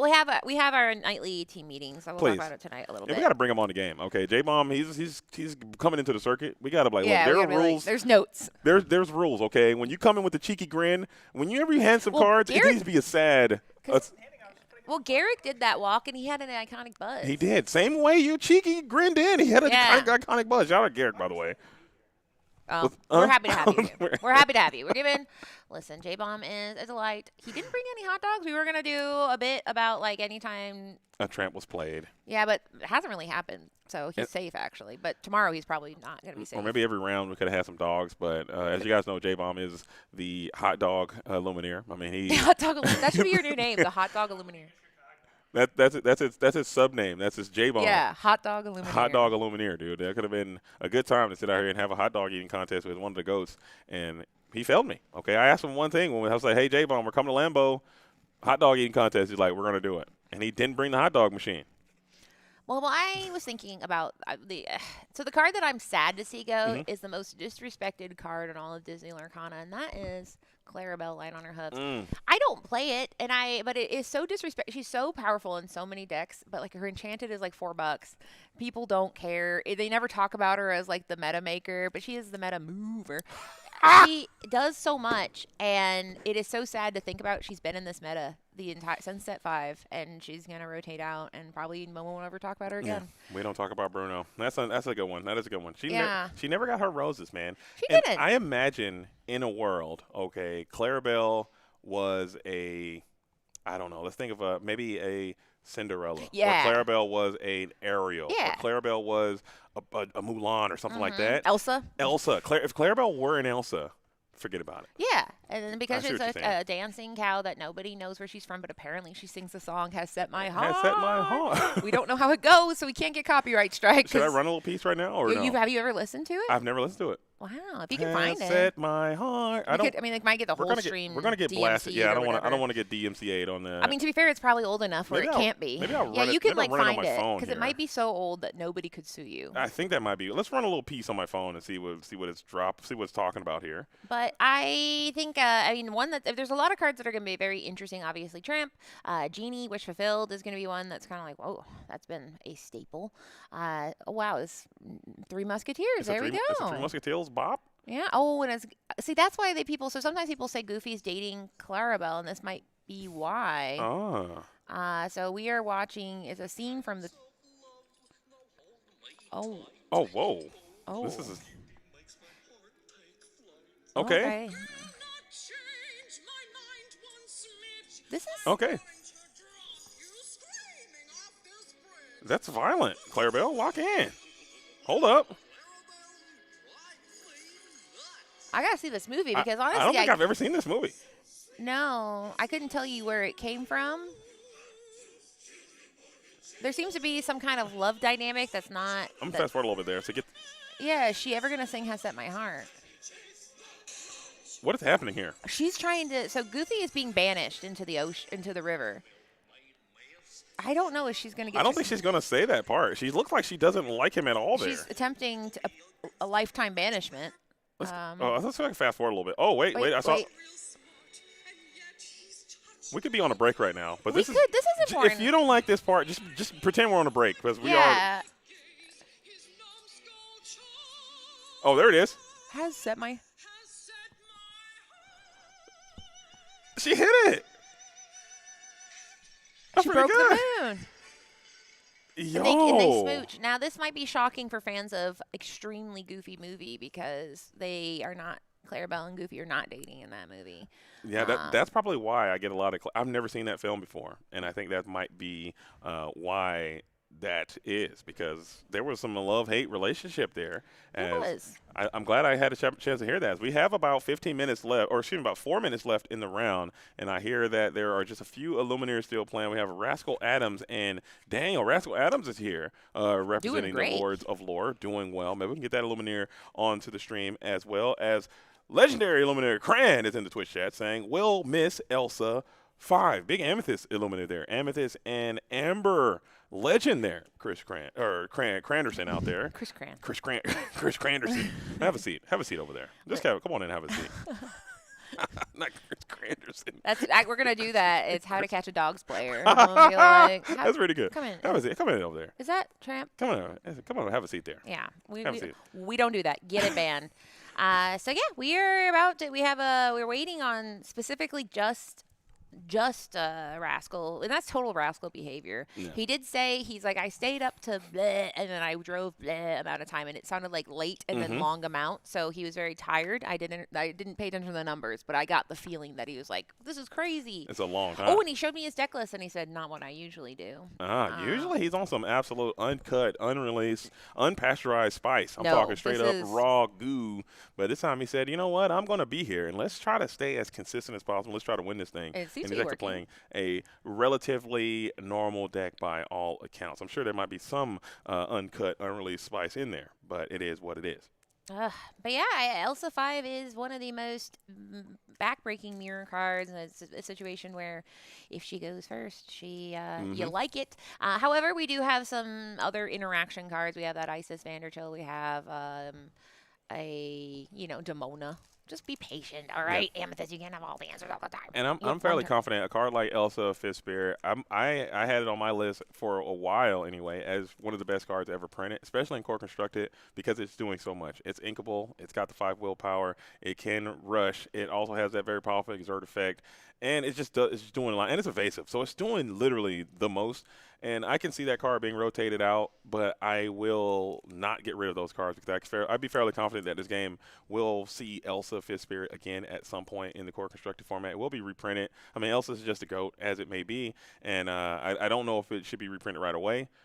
Maybe some time away to make the heart grow fonder a bit there. I can't remember which main stage it was, but I think I remember at some point somebody at Ravensburger stated that like the reason Elsa was important and why people are like ban her, and they're like no, it's because she does something super important for the game and forces interaction, because there's so many games we'll see where it's like I play a card and they just stare at each other. You'll see this a lot in Steel Mirrors where it's just like two boards being like I'm scared, and Elsa comes in and just gets that party started and gets you to the point where you don't get to forces it. And so I think there has to be something like that, otherwise it can be boring. But we got Boba Fett saying, hello, JDZ and Katie from France. Bonjour. Bonjour from France. And I was tuned in. There is a tournament in France as well. There's a CCQ that just went down in France. I believe they are still going live right now, but hopefully they're having a great experience over there. I believe that one is Core Constructed, and we are in Infinity. So a huge Lorcana weekend as well all over the world, and more to be followed next week. So again, I want to thank you guys all for being here as we are waiting on round number 4 to begin, and we'll see how that all goes, man. And I'm excited for it. So, or they might have just wrapped. They might have just wrapped up for the French event, CCQ. I think that might be a 2-day event as well. I'm not certain if it's over or who won or lost or whatnot, or what the stats were happening there. But I'm just flummoxed at the picture that Twitch screenshotted for this. It's like people are supposed to want to watch this event, and it's me making an absolute, Oh goodness. just really a silly, like a very upset face. Like That looks nobody's quite gonna. good. Who wants to watch an event I'm where? clicking that right away. Yeah, I want to know why I'm this screen- woman I'm is so screenshotting that, and then I'm clicking it. disgusted. But yes, it looks like they did go ahead and wrap up. So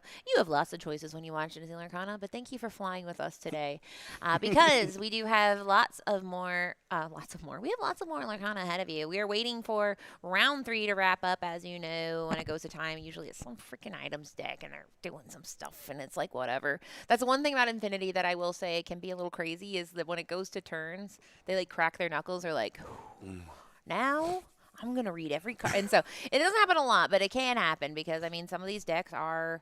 It's very rare you have a vanilla card in these Infinity decks. They all Is there any vanilla cards? not. I mean, there are the we one got- cost Yeah. Nala, Oh yeah, the Nalas and the Thomas. and the Little John, or if you count the French vanilla as a funny term that I learned not too long ago. I don't shout out to the French who shout out. may or may not be here, but I think it's when you have a character that just has ward or just has evasive, then they call those French vanilla. We saw the Huntsman was being played today with the 4/3 ward. I think we got Ward, yeah. I have French vanilla, but yeah. So yeah, I mean, as far as like you see things in core like Nakoma, you're like, listen, whatever, she carries damage, but we don't have every card's a certified hit, so it's very it's weird that when you watch these tournaments that people still manage to show cards. I'm like, what is that? Last week, Be It was one where I was like, I'm making so it, man. Here we go. Here we go. I was like, so be it. And as a broadcaster, I mean, one of your main primary functions as a broadcaster is obviously you have to be very familiar with the card pool. I mean, it's a given. Like, you have to know the cards. And this Infinity format has really tested me as a broadcaster because all these creative players out there, let me just dig into Thought Vault. Let me pull out Fan the Flames. I haven't seen Fan the Flames in 25 years, and we're playing Fan the Flame. We're going to do it. Okay, now we know. I know. You got to know it right away. So it's a nice challenge that the players are going to put on to overtax the broadcast team and test our abilities. But I'm up for the challenge, and I'm up for the Challenge Championship qualifier, in fact. Yes, because we're in a CCQ. People are. I love the CCQs because it is obviously every tournament is fun, but knowing that one person walks away going, okay, I can rest a little bit because I know I get the invitation to Disneyland. Because we've talked about this before at other tournaments. The last chance qualifier, you have to be a special type of person to be able to do such a thing. The last chance qualifier means you show up to Disneyland. You are not qualified to play in nationals. However, you are going to try, and I think it's single elimination. Yeah. You have to prove that like you actually. Just that format, Katie. To your point, that format allows me to know that I'm not built for it. Yes, right. That is. I'm not built for it. I'm not. I can't even think about it without feeling scared, and like I'm not going to do it for a lot of reasons, but like just thinking about it makes me feel. And scared. that just shows how our competitive community can be. I know this game is an everything kind of game, and I always kind of get in trouble, I guess, from time to time when I kind of don't focus on the larger picture of what this beautiful game can be. I kind of focus primarily on the competitive scene, and as a player, I personally am just. I'm so stunned by how some of these players have the gumption to say, I trust in my skill set so much, I believe in myself, I'm so confident in myself so much that I will go and demonstrate that skill by participating in an event like this, because it is as high stakes of a game that you can imagine, and I just don't know if I'm cut from that cloth. And I'm glad that players are willing to do that because I have so much admiration for that ability, and that's why I'm really willing to dedicate this time to cover their performances and talk about what they're doing, because I think there is so much. This game to me is so much more than just playing a trading card game and people just playing a game. It is so much more than just a game to me because of all the work and effort that goes in behind the scenes. I hang out with a lot of people. I talk to a lot of people in a variety of different places online, and you can just see how hard people are working, how much effort they put in, and how much sacrifice they have to make to get to the level of which some of these players have made it. And I'm just so befuddled. Okay, that's a Lorcana card, by the way. By that, and I'm always gonna be impressed. So if you think you got what it takes and you want to show up to the Lorcana last chance qualifier, feel free to do so. Yeah, I cannot wait to see what rises to the top because it is kind of a crazy tournament. Anytime it's every tournament generally ends in a single elimination. The top cut is single elimination, but starting the tournament round one, you're like, well, I guess I'm going to walk around for a bit. Yeah. And I'm very excited to see. I'm very excited to see the decks that are being born right now. Infinity, this is basically week 5 since, not basically, it is week 5 since Wild Unknown releases. And so this is its own little Infinity season. And every week there's something where people go, I mean, things that we've seen that are surprising is the Ruby Emerald Leviathan deck. Yeah. The deck that won last week at Dortmund, having an Amber Emerald non-discard deck, take it all the way to the finish. Sky's deck in round 2. And so there's people out there that are like, listen, yes, we know Amber Steel's good, we know Dogs is good, we know Discard's good.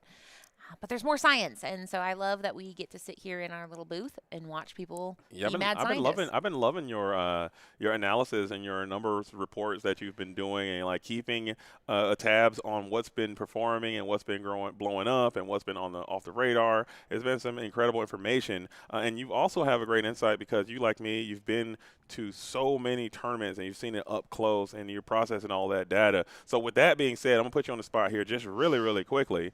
What do you think, if you had to say, all right, I'm feeling it, I'm locked in, I'm switched on, what are decks that you think are going to overperform in the DLC next week, and what are some of the decks that you think are on the margins that could potentially make some noise in the Disney Lorcana Challenge in Indianapolis next week? I mean, I think that it's something that no matter what, it feels like we're predestined to have 30 to 50% of the top cut be dogs. So it's just something that, like, if you are someone that statistically wants to bet on something being likely, that is very, very, very, very likely to happen because it's happened for 4 weeks. We'll see if it happens for the 5th week, but it's just been happening where 30 to 40% of the top cut just is that. Now, I think that it's about, well, what can adapt? And I think, like, the tricky part is Amber Steel is one of the most popular deck, and we will see it, but it just has a really hard time adapting, I think, fast enough. It's been kind of just, it'll add a couple cards here and there. We saw Zan Syed take a stab at it with Look at This Family in this past week. We've seen people add these cards where they're like, does this change anything? Is this something?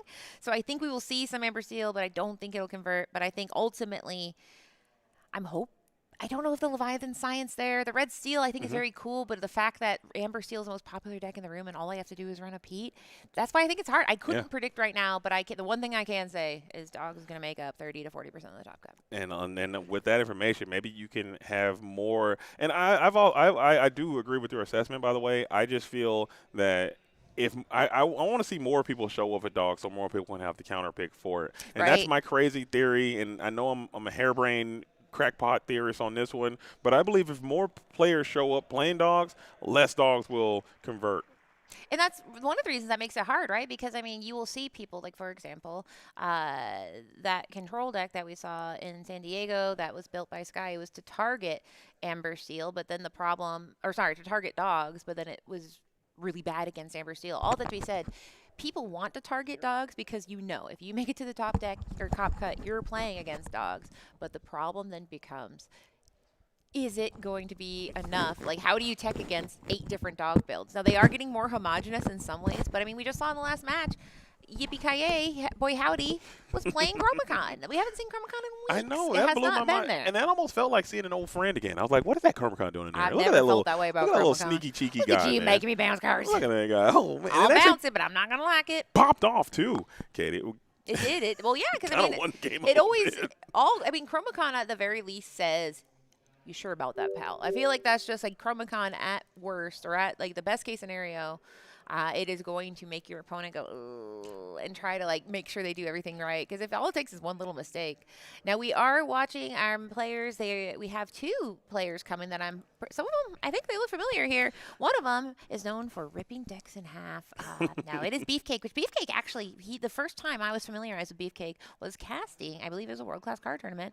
And Beefcake, we said, oh, I wonder how big Beefcake is. And he leaned forward and went, oh. He is 100% a full-on Beefcake, but he's playing against Thomas, who is the winner of the last World Class Cards event that they had. It was not a CCQ, but it was a World Class Cards tournament. They do tournaments quite often, and he was the victor in that event. So now trying to do a quick little spin back and win this event again is Thomas, but he's going to be faced off against Beefcake, and I'm telling you right now, every time I see this Illuminator on the screen, I just want to run the other way because I don't want nothing to do with beating Beefcake because I feel that he might grab me and beat me afterwards. I mean, you could be faster maybe. Because, I mean, listen, he might have strength on you, but maybe do you have, dexterity on him? Like, could you duck? I mean, he could. This is a pretty small little dojo that we're in, It's and I true. think he could Yeah. probably grab me in Yeah. time before I could weasel my way out of Intimidation there. factor does count, but there we go. We have his Bob Ross case with a little hand marker here. He has a lot. He has a fanny pack and he pulls out whimsical items. That's a fun little thing about Mr. Cake here. But Beefcake is very, very, very, very, very big fan of playing items build, and I saw a fishbone quill during that mulligan, which makes me believe that we are in Fishbone City. Or Fishbone City. We're Fishbone welcome Town. to Fishbone City. It's Long John Silver's. No, we are in some kind of items build. The question is he doing his favorite? He is a blue steel fan. Would he do it? Is he brave enough to do sapphire steel? I can't We do tell. see that there is some sapphire, but I think Beefcake, he has been known to play a little bit of emerald and sapphire as well, sapphire and steel. But if I do recall, we see just pure sapphire in hand right now, and we will Interesting. find out here in just a moment as it looks like Doug Thomas not even checking the hand. I believe we're still waiting on the altars to go through. Beefcake might be on the play, electing to do that altar second. Now I'll put this joke out there. You don't have to pretend to laugh. You've already heard it, JD. Mhm. But I did say that we should have a thing that if you keep all 7 cards, it should be called the Lambo Keep. I tried to work that into It's the bingo. hard, right? But I it's like it's hard to do it all, I right? wanted to do the bingo. I can show you the bingo chart. I have it like 90% made, but I couldn't fill out the last 6 blocks, so I just didn't do it. And I mean, honestly, it's hard. It's hard to fit it all in. This tournament, it's only like 4 hours long. Yeah. So, but either way, the Lambo Keep. If you guys, if the DKP is still here trying to learn all about Wisconsin culture in Lambo, if you get a touchdown, you jump up, and then the fans kind of like lift you up and spray beer on you. And that sounds like a nightmare. Like, and you're in the middle of your workday, and like you get beer and hot dog on you. But Production, if we could just tell them that they're free to start. If they're not ready, switch they can. screen because the Beefcake starts like Googling. Oh, he's Oh, going to oh, he's Twitter. on. Yeah, Oh, we got- let's get out of there. Let's get out of there. Let's get out of there. Let's get out. Let's come back to the booth really quick, just Well, because but I this don't is want to not- be yeah, sniping I'm on sure there. it's fine, but like Just in case. You never know. one You never time, know. you click one thing on your algorithm and suddenly you get pimple popper videos all the time. Take no chances, make no mistakes there. We're going to just get up out of there, as I don't want to see that Luminous phone as the enchanted Tamatoa Happy as a Clam is going to find his way into the ink. Well, Beefcake is on Sapphire, so going first is always going to be at a premium. But what we got on the other side there, Kate? It is Emerald. And you might say, dogs? Really? No, this is a discard deck. And the reason I know that is because I see a Lucifer, I see a Diablo. So now we're going to see this Ariel Spectacular Singer be inked, and there is a Maleficent Spy coming down, and we are going to get a look at his hand. And so now all the cards on the table. We still don't know what the second color is. It's probably ruby, but it's not in the hand. I would assume it could still very well be emerald, but I'm assuming It'd it's be going to be crazy. ruby. Just the Oswald or Oswald and the Bell and the perhaps I think this would lead me to believe that it could be ruby sapphire, but if it's not, we can easily just change that in a moment. As Doug Thomas now on Emerald and Emerald. Amber and Emerald, oh my goodness, discard. And I thought earlier on when we first started talking about Infinity format, I thought this deck would be the best deck, Right? not close. Yeah, because And- it does so much. Yeah, but the fact is, this deck isn't being played that often and has not been performing very well since the beginning of Infinity. It's very interesting to me, as it might not have the outs, or it might not have the power that I thought it did. As Diablo Shift, seeing Akud Edamudi is a power play in itself. And here we go. We're going to Kuda Moody out a second Diablo because ultimately there's 2 benefits of playing Diablo. We've seen that obviously when he's exerted, you go ahead, you're able to draw a card. But the other thing that the Thomas is probably going to hope for is if he can go ahead and discard Beefcake's hand. One of the hardest things about item decks, the fact we see Oswald makes us know it's an items deck, is card draw is hard. You have to get an engine online, otherwise you run out. Now, Popsicle is a great engine, but he is thinking about inking it, so it makes you believe Beefcake is just trying to see his way forward to make sure he doesn't get in a situation where he gets out-resourced by Thomas. Yeah, if this Diablo, and now you have also another thing to think about if you're Beefcake. If you play a card like Maurice's Workshop and you have Diablo in play, that's more draws, just indicated by putting that Popsicle down to the inkwell. You are going to have to really start to play these in such a manner to where you're not giving up too many draws, but also increasing your own winning condition here. As Diablo exerted, just makes your problems just exponentially worse. Looking for a brawl here would be nice, so you can at least take one of the Diablos off the board. Maybe next turn you can find another one. I know some of these Ruby and Sapphire items players have also included Jebediah Farnsworth in their decks to help combat this Diablo problem, but Beefcake here already in between a rock and a hard place with double Diablo staring you down. I think we saw in hand that he has access to Ink Runner, which is a nice tool to, once again, get to those evasive Diablos swarming around. But the problem is all of that takes resources and it takes them off his win condition. The win condition of an items deck is getting up a value engine like a Maurice's Workshop, getting to the powerful cards. Now, we have not seen the second color. Like we said, we are assuming it's Ruby because Ruby has those board wipes. Be prepared. It has, and here we go. Sapphire Coil does make us truly believe it is a Ruby build because then you also have Sisu. So he has to be very patient and not go off his win condition because that is how you stumble if you miss the opportunity because Thomas's deck is kind of slow, but here we go. Bare Necessity will be able to take anything that's not a character. And I think even hitting this Maurice's Workshop here wouldn't be the worst, but we are going to go after that card you spoke so highly about, Katie. Hitting the Ink Runner now with that Scrooge would have been a nice challenging character, and the Mowgli is also going to be deployed, and it looks like we are going to get rid of our own Maurice's Workshop, and this one is looking brutal, brutal, brutal for the beef right now as the stare down commences. The Diablo sings sudden chill. Kita also into the Inkwell. Duh Thomas is in the driver's seat right now. And that was a very interesting play because all three of those items had their value because, I mean, Fishbone Quill itself can be an engine for this Oswald Lucky Rabbit. Now, Oswald, once you play or ink a card, you're able to look at the top card. If it's an item, you can play it for free. And we got a hidden trap revealed by Katie of the Lore Keepers, and that's me. This card is not so great in this matchup, but it is an item, and that's really all that matters in some scenarios is just having an item. However, it does have a little, for example, with this Scrooge McDuck, if you had 4 items, you could play for free. All that to be said, Scrooge is coming in. We can look at 4 cards, keep an item, and Fishbone, if you love something, ink it. If it's meant to be, it'll come back. And another great thing about the Scrooge is also you're allowing yourself to gain more hand resources. You saw that you were discarded heavily that previous turn, and you're kind of running out of cards as it may be. So finding that Fishbone Quill is just to ink because Oswald will require you to put a card into your inkwell every single time. And I was kind of disappointed in that reveal, Katie. You did not capture your leg into a hidden trap. You didn't. I put my finger.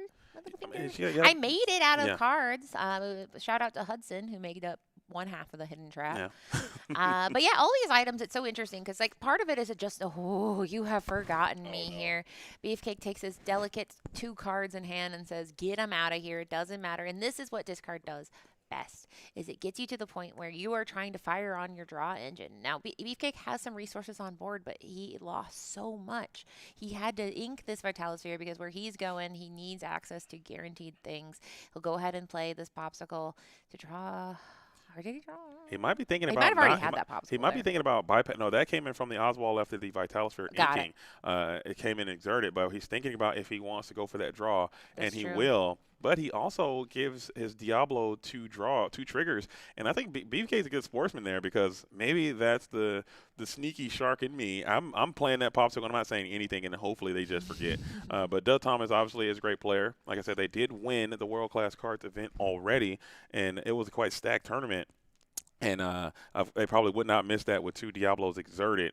But you have to get some more resources in your hand. This Ruby and Sapphire deck is going to need that 8 ink threshold in order to start firing off. But after that point, your top decks can be good. And Doug Thomas has a lot of discard cards in his deck and a lot of cards that don't really do anything on their own. So in spots like this, you have to kind of be careful. Or excuse me, you have to just try to get to that 8 ink at any means necessary. Don't worry about how many cards are in the hand. Yeah, I mean, you have to get to the point, like you said, to be able to win. He can, Doug Thomas is going to be doing lots of things if you have 1 or 2 cards in hand, he will make sure you get rid of them. He's playing a very precarious game right now because he's passing with 1 card in hand. We know it is a Maurice's Workshop, but I believe that Thomas has access to, lots of things, but I think I saw Lucifer in there. It doesn't really matter as long as it says discard a card. Mm-hmm. It is not a fun time to be Beefcake because that Maurice's engine is going to be his draw engine. He's something. Oh, no, Katie. No, this is worse than Not that. like I this. didn't see this. No. That Hey, is we did have Akita. Secret 8 established, and Kita, the Guardian of Atlantis. Kita, the Amber 5-cost Kita. When you play this character, reduce all character strength by 3 until the start of the next turn. That pairs so nicely with Under the Sea, as now Kita has hit the board and was able to remove all those characters, as Under the Sea is such a looming threat. Oh, Protector of Atlantis, excuse me, not Guardian of Atlantis. But Kita is down, and this one is looking long in the tooth for Beefcake. You still can't get to a Be Prepared. I know some of these item strategies do play a copy or two of Be Prepared in the deck. Maybe find some ink, find that Be Prepared, and you can slowly start to crawl back in. Thomas currently is not presenting a huge lore threat, and there is some questing power being established, but man, what an undersea. That is it. I almost even we were talking about like why we thought this discard deck is best.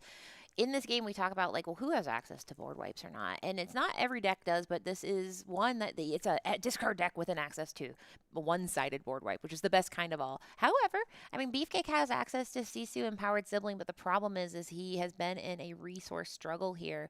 He only has a total of now 6 ink, so he's far away from that. So he's just going to keep trying to claw his way forward, playing these workshops, getting items on the board to trigger the other workshop, and unfortunately, he has to pass with just one card in hand and just a bunch of items. Yeah, and keeping that one card in hand with this Prince John in play is just going to be infinite resources for Thomas, who has probably about 25 cards in hand at this point, with those Diablos triggering, with all the things that have been happening so far. So you are comfortably way out front. Beefcake currently does not have a position to be known of. Sudden Chill is going to be deployed, taking the hand. It can't be prepared. We didn't get a chance to see what that card was, but is now removed, and the questing campaign can begin for Thomas now, who is putting a tremendous amount of pressure on, and the Lucifer is deployed as well. So that's 1, 2, 3, 4, 5, 6, 7, 8 lore added to the board, and Thomas is all the way at 17. Interesting he chose to go so wide here because, well, I guess he has so many cards in hand that he doesn't. Yeah, it doesn't even Yeah, matter. it's like, it's so interesting. He's like, not that interesting. We're going to game 2. And that is why discard is so diabolical. The Beefcake, any items deck runs on a wire until it gets to the point that it's doing good. I've used the analogy lots of times that it feels like you're losing until you start winning. But you do feel like you're losing by quite a bit. But unfortunately, with discard, you lose a lot because you just can't get those value engines online. And with a board wipe, it's extra diabolical. So that was masterfully played by Thomas. But Beefcake, he is no slouch when it comes to items deck. So I imagine this game 2 might go a little bit differently. Yeah, I really like Thomas's matchup. I think he has a slight matchup advantage using the discard strategy versus the Ruby and Sapphire items deck. It just doesn't hit the gate fast enough, and you're going to need a little bit of luck. They're going to have to miss some of that disruption. We saw how effective that disruption was in that previous round. Thomas just so happened to have all the discard stuff to get rid of a lot of the inking choices, also a lot of the any option you had available, hitting the Maurice's workshops, hitting just ink to continue to accelerate. I think Beefcake is going to need to get to that 8 ink threshold immediately, and then hopefully your top decks can bail you out. You're going to need to be prepared. You're going to need Sisu off the top. Like you said, you can't hold on to any of that stuff because the discard will eventually take all that stuff away. So very tough uphill climb for the Beef, but I'm certain he can figure out a way to force a game number 3 as the Thomas is looking quite comfortable.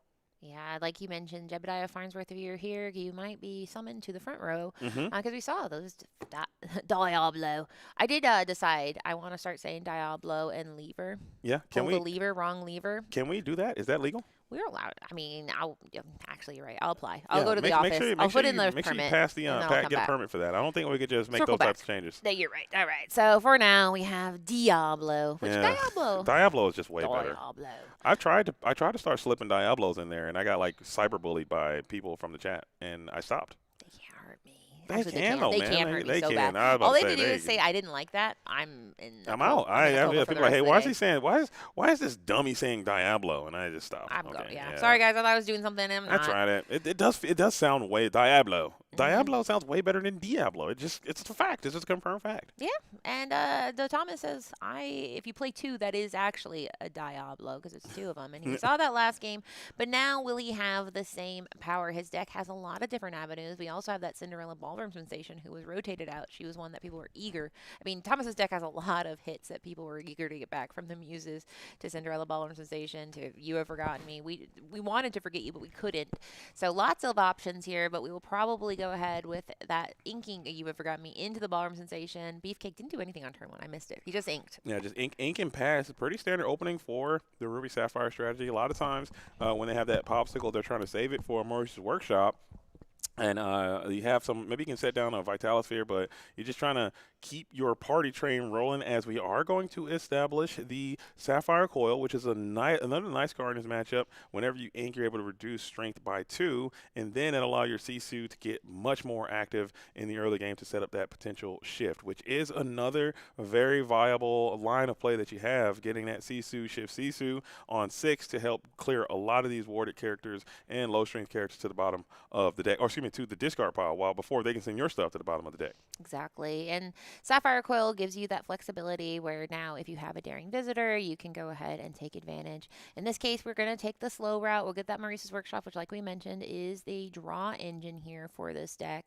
We are only at 3 ink, which is not what you want to see, but he does have time. He doesn't have to ramp too hard. He really just wants to make sure he has cards in hand and answers to deal with the cards. Now this Diablo, you might say, well, I'm scared he's a 2, but like we mentioned with that Sapphire Coil, we can take that down, and that is definitely probably Beefcake's #1 goal is to get rid of that Diablo, because we're seeing what he can do. And we also have the Muses, which is something to keep note of, because if we get some songs online, there we go. He says, yes, I'm going to do exactly that. I will have that Daring Visitor come straight for that Diablo, get him out of here, and now it is just the Muses and Cinderella, which is still a pretty scary combo.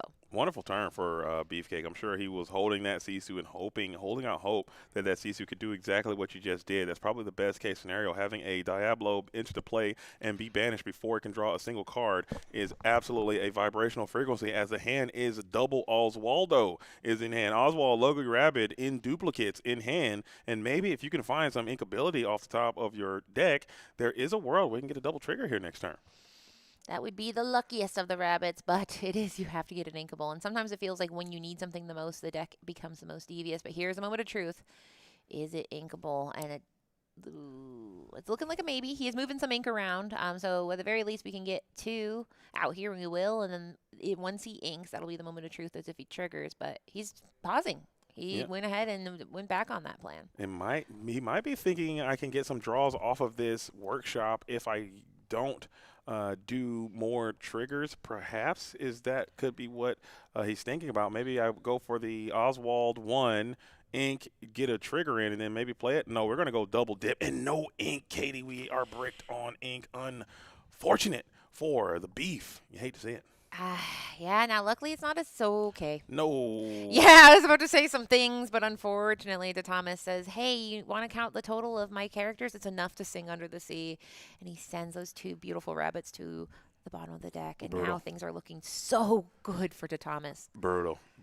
That is actually brutal. Brutal. Yes, the definition. For all of us, that is the textbook quintessential brutality coming in from the Under the Sea, being able to send all your characters to the bottom of that deck again.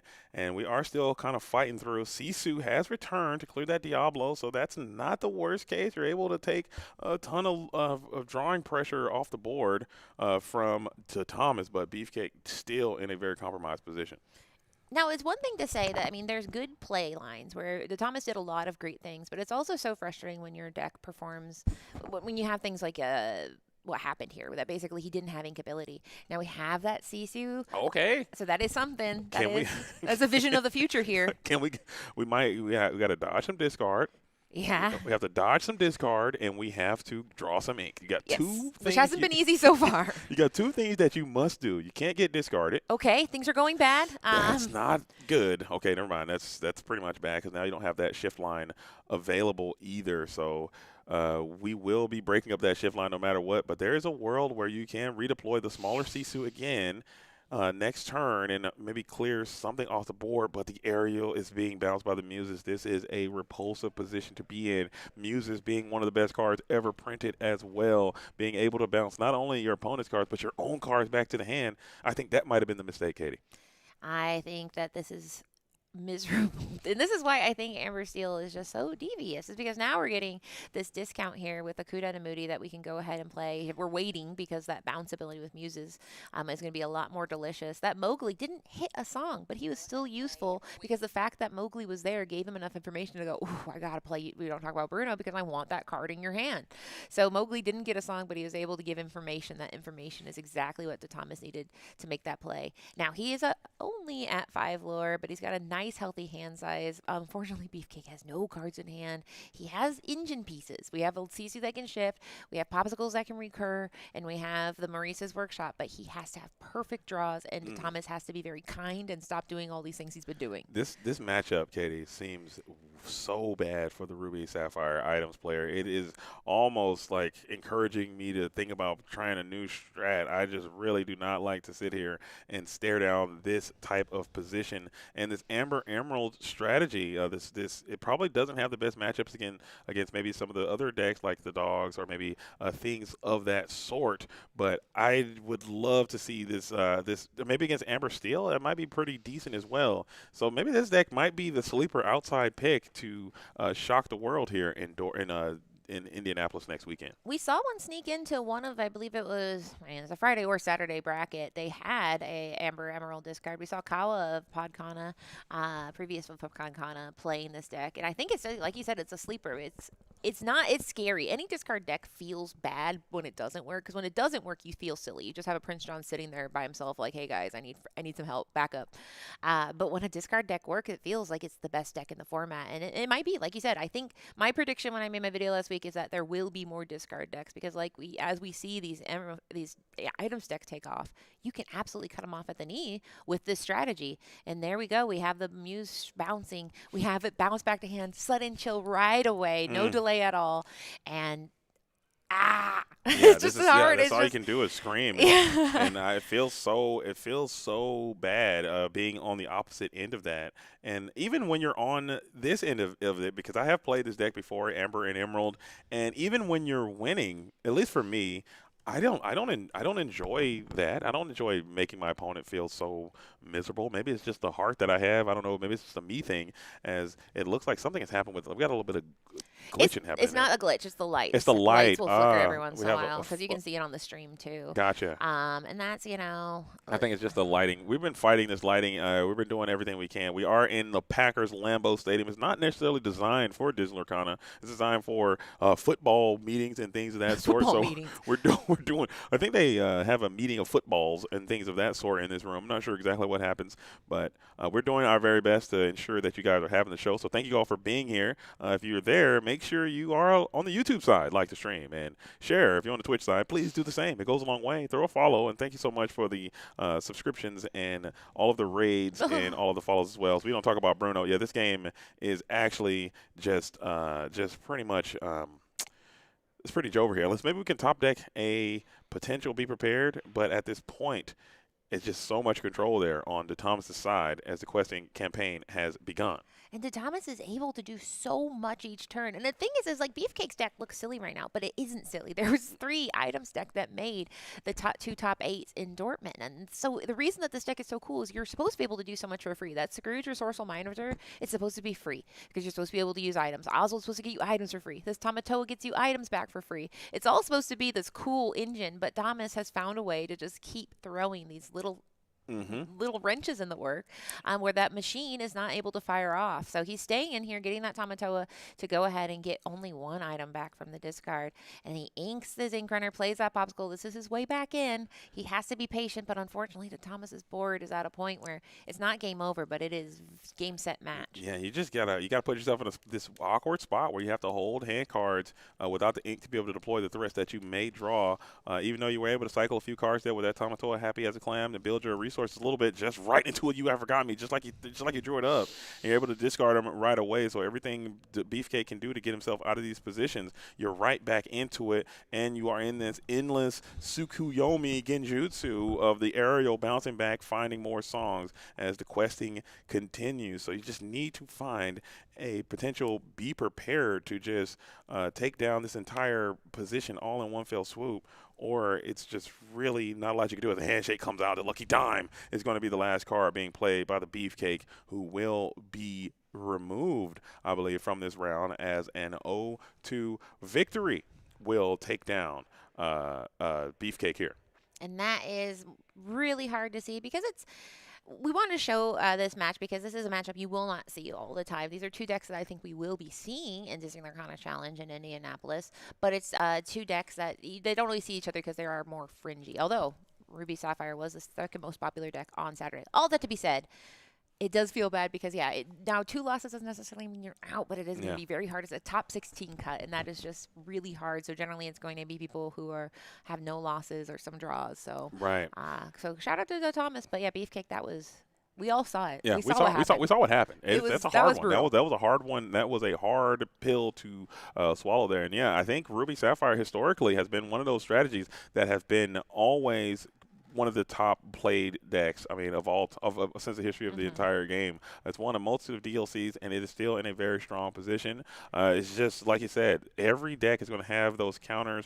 Every deck is going to have those bad matchups, and unfortunately, Beefcake just ran right into a chainsaw on that one as Thomas, who already won this tournament before, trying to run it back again and really protect the home base and take this victory and push it to a CCQ win, which will equate into a national championship tournament invitation. And I think, taking nothing away from them, I think they played incredibly well. They did. I mean, my goodness. But it did feel like, sometimes when we commentate, we're like, what would be good here? And he's like, this. And you're like, that would be really good right here. That's a good one. Yeah, it's a good one. But that's why you build this deck. It is a control discard deck. And you get to the point where, the characters aren't, they're not on the, you see these characters that sometimes you play where you're like, oh my gosh, look, it's questing for 3. It was just little. It's just clawing up to that 20 lore. But it's all you needed. And we will hopefully get J-Bomb. We'll go ahead and capture Thomas and do an interview.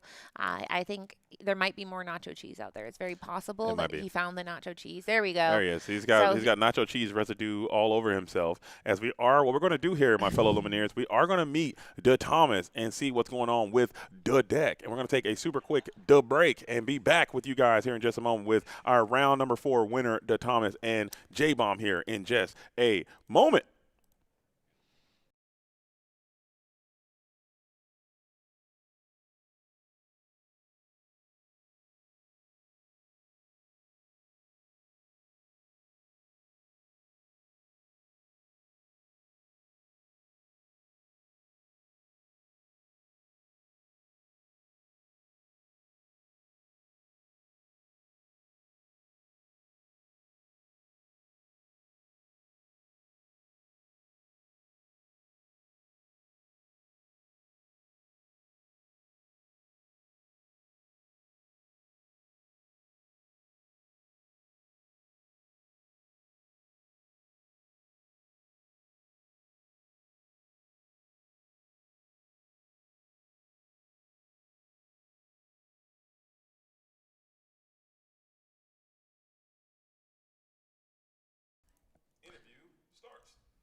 Hey everybody, I'm here with Thomas, who just came off a pretty decisive victory. And before we get into that, this is the last 5K winner here we had at World Class Cards, and so you're coming back trying to defend your title, and you're off to a pretty hot start with what some people call a non-meta deck, but I know you have loved this deck. You piloted it at the 5K to win it in the triple deck tournament as one of your picks, but you kind of pretty much dismantled that Beefcake items deck. None of the games looked particularly close at any point, other than maybe if you drew a Sisu. But then I looked and he was only at 7 ink, so you had to feel pretty comfortable getting a couple Diablos out there. But why did you pick this deck for this weekend? Decided to spice it up a little bit. I like green, yellow. Everyone just assumes dogs, so I decided to play the real green yellow deck. The original. The original, yes. I thought. It's Infinity. Discard is discard. Yeah. I got a lot of games with it. I didn't really want to play dogs. I didn't really want to play red blue. I was like, guess go back to old faithful green yellow discard. Yeah.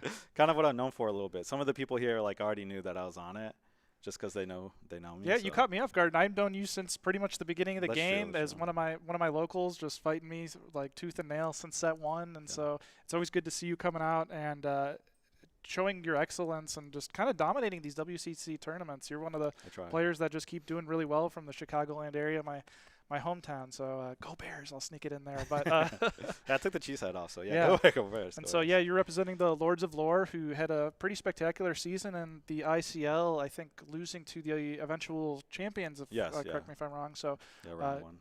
Great job there. And what have you been most excited for happening so far at this WCC CCQ at Lambeau Stadium? Honestly, the venue's amazing. I love that. It's great. Oh, yeah, it's so Getting good. to see the stadium in between rounds and just like walk around. The whole stadium's beautiful. The venue's really nice. I'm pretty excited for the steak dinner later. Oh, yeah. Yeah. All right. So next to me, we'll get extra steaks. All right. Let's go. Let's go. Yeah. What kind of decks are you afraid of while piloting this discard variant of Amber Emerald? Dogs. The other green yellow variant is pretty good. Sometimes purple Muses green can like be pretty good. Yeah, though. sometimes Muses is pretty good. I had like a really solid line with the Cood into Muses on turn 2 in one of my games, so that's pretty good against dogs. But pretty much any other deck that's also running Under the Sea, since I'm playing heavy ward characters, the only way they can really clear them is with Demona or Ward, but Demona's not too popular in Infinity for some reason. So thank goodness right now. Thank goodness, exactly. Have we seen enough Demona? Yeah. Back to core. I was at the set champs. I saw Demona like nonstop all weekend. So it's a nice break to not see her for a little bit after seeing her for just so much over the past 6 months. But how have you been liking Infinity overall? I kind of like love-hate it. A lot of the same decks obviously are still like topping and doing well, but it's nice to see like play the game and see all the old cards that like I've played throughout the years of Lorcana. Yeah. That nostalgia factor hits really hard, which I really love. And then, but also with the same thing, seeing those old combos, like, oh, that hurts again. Yeah. Oh, playing 3-drop aerial and whiffing. Oh, I remember the pain. Oh my gosh, I remember can't stop the pain. whiffing. Yeah, exactly. Oh man. Yeah, the Infinity has been really fun. There's a couple like there's a lot of non-games where the one player just has such a good start on the play, but I've found that the games that are actual games are really, really quite interesting, and these serve and rebound and everything back and forth, and just like it's really good high-level gameplay once you get into like the actual past the non-game games where someone just absolutely decimates. So. Yeah, and so are you excited for Indy next week? You're probably bringing discard. How are we feeling there? Maybe. I told my team, I was like, listen. I just win WCC and I don't have to go to Indy. How about that? Yeah. No, but I gotta save my days off. So. Oh yeah. I burned all my brownie points doing 2 set champs last week, and then this, and then Indy next week. So with my 1.5-year-old, it's tough to get out. So trying to bank some points after this one. So taking a couple weekends off there, but Indy should be a lot of fun. We'll hope to see a bunch of people in the stream viewing there next week. But continue winning. You're just thank you. 2 more rounds, couple more wins, and you're on a way to repeat as the 5K champion once again and get that all-important invite. Are you going for the invite or the I'm going play for mat? the invite. Okay. And the Woody playmat. Yeah. But you're almost locked in a Woody, and that's not bad EV right now. Yeah, we take that. Yeah. All right. Well, good to see you, buddy. Good luck the rest of the tournament, and I'll be rooting for you. Thank you. All right. And why'd you take the cheese head off so fast? It was gonna fall. Yeah, and that's the thing. I'm not a real cheese head, so yeah, you know. No, we're Bears guys. Yeah, we're Bears down there. here. But yeah, the cheese hat with the headset, it falls off very easily. So you gotta like really be be hunkering and holding. So yeah. All right, and we got JDZ coming in hot. Huh? Okay, I got you. All right. Yeah. Oh, shout out my team. Shout out my team, Lords of Lore. Follow us on Instagram. Shout out to Jeff here. Great guy. Any casting, hit him up. All right. Appreciate that. Shout out to my girlfriend. Yeah. For letting me come. Thank you. Awesome. Thanks. All right, we got JDZ hopping back in the booth and back. Back in the booth. And how's it looking out there? It's looking nice, man. It's getting to that point. Thank you so much. Congratulations to Thomas for the win again. It's getting to that point in the event, which is crazy. It feels like we literally just started. Yeah. But it's already at that point where everyone's kind of like doing the posturing and the positioning and trying to figure out who's going to split in and draw in, and those types of conversations are already starting to happen. It feels like literally the stream just begun. We haven't even got our question legs about us just yet here at Lambeau Stadium, but there's still a lot of energy out there. We're going to keep trying to find some nice high-quality feature matches for you guys to see who is going to make their way into day number 2. We'll be cutting to a top 16 for this event, and we will be having the top 16 tomorrow. Maybe we can just fire that thing up and get it and run it all the way through today and just get it done in one day. But I'll still come back tomorrow and still have a great show tomorrow for sure. Yeah, it's going to be a great day. And the benefit, too, of making top 16 is for every round that you miss in the Infinity Tournament tomorrow, you get a bye. So the better you do tomorrow in top 16, the more buys you're going to accumulate and start your day off real strong for that 5K. Let's go. Tomorrow. And there'll be another. Tomorrow's event will not be a CCQ, so it won't grant you access to the Disney Lorcana North American Championship, but it will get you the access to that set championship, Yep, which another it set is. champ. So that is really cool. I didn't. Yeah. That's something. I hope more people do that. Now I would like to see that as well. Like even at the Disney Lorcana challenges, let's just get like a massive set championship or like a massive CCQ at the DLC as well as a side event that people can sign up for. Wouldn't that be cool? Yeah. Like, or like have maybe that could be where Infinity goes in the future, because I know a lot of people have been speculating, myself included, as to the popularity of Infinity. I know the people who like Infinity, like you and me, they really love the format, but there is a lot of trepidation about Infinity format right now. So maybe in the future, if we can't maybe support Infinity CCQs or support full DLCs that are Infinity. Maybe at the DLCs we have, those large side events, just turn those into CCQs as well. Oh, yeah. So that way people can have their preference and then still be able to make it to the national tournament from the DLC. I think that's really cool. The players, they always want to compete. So for sure, when you lose on Saturday, it doesn't go your way, to have that even small chance at the CCQ where one winner can make it, that still gives people a lot of reason to come and play and spend all day playing Lorcana on Sunday and give them a reason just to fight for that invite. And and so, like, while the main tournament's still going, that's great to watch. That would be super popular to do at the DLC. So I think that would be a great welcome tradition and great suggestion, JDZ. For sure. I think it's quite easy too. I mean, because you're already doing those tournaments, those full-scale major side events. You know the ones I'm talking about, like the big one that everyone's like, I got to get into the side event.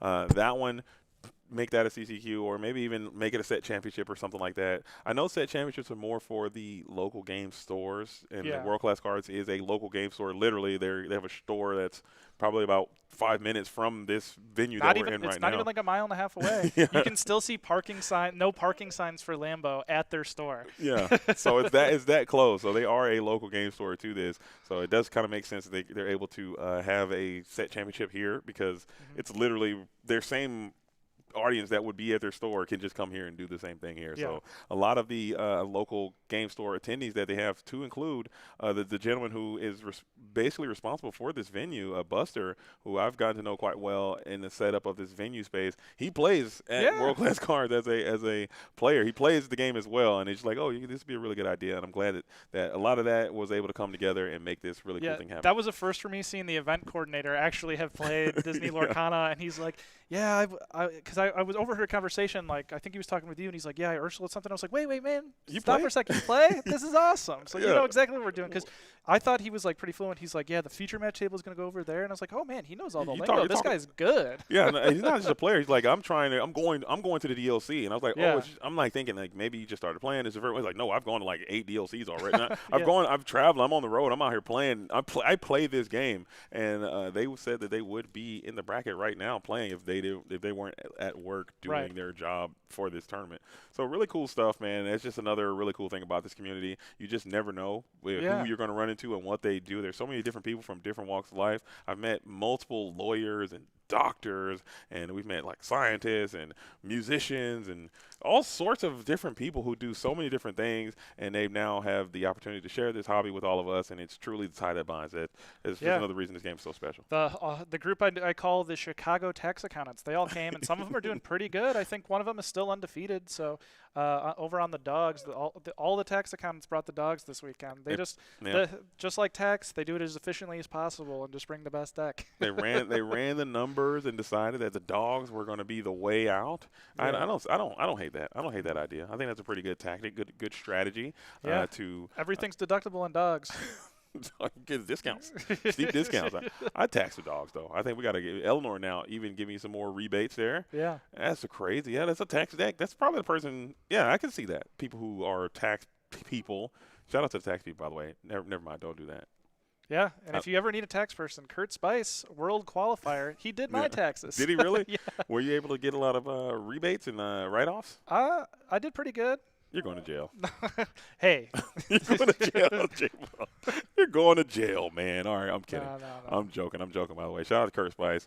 And he will be, I believe he already has secured his CCQ victory as well. He'll be going back to the national event, playing the Cherna Dog strategy. We saw him take down, no, he didn't. It wasn't wasn't a CCQ, It was not a unfortunately, CCQ. so he's still searching for that elusive invite. Yeah, he did not, unfortunate.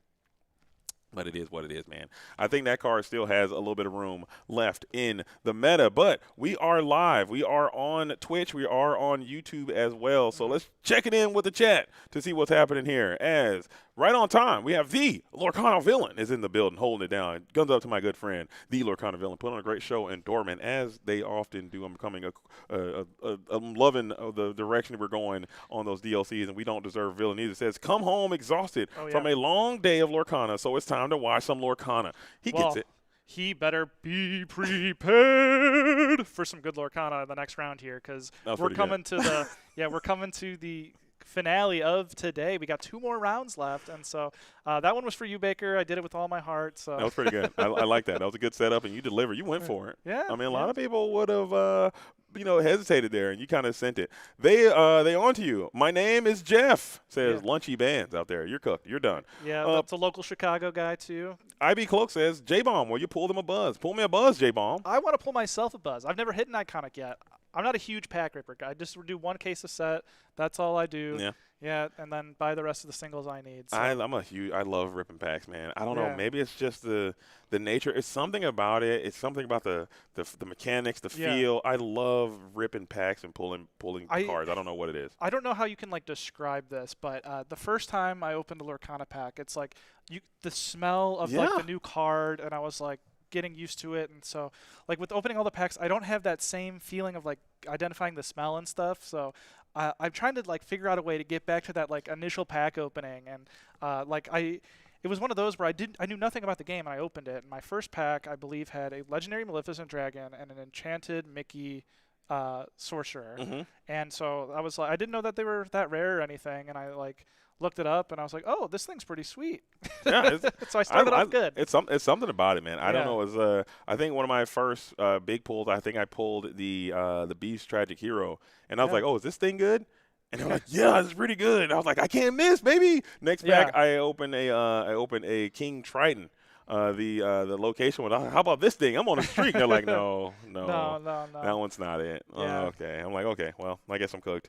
Yeah. Here we go. We have, where is the tournament located? The tournament is located in Green Bay. Okay. And not just Green Bay.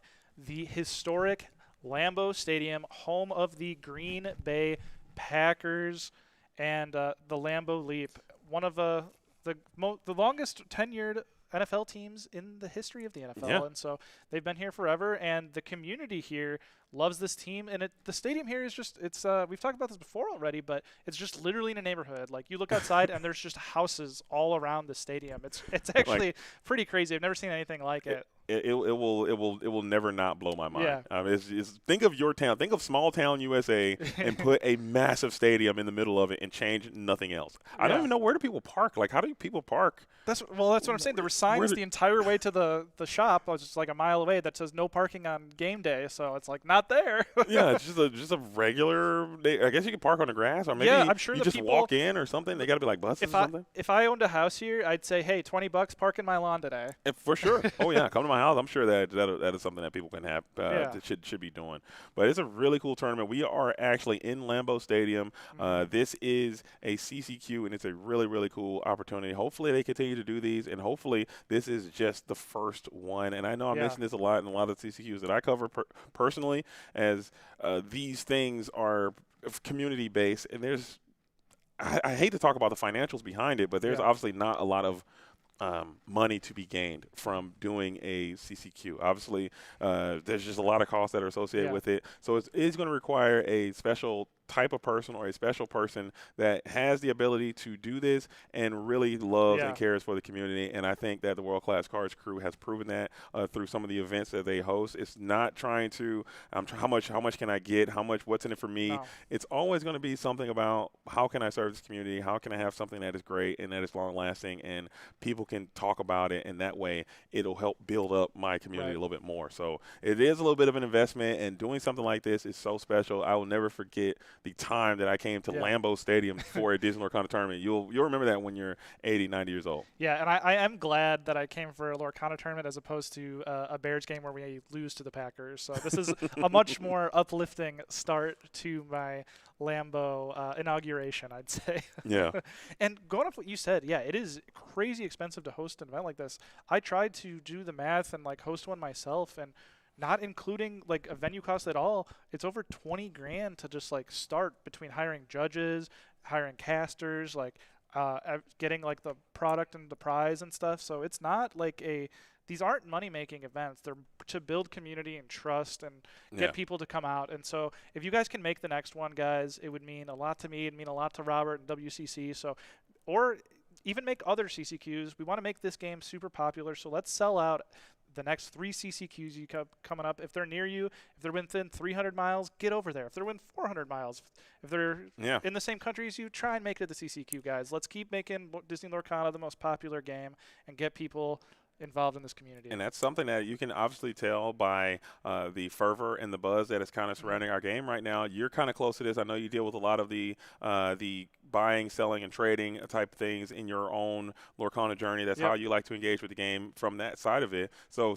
clearly there is this huge movement on Lorcana right now. I mean, all the people from all the different trader card games are kind of coalescing in it, maybe from the collection side or from the investment side.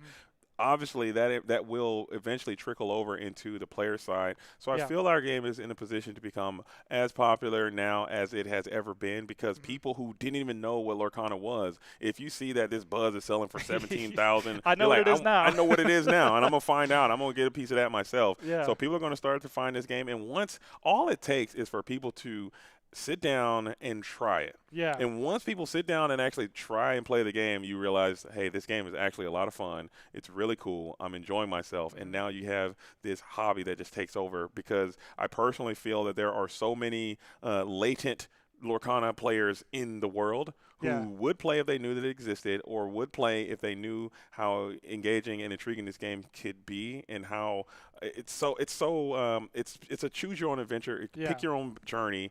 If you want to play very casually, it's still a lot of fun there. If you want to play it very competitively, you can find your competitive itch there as well. So I love this game a lot, and I think more people will start to find it, and I think we're still on the bottom floor. And as you said, one of the benefits of this game is why I like it so much is just how easy it is to learn, but there's such a high skill ceiling. Because I am a big board game guy, but there's nothing that infuriates me more than having to spend an hour, 2 hours learning the game. And then we played the game for an hour, and I was like, why? This was like so unfun to spend all that time. So the best part about Lorcana is you can learn the game 5-10 minutes. Like I taught myself it.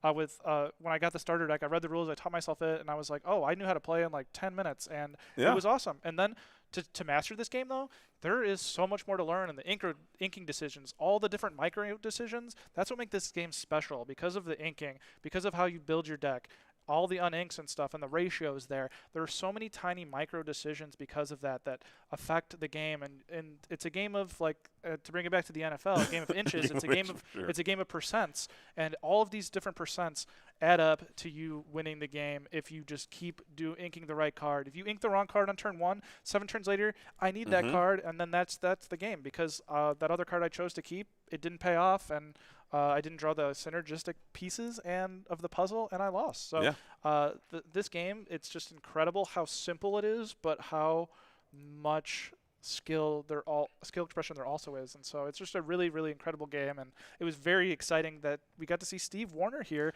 He is here. The co-creator of the game, he's here with his son, and They're just out there in the lobby, like getting some games up too. Yeah, they want to. Next time, if we have like a round 2 quick, they want to get up on stream and showcase some of their decks. Hey, so we can do it if they're out there, if they're willing to do it. Yeah. We have about maybe not probably for this round, maybe Yeah. after the next round. Yeah. We have about 7 minutes left in the round. We did get a pretty decisive 2-0 victory, so it did kind of give us a little bit of time. We only have the ability to showcase one feature match at a time. Unfortunately, maybe the Quest World will increase the program a little bit, and maybe we have the option to do a second backup feature match, so we don't for these delays. But we tried that at ETB, and they were just both finishing at the same time. But it does happen. We get a lot of chance to kind of talk to you guys and kind of just give some thoughts and opinions on some things that are happening around the realm of Lorcana while we're here. We're just taking a quick little hangout sesh. So thank you guys all for being here as well. And again, on YouTube, I don't know where we're at on the likes, but if we can just get a couple more likes on the YouTube, if you're watching the YouTube side, please hit the like button. It goes a long way. And if you're on the Twitch side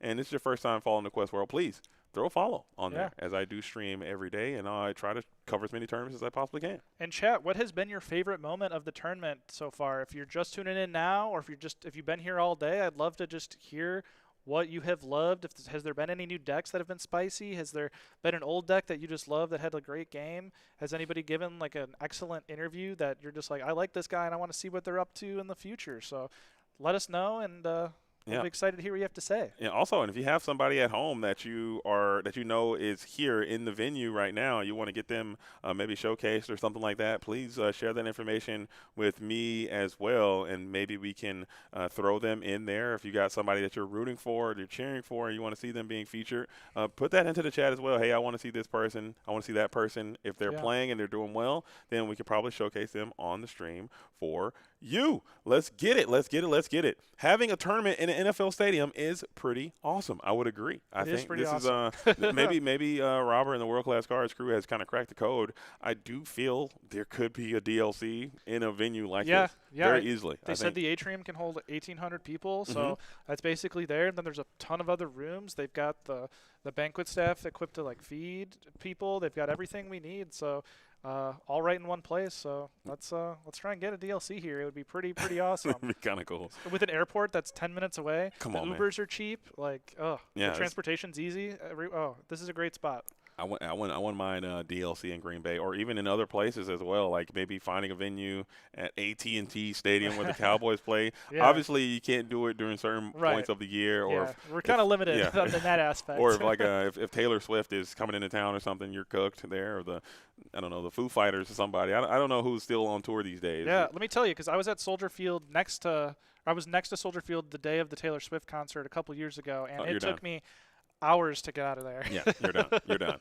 You don't know. I think it's like Taylor Swift and then World Cup and then the Disney Lorcana World Championship. Somewhere in there. Yeah. I think slightly beneath the World Cup in terms of importance all over the world. But we are still here. We are going into round number 5. Man, I can't believe we're going to round number 5 already. What is going on with this speed? Oh, man. The biggest thing, I wish we had 7 rounds today. We were 3 people off from that, unfortunately. So, it is going to be 6, so there might be some bubbling of people at X and 2 not making the top 16, unfortunately. So I always like to have like Swiss +1 or just be right over the next threshold. So there's a lot of people that maybe there was a couple games that just didn't go their way, but that they can still make it in.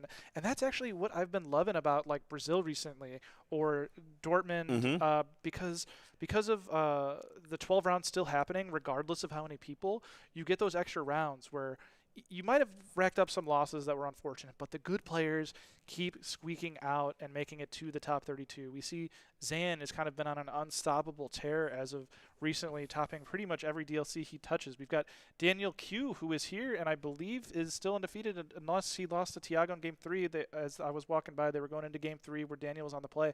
Daniel, underrated player, has been traveling the world and has topped the last 4 or 5 DLCs. Doesn't have that breakout finish in the top cut, but he has been doing really well. He's here today. I saw Ben Gibson was still undefeated on items. He was playing Zenulus, Logan Taylor, who was on dogs, and so we've got a good system going. Last I checked, Habibi was up against Josh Satterfield on items by 1 game, so we'll see how that turns out. Josh said, I dug through 40 cards and never saw a board wipe, so he got me. Yeah.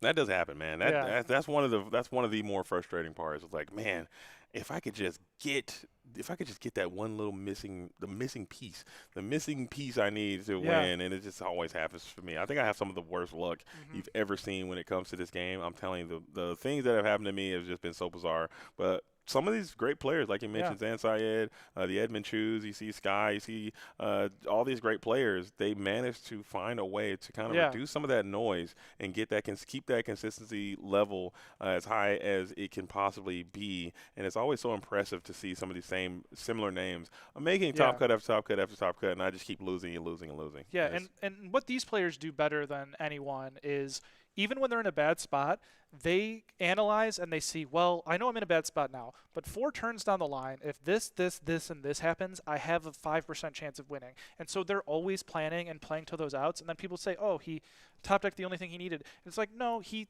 planned and set that up that was his only way to win. And so he got rewarded for one of the only play lines he can do. And I think Zan does that pretty much better than anybody that I've seen. And then sometimes, like on these DLC days, you need a bit of luck to go your way too. And so that time I need to not draw an uninkable. You hit the inkable. That time you need to draw a dock into Cobra. You need to have 1 or 2 of those in these big DLC tournaments to make it and have that run in Top Cut. And so it takes a combination of skill and luck to have it be your day to win a DLC. You can't win a DLC making a lot of mistakes. For sure. I absolutely concur with that 100%. You got to be lucky, but you also got to be good. And I'd rather be lucky than good, but you need a little bit of both. And anyone who's ever won a tournament, every time they say, hey, it was just my day, I got a bit lucky, my deck bailed me out, but you can't be up there throwing it all away when the opportunity presents itself to you. As Justin, TCG on the YouTube side, says, what do we think is winning today? If I had to call it, it might be time for those dogs to take one down. The dogs are still doing pretty good. Emerald Amethyst is undefeated off of the back of the Dortmund list last week. It is doing good. It's at the top tables. It just took down the guy on Amber Steel who beat Sky last round. And so that is 4-0. It's anybody's game though. I've seen like every color combo is still up there. We got a Blurple that's X and Y. Really? Sky took him down round 1 and he's marched back and clawed his way back to 3-1. Look at that.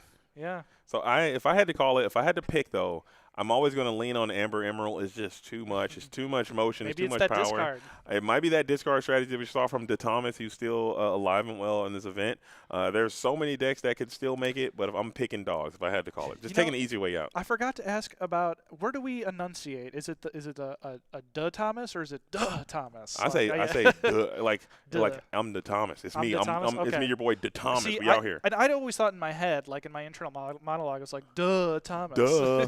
Duh Thomas. What's your name? Duh, it's Thomas. Yeah, exactly. That's how I thought it was. I can see that. I actually got to ask him now because I never had that question. Then when you said to Thomas, I'm like, oh man, I'm doubting myself. It might. I think now you got me doubting myself. I've known him for years, so it's kind of offensive to him that I've never asked him to correct him. So now we're all in doubts over here. Yeah. All in the doubt verse now. I thought it was duh Thomas. No, duh Thomas. It's duh Thomas, man. It's D Thomas. Maybe it's like a D. I don't know. Maybe David Thomas? Thomas David? Yeah. Thomas David Jr.? And I don't know about you, but I am excited for after the Swiss rounds today, there's a VIP dinner. If you paid a little extra, there's a plated dinner with steak, sirloin chicken, and I believe it's inside Lambeau as well. So here? Yeah, here. So we're going to get to eat a full plated meal down here, and it's getting pretty nice. It's a nice place to be this week. Yeah, I feel usually I'm always blazed up. I'm always got a nice collared shirt. When I'm sitting into this booth, I'm always going to come, collared shirt, blazer at a minimum, and usually I'm way overdressed. Yeah. 95% of the time. This time I feel like I'm underdressed. I do have on some nice soft bottom shoes there, as it may be. So I feel for this one I'm actually underdressed because this room is very nice, very high vaulted ceilings with the Heisman trophy, the Lambeau trophies are Lombardi everywhere. Trophy, yeah. Lombardi trophies are all over the place, and it's just a really nice vibe here in this room. As maybe we can get more people. We got all these televisions around. Hopefully, can they hear us out there on the television? They cannot. The sound is not on, but they are loving that the stream is on. I saw one person. He goes, "You know what? This round didn't go my way, but I got to see Sky do the craziest thing I've ever seen back in round 2, and so it's really fun." Now, unfortunately, the people, if you're on stream, you do get like line of sight on what they're playing, and so But in events like this size, you do a lot of scouting. You kind of know what all the top Right. tables are on. So if you just have to finish one round early and you see what everybody's on. So it's not that big of a disadvantage. But at a DLC, it'd probably be more disadvantageous if you were on stream early. But I would love to have a show like this at a DLC where we can see the stream of this quality. And these TVs are insane. Like, Yeah. I've never seen JDZ so crisp Oh, on God, screen. please, no. Every pore is visible. On No, there. yours too. I mean, look at that. You got the jacket. We're popping. Yeah, and you this can is- see the this is kinda sweat cool. dripping here. It- This flower is a Wilton. It But- is heat here in Lambeau Stadium a little bit. This is kind of cool though. I again, this is one of the experiences, and and that's just something that I have a lot of joy in my life because I'm able to do this, and I've had the opportunity to do like a broadcast from an ice rink. Yeah. I was in a penalty box doing a broadcast Oh. out there in an ice rink. I've been in skating rinks. I've been in libraries, and we've done gaming halls and all sorts of places. Wherever Lorcana is, and you need a stream, I can provide that for you. I don't mind. And this is the second stadium I've done in Lorcana tournament in, to include the DLC in Melbourne. That was in the that was a wonderful stream. that was in the Marvel Stadium. So this is the second stadium Yeah. that we've had a chance to do this tournament in. And I'm so fortunate to be in this position to be able to bring to be so close to these tournaments. But this one is a very, very special one, and I will never again forget what has happened here. Yeah. And hopefully this is something that continues on for sure. Oh yeah, the joy of doing something like this has been something I kind of been missing in my heart since I used to be a wedding DJ in the long past Wait, ago. hold And on. We gotta hit the record scratch. Maybe do I have my record scratch? Do I have my record scratch drop? Because we just got some J-bomb lore. Yeah, I used to do sorority and fraternity parties and wedding and DJ weddings and stuff, and so and it's like you got a couple songs that if you're losing the dance floor, you're like, all right, just throw on Shout and everybody's back on. Yeah, throw on gosh, what's the Casper slide part two? Get them all back there. Yeah, slide, the cha-cha slide. Macarena. Yeah, no, I'm not a Macarena. You're not a Macarena guy. No, If I go to a wedding, first off, you being a wedding DJ is something we're gonna have to circle back to. You're not gonna just get off the hook on that one. Like, how did you get? What is your? And that's the meme that we have between us. Yeah. What is your life like? How did this end up? How did you end up as a wedding DJ? Well, I used to just go to a bunch of like EDM festivals, and I'd just be like playing and like. Wait a minute! and You're not gonna just drop that on us too.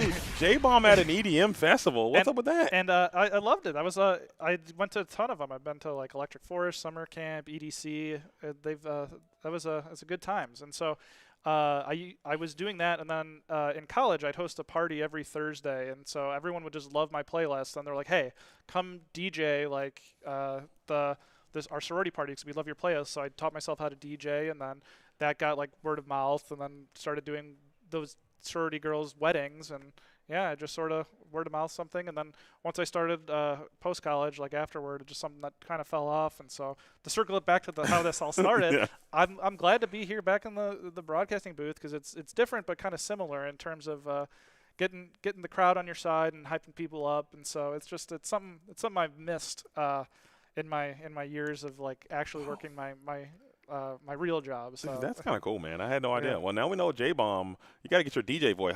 Or pump up the crowd really quick. How would you do it if you had to in your best DJ voice? If I could put you on the spot, just here we go, everybody. It's me, J-bomb. And is that how it is? yeah, it's DJ Bomb. No chance you're DJ bomb. DJ Bomb, yeah, that was it. Everybody, it's DJ Bomb here. We're gonna get those hands up in the air and shout. You're not getting your hands up and we gotta. That sound like that'll get the geriatrics up. You gotta get up. DJ bomb. Yeah. That's really cool, man. Yeah, That's so funny to me. I don't know why that's hilarious to me, but I actually love it, J-bomb. I love a little lore drop. And now, if you're tuned in, you got a little sneak peek into the life of J-bomb, and now you know what this Illuminator is all about. Again, everyone, so many different walks of life. You never know who you're going to run into in this game. As how I learned that J-bomb was a wedding DJ, and out here getting active. Downtown, do your thing. Down, do your thing. That's a good one. Do That's a your good one. thing, The All right, electric get it. Come on, slide. let's go. Electric slide. I'll yeah. do that. You can feel it. It's electric. What Woogie, else we woogie, got? woogie. The Wobble. Wobble's another Wobble one. with me, wobble with me. Wobble. If I go to your wedding and Wobble doesn't come on, I'm probably gonna just leave. I think Yeah. that's pretty safe. Yeah, I feel bad for my wedding DJ because that was probably the most bridezilla moment of my life. Of like like direct requests. I was sending him like songs that I had remixed and mashed up and stuff, and like his assistant came up and he's like, "How's it going?" I was like, "You haven't played these 3 songs yet." I need them. I need And to play it. It was like, yeah. So I'm usually pretty relaxed, but at like that time I was like, this is. I need these songs. I need to dance to these. I want what I want. As we are wanting for some games. I believe the Yeah. time should be up, as we should be getting our round 5 matchup here very, very soon, and see exactly what is about to happen. I'm not certain what that matchup is going to be or who is going to be playing, but it looks like we got Ewok Pock is in the building saying, "Get Cam on stream." And Cam's the one I was talking about, who is that X1 on Blurple. We're getting Cam on stream. Let's find the judge, if we can be so bold. If Cam is playing, they should be playing at X1. Assuming he won, he was looking good. He took game 1 against the Dogs. So okay. So if Cam did in fact win that round, I don't want to get on. Let's see if we can get in here. Let's see if we can get in and check here. I can take over. Let's see if you want to just spin that around. See if we can see. We still have one game that is outstanding. I believe it should have all resolved. Right. Tiago did take it against Daniel Q. Cameron did take it 2-0, and so he is X1 on Blurple. Oh, that's Cam. Scan. Oh, that's Cam. Oh, Yeah, I know Cam. I know. world-class cards, I know Cam. Yeah, Cam's for Yeah. sure. We're gonna load Cam next round. If we can get, if we can pass that information along. Katie should be back here. I will pass that along for you because I believe it's me out. Katie's in, right? Or is it? I think you're in this one. I'm Maybe in? I'm wrong. I can't remember. Did you start in round 2? Did you do round 2? No, you did round 2 with me with Ruby with Sky, right? Yeah. So you're staying. Okay. Yeah. But Cameron, little history. He cannot beat Sky. That is like his kryptonite. He made day 2 at Ink, the top cut, and then Sky got him in round 1, and so then he played round 1 against Sky here, and so it lost again, but he's fighting his way back, and he's X1, and so it's Cameron's had a bit of heartbreak too in his DLC challenges. He started 8-0 in Richmond and then just crashed and finished 8-4. And so he's just one of those players to watch where he's just like on the precipice of that next level, and he's just been so close and just keeps just slightly missing. And so it's quite unfortunate kind of runs he's had, but he's had some insane starts. Yeah. Okay. Bologna similarly, he started 5-0 and then finished 5-3 and missed day 2, and so he's had as big of heartbreaks as you can at these DLCs in terms of just how close he keeps coming. And that's one of those. That's a tough. And I think there's something to that too about your mental toughness and mental fortitude and staying mentally focused and trying to overcome. Because, and I say this all the time in a lot of my broadcasts, I'm sure people are sick of hearing it, but if you're the first time hearing it, I truly believe that this game is a metaphor for life. Sometimes, and not just a game. I truly feel this game is more than just a game, but sometimes it's a metaphor, and sometimes life is going to be hard, and sometimes things are going to be difficult, and you're going to have to, overcome certain adversities, and that's one of those things. And it might be something about that Illuminaire's character. If you're able to take bad beat after bad beat after bad beat and not just mail it in and not just quit and move on, just keep coming back, I think that is something about it. And then once you finally get over that threshold and you're finally able to achieve your ultimate goal, whatever that may be, if it's winning a tournament or, going to Nats or whatever, then you'll have such a sense of accomplishment and joy, and I think you can't really pay for that kind of experience. Right, exactly. It's and then once you get that first big win, nothing tastes sweeter. Mm-hmm. And then it's that first win's the hardest, because then once you do it once, you can do it again. Right. And then you can get back on, and you can keep getting back on that mountain and keep climbing it, and then then you set your next goal, and then you achieve your next goal. You got to set realistic goals. Like when you start off at this game, you're not going to win your first set champs. Right. You gotta take it easy. Try to win. I think that should be like the first attainable goal is win a local. Then next one, win a set champs. Then next time, make day 2 at a DLC. Once you get that, now we're trying to actually top the DLC, and so we're just making these achievable goals and then reaching them is the biggest thing here in Lorcana, and get better. You're not going to be the best player. There's probably only one person that is the best player, and what I mean by that is ask other people for advice. Even if you are the best player, you can still learn some other things from other people. And so find someone when you're just starting out, if you're locals, who's really, really pretty good or really good at explaining things, and just ask why they're making those decisions. Ask why they're putting that card in their deck, and figure out some play lines and ways to just improve your gameplay, because if you're just kind of doing it on your own, it's going to be very, very, very hard. There's very few people who have the ability and wherewithal to just get to the highest of the mountaintops on their own. You need a community. You need help, and you need to run ideas by other people and just have these discussions, and then that's going to take you to the ultimate place where you're eventually going to get that set champ win that you've been looking for so bad, or that DLC win. Absolutely. I agree with that 1,000,000,000% J-Bomb. But I hear some rustling happening out on the venue floor. So we're going to do J-Bomb. I'm going to take a quick break, and I'm going to make sure that we're going to get Cameron in here for this next round 5 while we're picking the feature matches. So thank you guys for hanging out with us on that long journey, getting to know J-Bomb and getting to spread some lore and kicking it here. So please continue to do so. I'm going to go set up the next round of feature matches, and we will be right back in just a moment with round number 5 coming your guys' way.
And just like that, my fellow Illumineers, we are back. Round number 5 action coming underway here in just a brief moment as we are getting to that very critical point of the game, of the tournament, where the players begin to start to draw in and start to set themselves up for that next day. We are getting to the top 16, but you asked and we did listen, and we went out to the bracket and found an Illuminator that was going to continue to play in the next round, and we have found them, and it is starting now. And an interesting storyline here is you may recognize the opponent of Cameron here, who is Peter, who we saw back in round 1.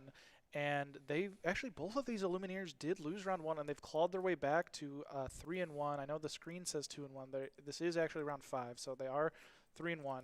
But what an incredible source of resilience for them to both lose round 1 and then just claw their way back here. But unfortunately, one of them will have to be the loser here, and one of them will continue their fairy tale ending of that round 1 defeat and back into. And there's it takes a lot to lose round 1 in these big tournaments and then come back.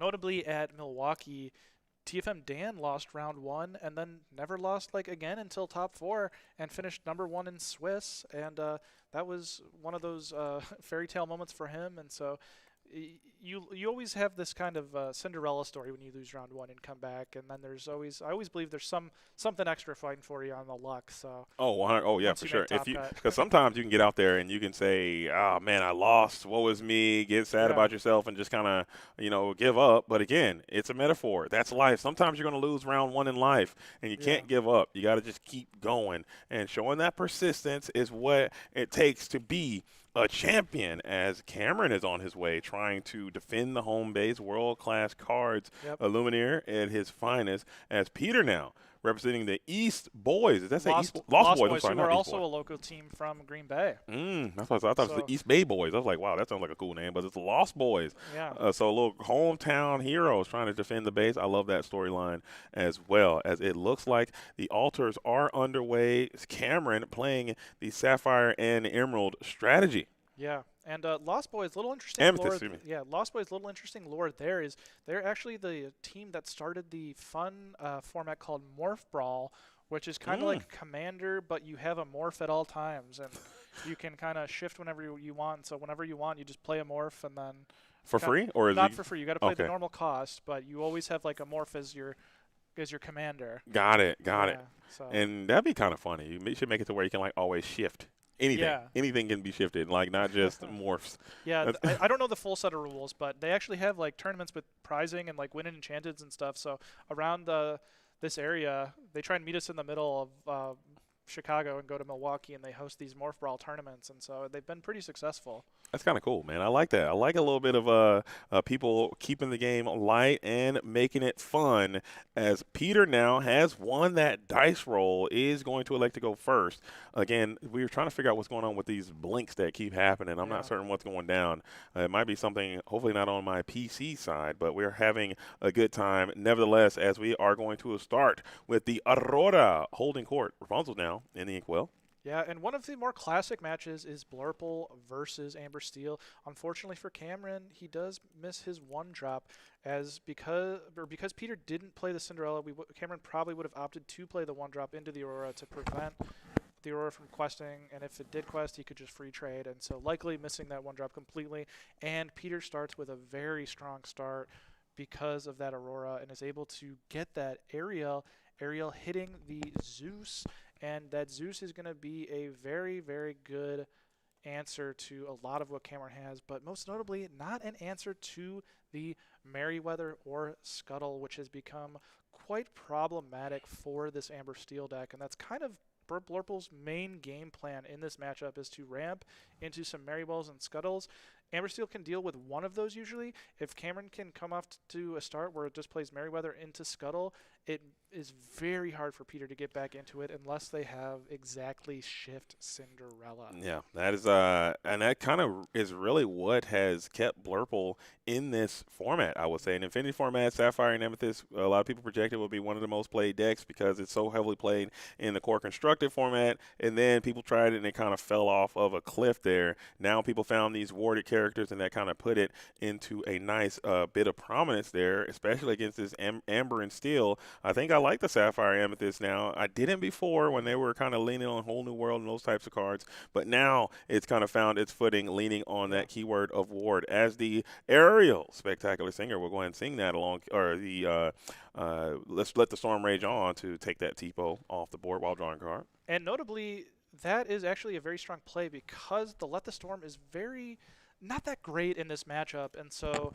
the Tipo gives a target for Peter to get that Let the Storm Rage out of his hand and cycle it for another card, and allows him to develop this Ethereal Singer Ariel, which is going to just keep his cards continuing to go. And Peter is on what I call the Plan B game plan. He didn't have the Shift Cinderella, but he's got the next best thing in early Ariels, and those Ariels are going to start to be able to sing songs and generate a bunch of cards. And Cameron still isn't developing to the board, which is basically how he's going to lose this matchup, because Blurple is very good at answering one character a turn, maybe two characters, but he does have this Bell to follow up and actually add something to the board. It's probably going to get Zeused almost immediately by that Ariel and draw another card, but he needs to start getting those songs out of Peter's hand and allow him to develop other characters that are gonna be able to take out that Ariel in future turns. Right. Yeah, I don't hate the development of this Bell, the Apprentice Inventor here. Just try to get some cards moving, but you will have that another 2-card swing as we can sing that Along Came Zeus and get a drawing with our boosted Ariel, the Ethereal Voice. So we are taking it slow. Maybe we're trying to develop another Ariel Spectacular Singer by exerting this Aurora, and there she is, right on time. Another Mermaid on 3-of-a-kind Ariels. A lot of princesses in play. I really enjoyed seeing the juxtaposition of a Bell, Aurora, triple Ariel. That's like a full house. Yeah, Jay-Z, this Aurora has gone the distance, I'd say. I have never seen an Aurora get this much value this early in a game, cheating out 3 ink worth of characters in the first 4 turns. And so absolutely the power of Aurora being showcased in this game. And Cameron is off to kind of a horrendous start by missing his 4-drop here, which is off of the back of a really fast start by Peter. And so if he doesn't have Scuttle here, he's going to be in quite a troublesome scenario. But he's actually going to opt to just continue ramping. And so at some point, Cameron's going to have to put characters on the board, or Peter's just going to run away with this game. Cameron's running out of time, but he does have the Sven, which is going to go in and take 2 lore, and notably Peter's draw power off of this board. Yeah, still a lot of game left to be had. I wouldn't throw in the. I ain't heard no bell yet. I'm not throwing in the. I'm not ringing that bell. I'm not throwing in the towel just yet. I think Cameron still has plenty of opportunity. You can still establish a Hades, the Infernal Schemer, on this next turn. Take one of those spectacular singers off the board, and now you have the 6 willpower character hanging around, being the best Rapunzel trap probably in the game. But still, that can be a vibe for Cameron. The way Cameron's playing is kind of demonstrating that there could be some inkability crisis that we are having. Maybe you got a ton of Hades in hand, ton of those Sven's Leaping Reindeer, a ton of maybe Isis Vander Chill is in hand as well, as that beast is a very viable Infernal Schemer target. Yeah, and if Cameron doesn't have a Hades here, this beast is going to get out of control real fast. And so this is always the tough decision that the Amber Steel player always has to make. It's where, do I develop my beast on the turn that they can play Hades and hope they don't have Hades, or do I set up a baited card that I force them to Hades something else weaker so my beast can get a higher chance of surviving in future turns? And so this time Peter is going to not be rewarded and gets a little punished by playing that beast and not baiting out another character. But it might have been his best play there, and we obviously don't know his hand because we've not seen it, but he set himself up to win basically on the spot if Cameron does not have the Hades. Yeah, and that was the call he made. And boom, Hades does come down, and the Infernal Schemer does hit the board and send that beast in Inkwell as described. But yeah, sometimes you gotta make them have it. Every now and then, people say make them have it, play to win, make them have it. I think the make them have it crew has now superseded to play to not lose crew, as we have I believe that is a Cinderella Stout-Hearted that is being played full retail value.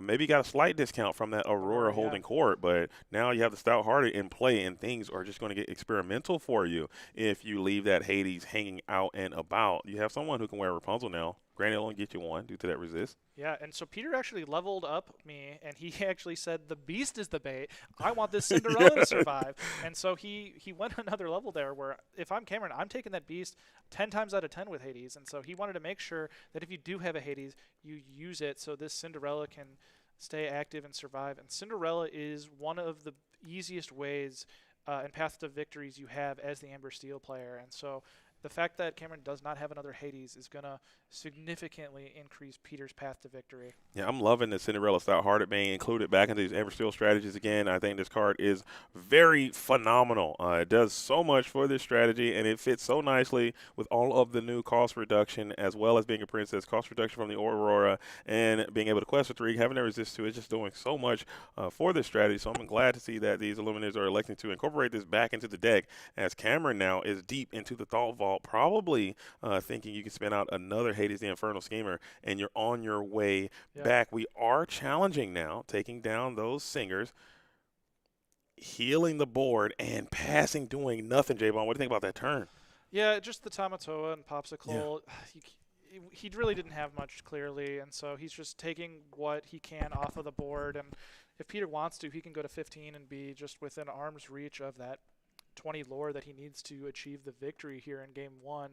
And so Cameron just trying to evaluate here and figure out what he can do, and just really, really hopes for a Hades off the top to take out this Cinderella Stout-Hearted, because that is one of the biggest problems that the Blorple deck has is the Cinderella Stout-Hearted, and everything else is pretty straightforward to remove. And we're going to see this strength putting 3 damage on the Hades, and notably allowing the Cinderella to challenge readied characters and take out that upright Tamatoa, and because of the resist 2, only putting 2 damage back on our Cinderella, and also notably setting up a Rapunzel if we have it to we draw might see it, and there many cards, and that is likely going to be the nail in the coffin for this game. That's too big of a board, too many cards, and not enough for time for Cameron to get back in this game. And we found another song as well to complete the prophecy, and the board has been clean. What a turn coming in from Peter.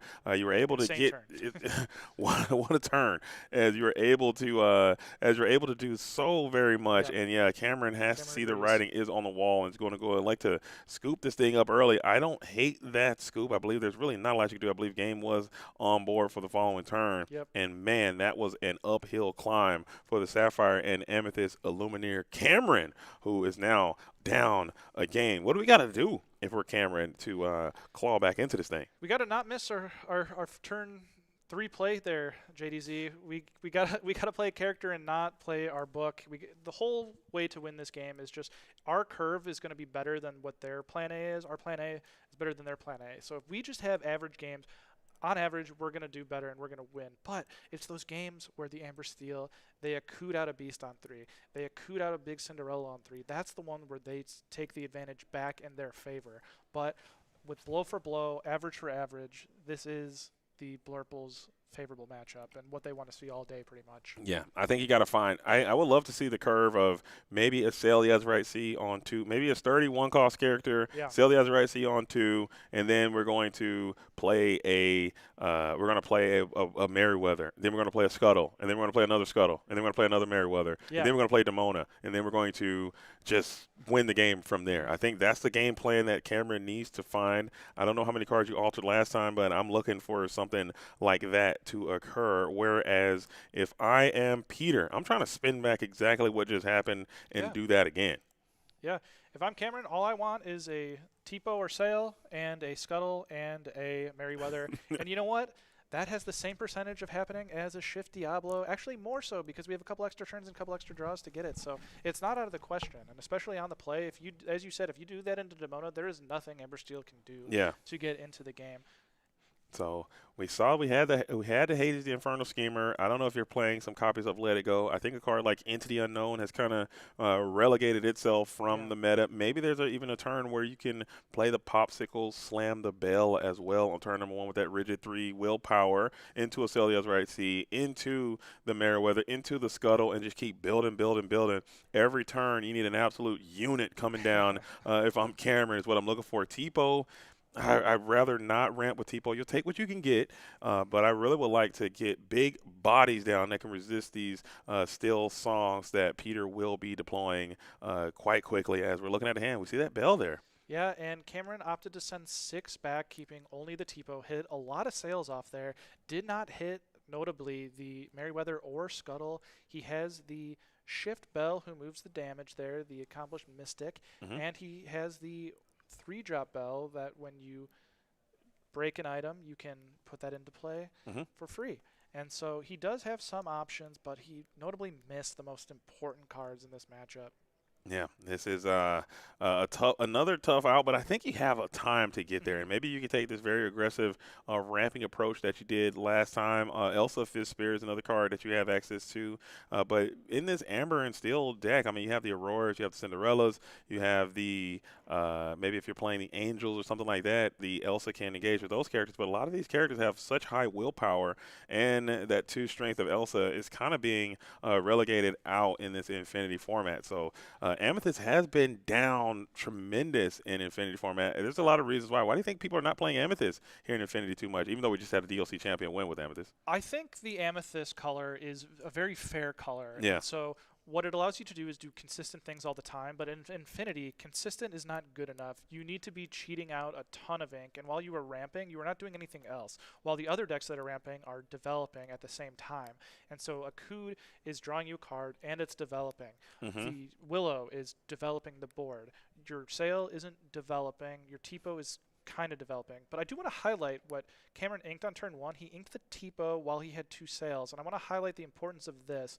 Is what it does is if you put Tipo into play, it allows the Amber Steel player to be able to use Let the Storm Rage on, and if you can just play Sail into Meriwether and Scuttle, they never have an opportunity to play that Let the Storm Rage on, and then it clogs up their hand and does not give them as good of opportunity to play out, and it kind of clogs them and just forces them into inking other cards they don't want. If you play that Tipo, it allows them to use that early Let the Storm Rage on, which really doesn't have a lot of good targets, and then gives them much better options and choices in the middle half of the game. And so excellent inking early decision by Cameron here on turn 1. I like it. And we're going to follow that with a turn 2, Ursula Vanessa into another Celia's Right Sea. We're double ramping. Where we're going, we're going to need a lot of ink. The Dumbo Ninth Weather Universe is going to hit the ink well, but that is a very wonderful point. We call that brick tactics. If you can find out what your opponent's deck is trying to do and what they're leaning towards, don't allow them to do that thing if it's within your power,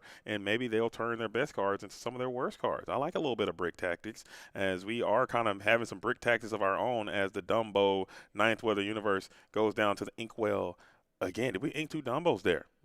No, he took it back to his hand first Gotcha. and decided again, and so now he's going to ink these 2 cards. Now, unfortunately, the Popsicle came a couple turns too late, where he would have liked to have that on turn 1 because he still does have that Friends on the other side, and he would have had one of the most powerful starts in the game, which is pop, play the Bell for free, and then on turn 2, sing the Friends, and now you have an abundance of riches on turn 2 because you got to sing that and draw 2 for free, and now you have all the choices in the world, and it's very hard to come back on the draw from a play line like that. It's a very, very, very strong opener, but he was just slightly off by not getting that pop early, and so Peter is going to go into his 3rd turn here. We are just flying through the game. Cameron on that 5 ink, and we're going to see Peter taking his time, notably doing the finger count, and so opting to move the Cinderella to the side, which usually means that she is going to sing a song, and so he's just calculating out what his game plan is. Yeah, it looks like we're thinking about going for that Akud Edamudi right now. I'm trying to get the most value. Maybe go for the Cinderella sings Akud, play Namari, or maybe you are looking for something for the Ursula Vanessa to do. Maybe you could be trying to bait and switch your opponent to challenge into the Cinderella with the Belle, the Accomplished Mystic, and then you turn back in and swing with the Ursula and bring out a Rapunzel for a draw 3. So a little game within a game taking place. We are going to go for that 3 3 ink turn, it is the game's referee himself. So even if you have that frenzy on the other side, guess what? We're not singing it. And I'm glad you brought up that Ursula for Rapunzel traps, because there is a big debate in the community right now about Troubadour or Ursula, and a lot of people are on just Ursula and no Troubadour, and that is purely because we can play Rapunzel. And this is one of the most devastating plays you can have, but it looks like Cameron just did not have very good cards in his hand, so he's probably be like, "Oh, thank you, I needed this." Yeah, that was a bit aggressive, I would say. Yeah. Maybe you're just thinking your opponent was trying to get you into Demona Hades tactics, but you did replenish. And usually I like to beyond when I'm getting some immense value from that situation, as you went beyond there and you kind of just set up your opponent in a way where I'm glad of that. If I'm Cameron, I'm glad that happened to me. Cameron's very glad he was on the play this game, because if you get beyond it as Blurple on turn 3 when you're on the draw, you just kind of lose because your hand is 5 to 6 cards usually. Yeah, and this comes back with a Sven Leaping Reindeer. And then we're going to do a double takedown on the Ursula, Vanessa, and the Cinderella. And just like that, this game looks completely different. I didn't see what was discarded. We had the Akud Edamudi, and I believe there was another card in hand. So you lost some as well there on that exchange. And this is one of those games where once Blurple gets the board, it is almost impossible for Amber Steel to get the board back, because the Blurple characters trade so advantageously for Blurple, and if Amber Steel wants to get back, they need to be singing, but if they're singing, they're turning their characters to be exerted, and then those Blurple cards just trade so favorably, and so it's just very, very, very hard to fight back. But Peter's going to give it his best shot. He does have the ability to take out this Bell if he wants to, especially if he has let the Storm Rage on. He could take out the Sven or the Bell, likely the Sven, because the Sven obviously has evasive, and so this would be a very good time to use the Storm, and he does have it. I think he probably would have been out of the game if he didn't, and so very wisely he uses that. If he has another one, it might not be the worst play to just hardcast it, take out the Bell, protect your Pete, and then try to start developing next turn, but Cameron is on 6 ink, so every turn now you have the threat of Hades. So if you're going to be playing any big threats, you have to keep that in the back of your mind. And so this aerial likely will soak up the first Hades if Cameron has it, and then maybe our last 2 cards are Inkable and a Beast, and we can have that Beast survive and get we us have back in the options, game. and we have options. We can also potentially shift the Bale, and Bale can shift the damage from herself, I believe. So if you shift Bell, you can also send that damage in, swing on the Pete, and vibe magnificently from there. But we will take a little time off to gain more resources as we crack the Junior Woodchuck guidebook, play the Junior Woodchuck guidebook, and then just trade in our Bell for this Pete before some tomfoolery can befall us. So fast turn from Cameron, who has more longevity in the hand.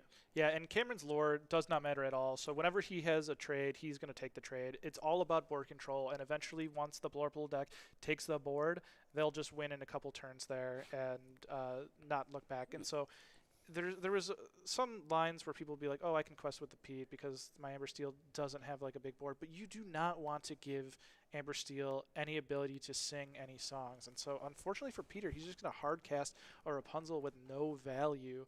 That means he probably didn't have a song for this aerial to sing. If he had a Zeus in hand, that would have been the easiest boosty and Zeusy we would have ever seen.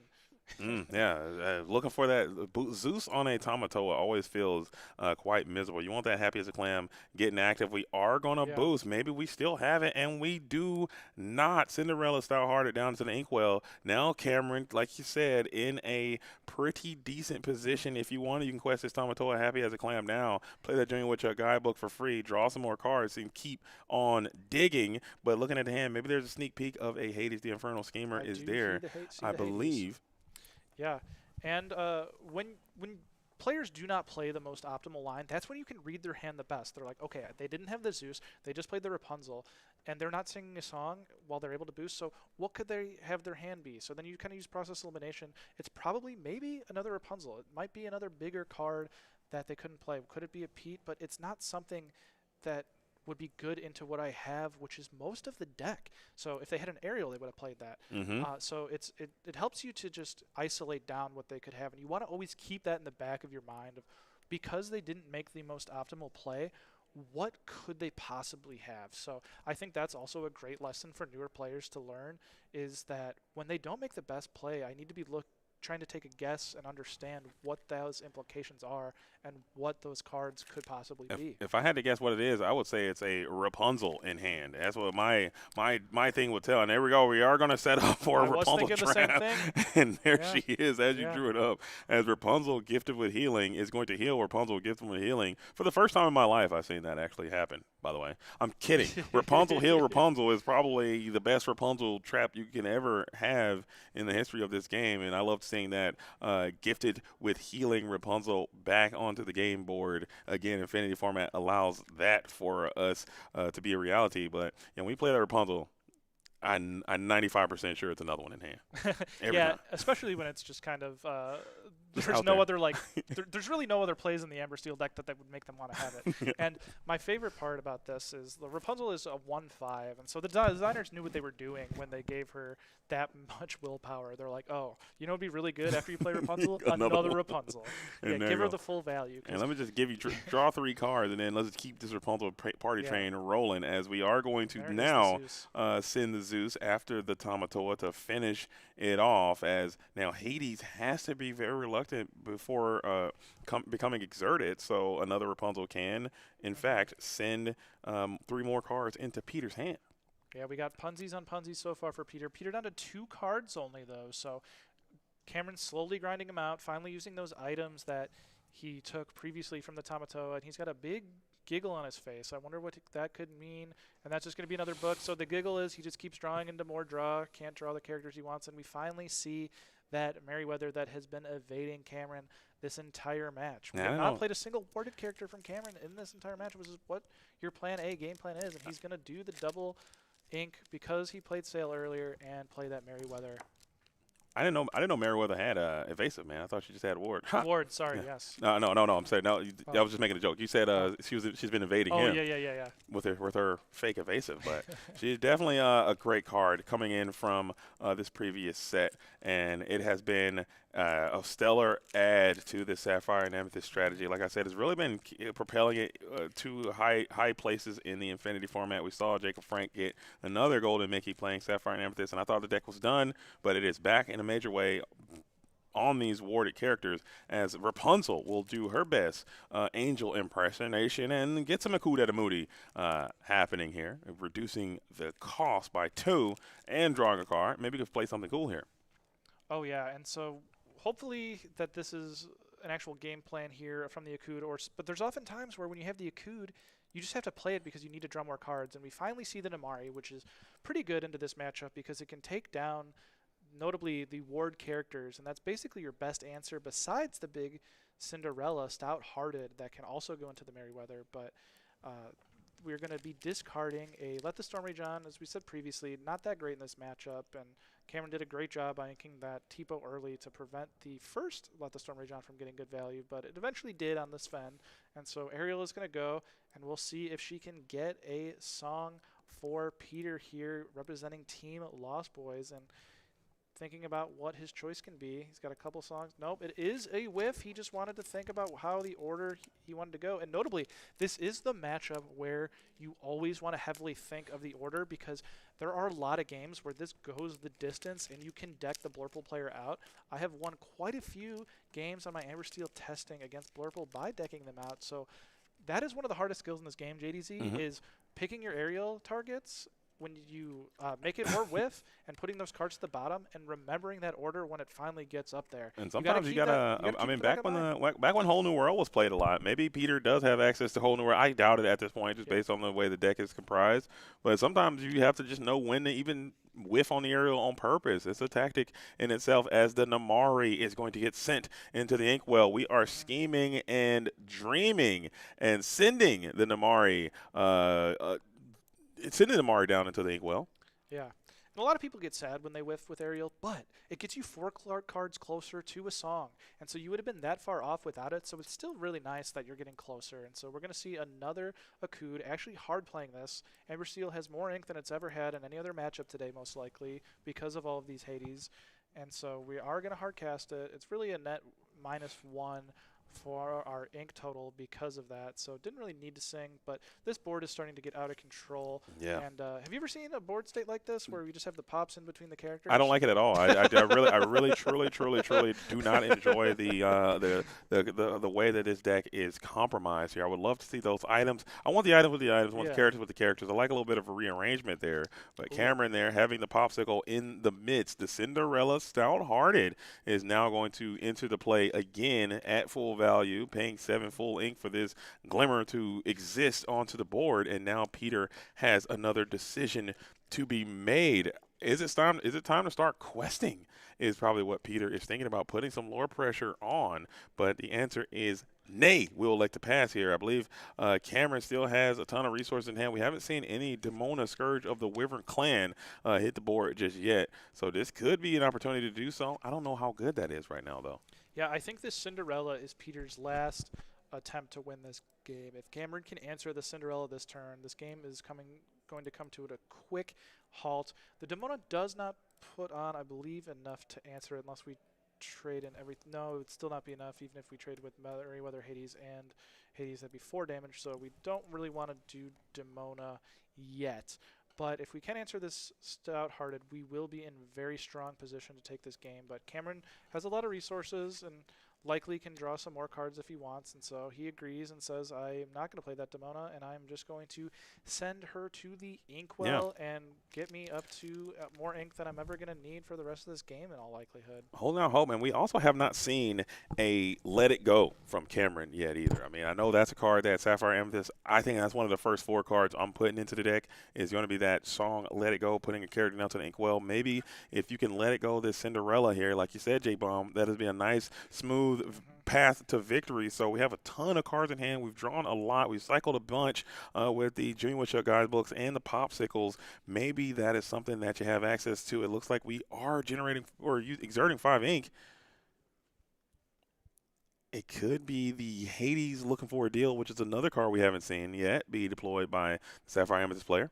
Yeah, and unfortunately for the Amber Steel player, whenever that Hades looking for a deal comes on, you're like, take the 2. I don't care. It's one of the fastest. It's like 90% of the time you say, take the 2 cards, and it's just because if you don't have board, you can't do much. And so unless they're targeting like an Aurora or something, you're usually going to give them the cards. And so it is going to be Demona. He inks a Demona to play Demona, and so this is going to be an interesting position. I would love to see how these trades come up because you kind of leave yourself open to big Rapunzel traps no matter what you do. So you're going to just kind of have to hope that they don't have the Rapunzel. Obviously, we're going to take out this Ariel here, and I guess the big question, Merryweather, probably going to go into that Rapunzel and then likely to just quest with the Hades. And so, oh no, we're actually going to put... Oh, wow. Now, this is a gamble. This is a big-time, big-city gamble coming in from Cameron. You realize that the Amber Steel play... Oh, never mind. Not a gamble at all. Not a gamble, yes. The follow-up.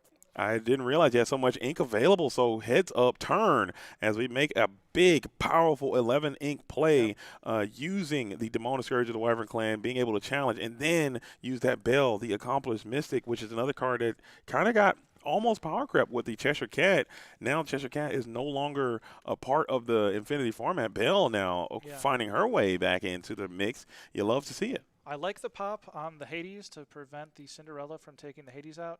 Not as big of a fan on the pop on the Merryweather because the Cinderella is likely going to just take that anyway, and we could have saved a pop for future healing if we need it. And so curious on the process there. He probably just wanted to get the value of the pops while he could because he's going to probably Tamatoa next turn is probably the thinking, and so it's going to go there anyway. So might as well give the damage if we know we're going to have 2 pops there anyway. And Peter does have the 3rd Rapunzel, and so this is going to keep the Cinderella very healthy. And once again, it's the Cinderella versus the world, where if Peter can just keep this Cinderella healthy and just keep trading the board, he is going to eventually take this board back. But Cameron just keeps drawing a lot of cards, and so I've got a high read that this is going to be a Tamatoa turn for Cameron as he tries to rebuild next turn. Yeah, just keep trying to keep up with the foot race. And one thing that Cameron totally has going for them in their favor is that Peter is hitting a ton of Rapunzels, but he's not adding anything to that lore race. I mean, lore is still at 0. You got a long way to go, and I think the longer this game goes on, I think the needle starts to move closer and closer to the Sapphire player. You want to get this thing kind of controlled over in a tidy manner, but there's a lot of lore being generated on Cameron's side. If we can find it, let it go and get that Cinderella off the board, maybe another Hades the Infernal Schemer. You are on your way. Cinderella, take another sneak peek. Does she get a chance to add something to hand this time? I can't tell, but it might have looked like a whiff again. But nope, no, there is a Zeus. The shadowing caught me off guard, but no, there is a song, luckily, for Peter. And you hate to see 2 whiffs in a single game. You're going to whiff a few times in the tournament, but 2 in one game is just too much. So I'm glad he hit that one there, JDZ. Yeah. So we will see what he uses this Zeus for, probably to take out the Bell, but we'll see. Is there a world where you want to hang on to this? You can't even. I don't think you can even afford to save this Zeus. You got to go ahead and send it now. We have strength to take out the Royal Guard, and now we can also sing. I believe you can sing the Zeus onto that bell, but you elect not to do so. So now this Cinderella Stout-Hearted can be vulnerable. Let me look at the mathematics here. We have the Demona. We can put in 3 damage there, and then we could send the bell in to finish off. Yep. It will require trade, but I still think that might be an important use of resources to get that Stout-Hearted off this board. I agree. If I am Cameron, I'm doing everything I can to take the Stout-Hearted off the board because that is the only thing left between me and victory in my mind. And so I'm going to be sending in that Demona, and I'm going to be sending in that bell unless I have a better option in my hand. Mm-hmm. And so again, maybe there's a world where Cameron has taken Let It Goes out of the deck. I think that will be I think that would be wild, bizarre, and almost illegal. But at the same time, that could be a part of the technique as well. Some of these Luminaries have to do something different. You have to make the change to give yourself that advantage, as it looks like we have that Sven leaping reindeer who is about to go shiny and chrome into the Cinderella Stout-Hearted. That is 5. That is 4, taking out the Sven and the Bell, keeping the Demona around as Tebow just hitting the board. No ramping required. Just wanting a little bit of extra questing power in play, and I don't absolutely hate that. And that is a lot of lore. And notably in that Sven, it also said protect my Demona, because now I don't have to trade my Demona into that Cinderella and take it out. And so the benefit of Sven is added to the deck is a lot for this matchup, because they sing their songs thinking, oh, you don't have a way to deal with my characters, and so I'm going to play this Sven and take it out. And do you know notably what card we have not seen from Cameron in either game so far? What's is that? 5-drop Elsa. We haven't. We have not seen Elsa. We have not seen Genie. We also there has been something about that in Infinity format. The Elsa and the Genie, those 2 evasive characters, typically highly played in the Sapphire Amethyst, but with Under the Sea being so prevalent in this meta and having those characters who are very good on their own, the 2 strength is a factor in this Infinity format. All these characters have these high will powers, and I just don't know if the 2 is just good enough anymore. It's just such a liability. So I wouldn't hate it if it is one of those cards, because you're playing Isis Vanderchill, you're playing all these Sven Leaping Reindeers. There's something has to get cut for those new characters to be added. And it's looking like it might have been that Elsa, which is quite surprising to me. But Cameron says, you know what, I might have a board already, and so I'm just going to play the Isis instead of the Elsa because I want the 4/4s. And so I think you said that perfectly, GDZ, and that's probably his thought process. But we finally see a Beast played. We'll see if it survives for Peter and can draw a card and try to get him back in this game, still notably at 0 lore. And, you know, we're going to be fighting the third enemy here is Father Kronos. The clock is going to come in because it's starting to get down to just 20 minutes left, and we're still not very close to finishing this game off. Peter is just fighting tooth and nail to stay alive in this board, but these Hades have just stuck around for quite some time. Peter having a nice job dealing with everything but the Hades, but these Hades are inching toward that win for Cameron. Yeah, this is going to be a tight spot, and I don't think we're in a situation where it is time to even consider scooping or anything like that. I think we're all still in a decent spot where we still have enough time to potentially get through and finish this matchup in time. as I'm just trying to make sure that everything is still going well with the stream. I don't know if we're having some issues or anything like that, but we are still underway, I believe. Just hit a little refresh there, just making sure that we're all good to go on the side. So thank you guys all for joining us. I keep getting these little messages. Whenever I see these messages pop up, I get a little concerned. So thank you guys all for kicking it with us as this beast. Oh, there she is. There she is. What, we were wrong. We were fully wrong. Maybe he's just not on 4 of them or something. The fifth spirit is going to enter the play to take down that beast, the tragic hero. So he is going to be removed, and the questing continues. 3 lore, all or 3 damage floating on the Elsa and the Hades, and the Merryweather finally enters the board, and the Royal Guard. We're all here. All the friends are present. We have bail lines available as well. As Cameron sits back, says, "I'm all in. What do you got for me, Peter?" And Peter reveals, "I have Storm." Yeah. And that is a start, but it's not going to be enough, and this game is going to go to game 3 here. It's going to take 1 or 2 more turns for Cameron to ice this victory out, and we'll go to a game 3.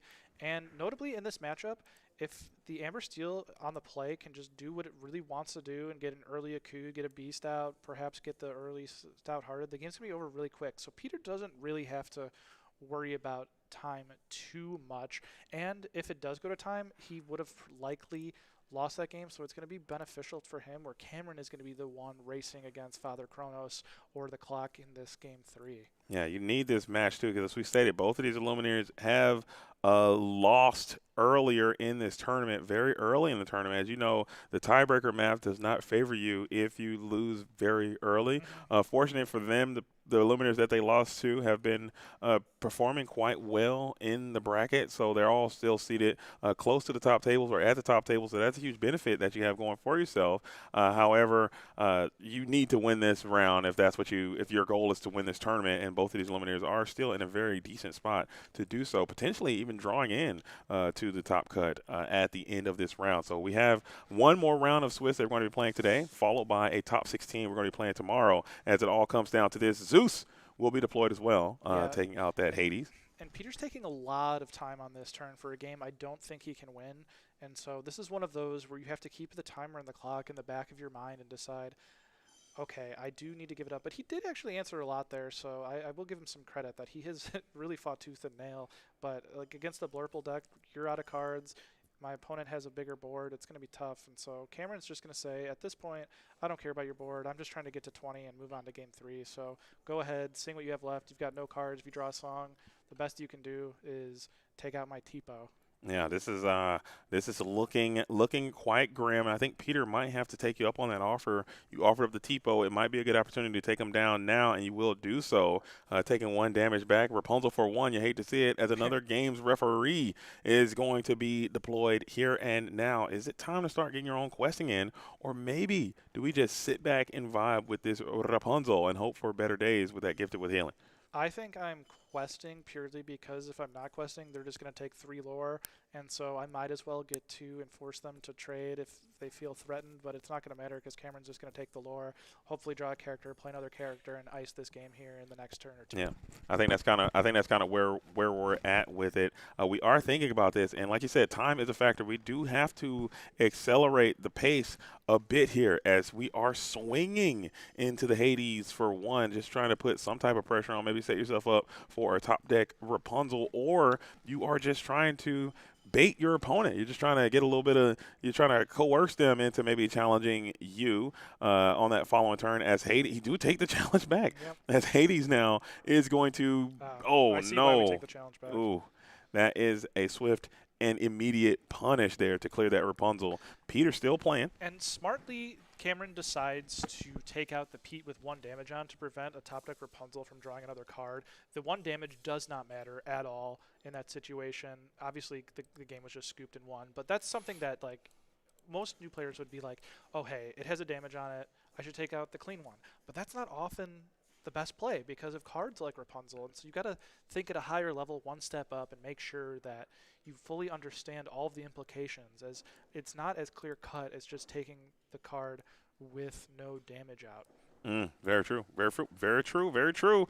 Very valid point as we are setting up for the all-important game number 3. If you're just tuning in, this is round number 5, game number 3 of the World Class Cards Infinity Weekend. This is a 5K, but it's also a set championship as well, as we are getting now to the thick of it. We have about 15 minutes left to play this game. I love me a game number 3. Yep. So we'll see if these Luminaries can get this thing done within the confines of time. If not. And I loved Peter's shuffle there. He looked away from his deck while shuffling and did a very, very clean riffle shuffle there, and then did the bit where he moves it apart and just getting a very nice shuffle. So I really wish like all people would just like look away from their deck and just make it so I have no reason to think that you could be looking. Right. Yeah, I've had opponents where like I'm like pretty sure they're looking at it, but it's like yeah. I mean, so I would prefer people look away, but if you can't do the look away method, I call it the Kamehameha method, where you kind of like look away and do it. If you can't do it, don't try it, because I also see someone look away and they just throw their whole deck on the ground, and that's just, that's embarrassing for everybody. Yeah, I have had one where I went to play a card and I just like launched it and it felt like you could practice throwing a card that hard fast and like hit something and never get it. And that card flew so far across the room that like I had to call a judge and have him go fetch it for me like while I was sitting down, and that was pretty embarrassing. Yeah. So we're gonna get into this game 3 where the time clock is going to favor Peter in terms of if it's either since he's on the play, it's either he's gonna win, or if it goes that long for Cameron to get back in the game, it might be a draw. And so Peter's in a better position, I'd say, going into this game 3. However, Cameron could have the optimal start finally and play a Merryweather and a Scuttle. I'm not sure we've seen a Scuttle in his list yet, though. I know we've seen the Merryweather finally, but he might not be on a lot of these warded characters like other lists I've seen. That's very interesting. I mean, we have to make room. There is a lot of tech in Cameron's deck. There's a ton of different cards. We saw there's a lot of bells in there. We saw that there is a lot of Svens. We saw a lot of Isis, Vanderchill. You have to make some type of sacrifices to get all that stuff in there, staying within the confines of a manageable 60-card strategy. A lot of the great players have all kind of concluded that staying at that 60-card limit is probably where you want to be. In Digital Lorcana, you still can play as many cards as you like. I mean, I know they had to end some of those rules in other trading card games because people really pushed that to the limit and kind of trolled it. That hasn't necessarily happened yet in Lorcana. Maybe at a certain point it will. Once you get more cards in the Infinity format, someone comes in with a 3,000-card deck, then you're going to have to, make some changes. But currently right now, staying at that 60-card threshold, you're going to make some sacrifices in terms of what cards you can add to your strategy. And so Peter is going to start the game off, and the best possible start for him would be to play a Cinderella into an Akud into either aerial is fine, and then follow it up with turn 3 Beyond the Horizon, discarding 5 to 6 or 7 of Cameron's cards and allowing him to draw 3 and ruin his entire altar phase and give him 3 random cards. I haven't seen it too often, and it's likely not going to be possible on turn 3 now that the Aurora has been played. But like we saw in game 1, Aurora did a massive amount of work, but notably, Cameron has the defense to the Aurora going off with that 1 drop. Yeah, that is another. We had the Cindy as well. I think maybe we just drew it for turn, but we are going to just curve into the Ursula Vanessa. So we could have gone for that Beyond Horizon play. Maybe you just didn't have it, or maybe you just drew into that Cinderella. Now here's the game. Do you have ramp on 2? You know what to do. No, you do not. You don't have it. And the Junior Witcher Guidebook, very slow 2-cost turn, and that is going to sting for the Sapphire player as you miss ramp. And we found the Let the Storm Rage on to get rid of that Royal Guard. So terrible start for Cameron. This is not how he wanted this start to go, unfortunately. And now if we see an Ethereal Voice here, that is going to be very painful. And this is just like game 1, the early Ethereal Voice. But notably, there was no ramp for Cameron in this game. Well, he had ramp in game 1 and still didn't do too well. So maybe he can get saved by a ramp here and then come back with a couple Merryweathers, but he's going to need to do something. Oh, and he still missed the ramp off that. So this is not the position that Cameron wants to be in. I see 2 Let It Goes in hand. Yeah. So he's clogged up. There's another book. It's an Elsa. He's got. It might have been something. Maybe you're trying to set yourself up for the Tamatoa in the future. But is it even a possibility of just hard playing these these friends on the other side in that particular spot? Just take 2 more looks to fix your hand, because, like you said, J-Bomb, a Beyond the Horizon here will just completely just shatter your entire existence. You have so many cards in hand, and you're just drawing more and more. But I guess friends would have been worse in that scenario. But man, this is a terrible, terrible spot for Cameron to be in. Maybe they can crawl out of this. Yeah, it's not looking too good for Cameron right now, representing world-class cards, and Peter, of course, representing the Lost Boys. But we are going to boost that Ethereal Voice, double quest, and let's see what Peter has up his bag of tricks for the rest of his turn. And he has nothing. He is clogged up on songs. And so this is the bit of hope that Cameron has to get back into this game, where he's going to really need to play these ward characters, because he knows that And there's Peter one. only has songs at this point, because he literally, with the Aurora out, just did boost pass. It might have been worth I don't know what song you can play. Maybe there's songs you can play with just nothing, just to kind of get new cards as well, because you are in an advantage right now, and you'd hate to squander that advantage by your opponent not playing into your hand, as this Merryweather is up. So if you have the Along Came Zeus, also you have 4 copies of Along Came Zeus, now 3 copies of Let the Storm Rage On, now 3 copies of Strength Raging Fire, all now doing absolutely nothing. So that is 12 bricks in your deck right now. I guess you could storm onto one of your other characters, maybe go for a Rapunzel play. I don't hate that either, but you're going to be putting those songs with your own character. Yeah, I like this. I like that play as well, JDZ. That is a great suggestion if you have it. But this is one of those situations where Amber Steel is a Oh, he says, I hate my hand so much that I am going to take out my own character to draw 1 card and do a 2-for-1 just so I can get an inkable, hopefully, to play this beast. And that is a crazy thing. I have never seen that before. I've never, ever seen that one. That's a gambit right there if I've ever seen one. That is a absolute gambit. And that's one of those where if Cameron – it would have been better for Cameron to just not play a character at all into this board than let his opponent just play the Zeus. And so now that Cameron sees that, he's like, I cannot play any character that's not warded while that beast and Ariel is out, because it's just going to get shot down.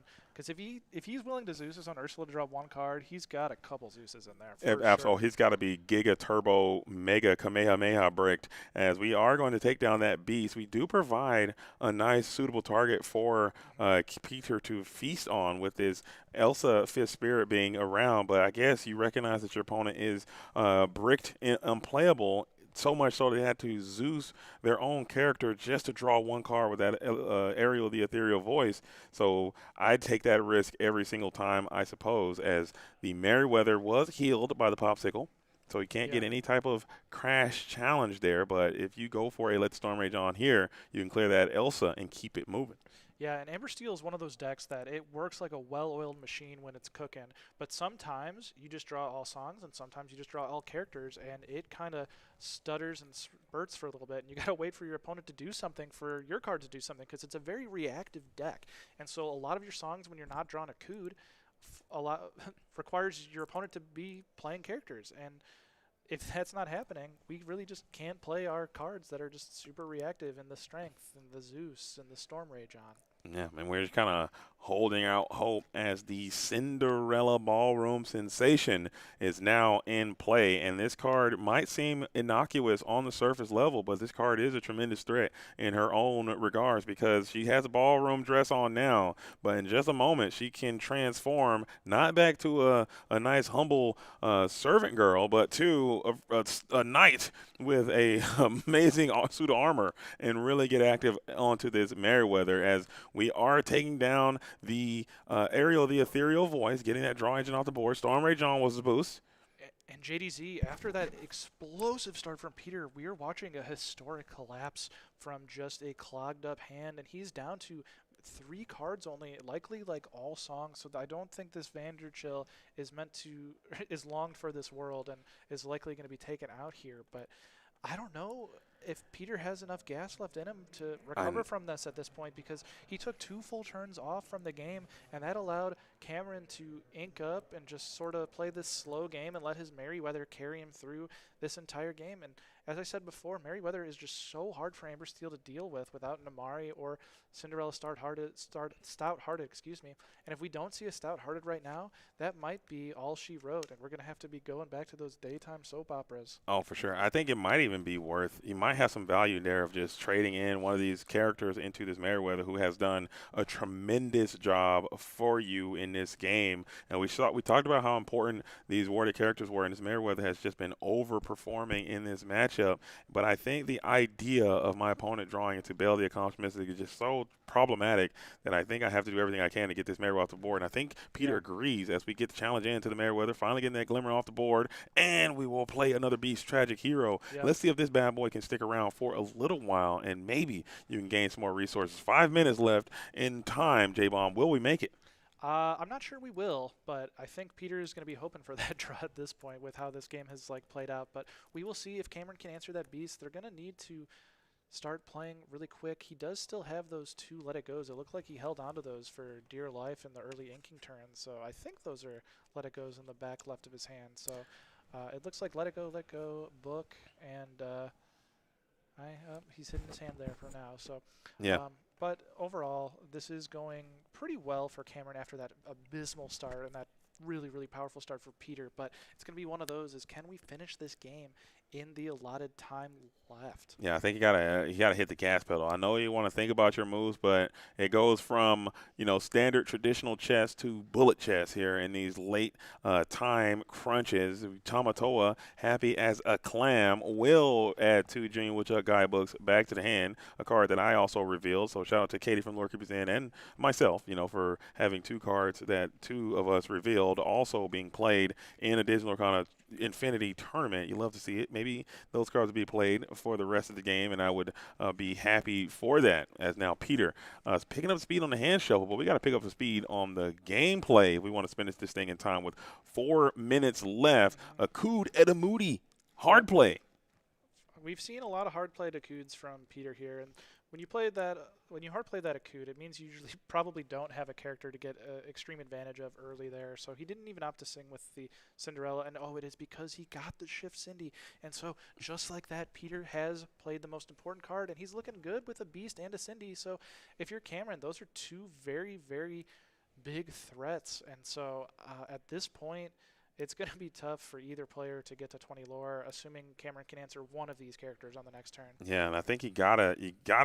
I believe Cinderella Starhearted's ability only states a song has to be sang, and she can now engage with her special ability. Or does she have to be on board when the song is sang? I believe she it's has just to be on the board first. Got it. Okay. So unfortunately, her effect is not active yet because the song has to be played after. That's right. So unfortunately, gosh, I would sure love that though as an Amber Steel player myself. But that'd be a little. You run into some awkward situations where you have to sing with the other character, and then if you want to sing the other song, which you probably have, you can't do it because you just don't have the ink. But we still had another song either way, so I guess it didn't matter after all, as Peter is going to find that Cinderella, that Let the Storm Rage On, to put 2 damage onto that Vanderchill and then take out the Cinderella Stout-Hearted.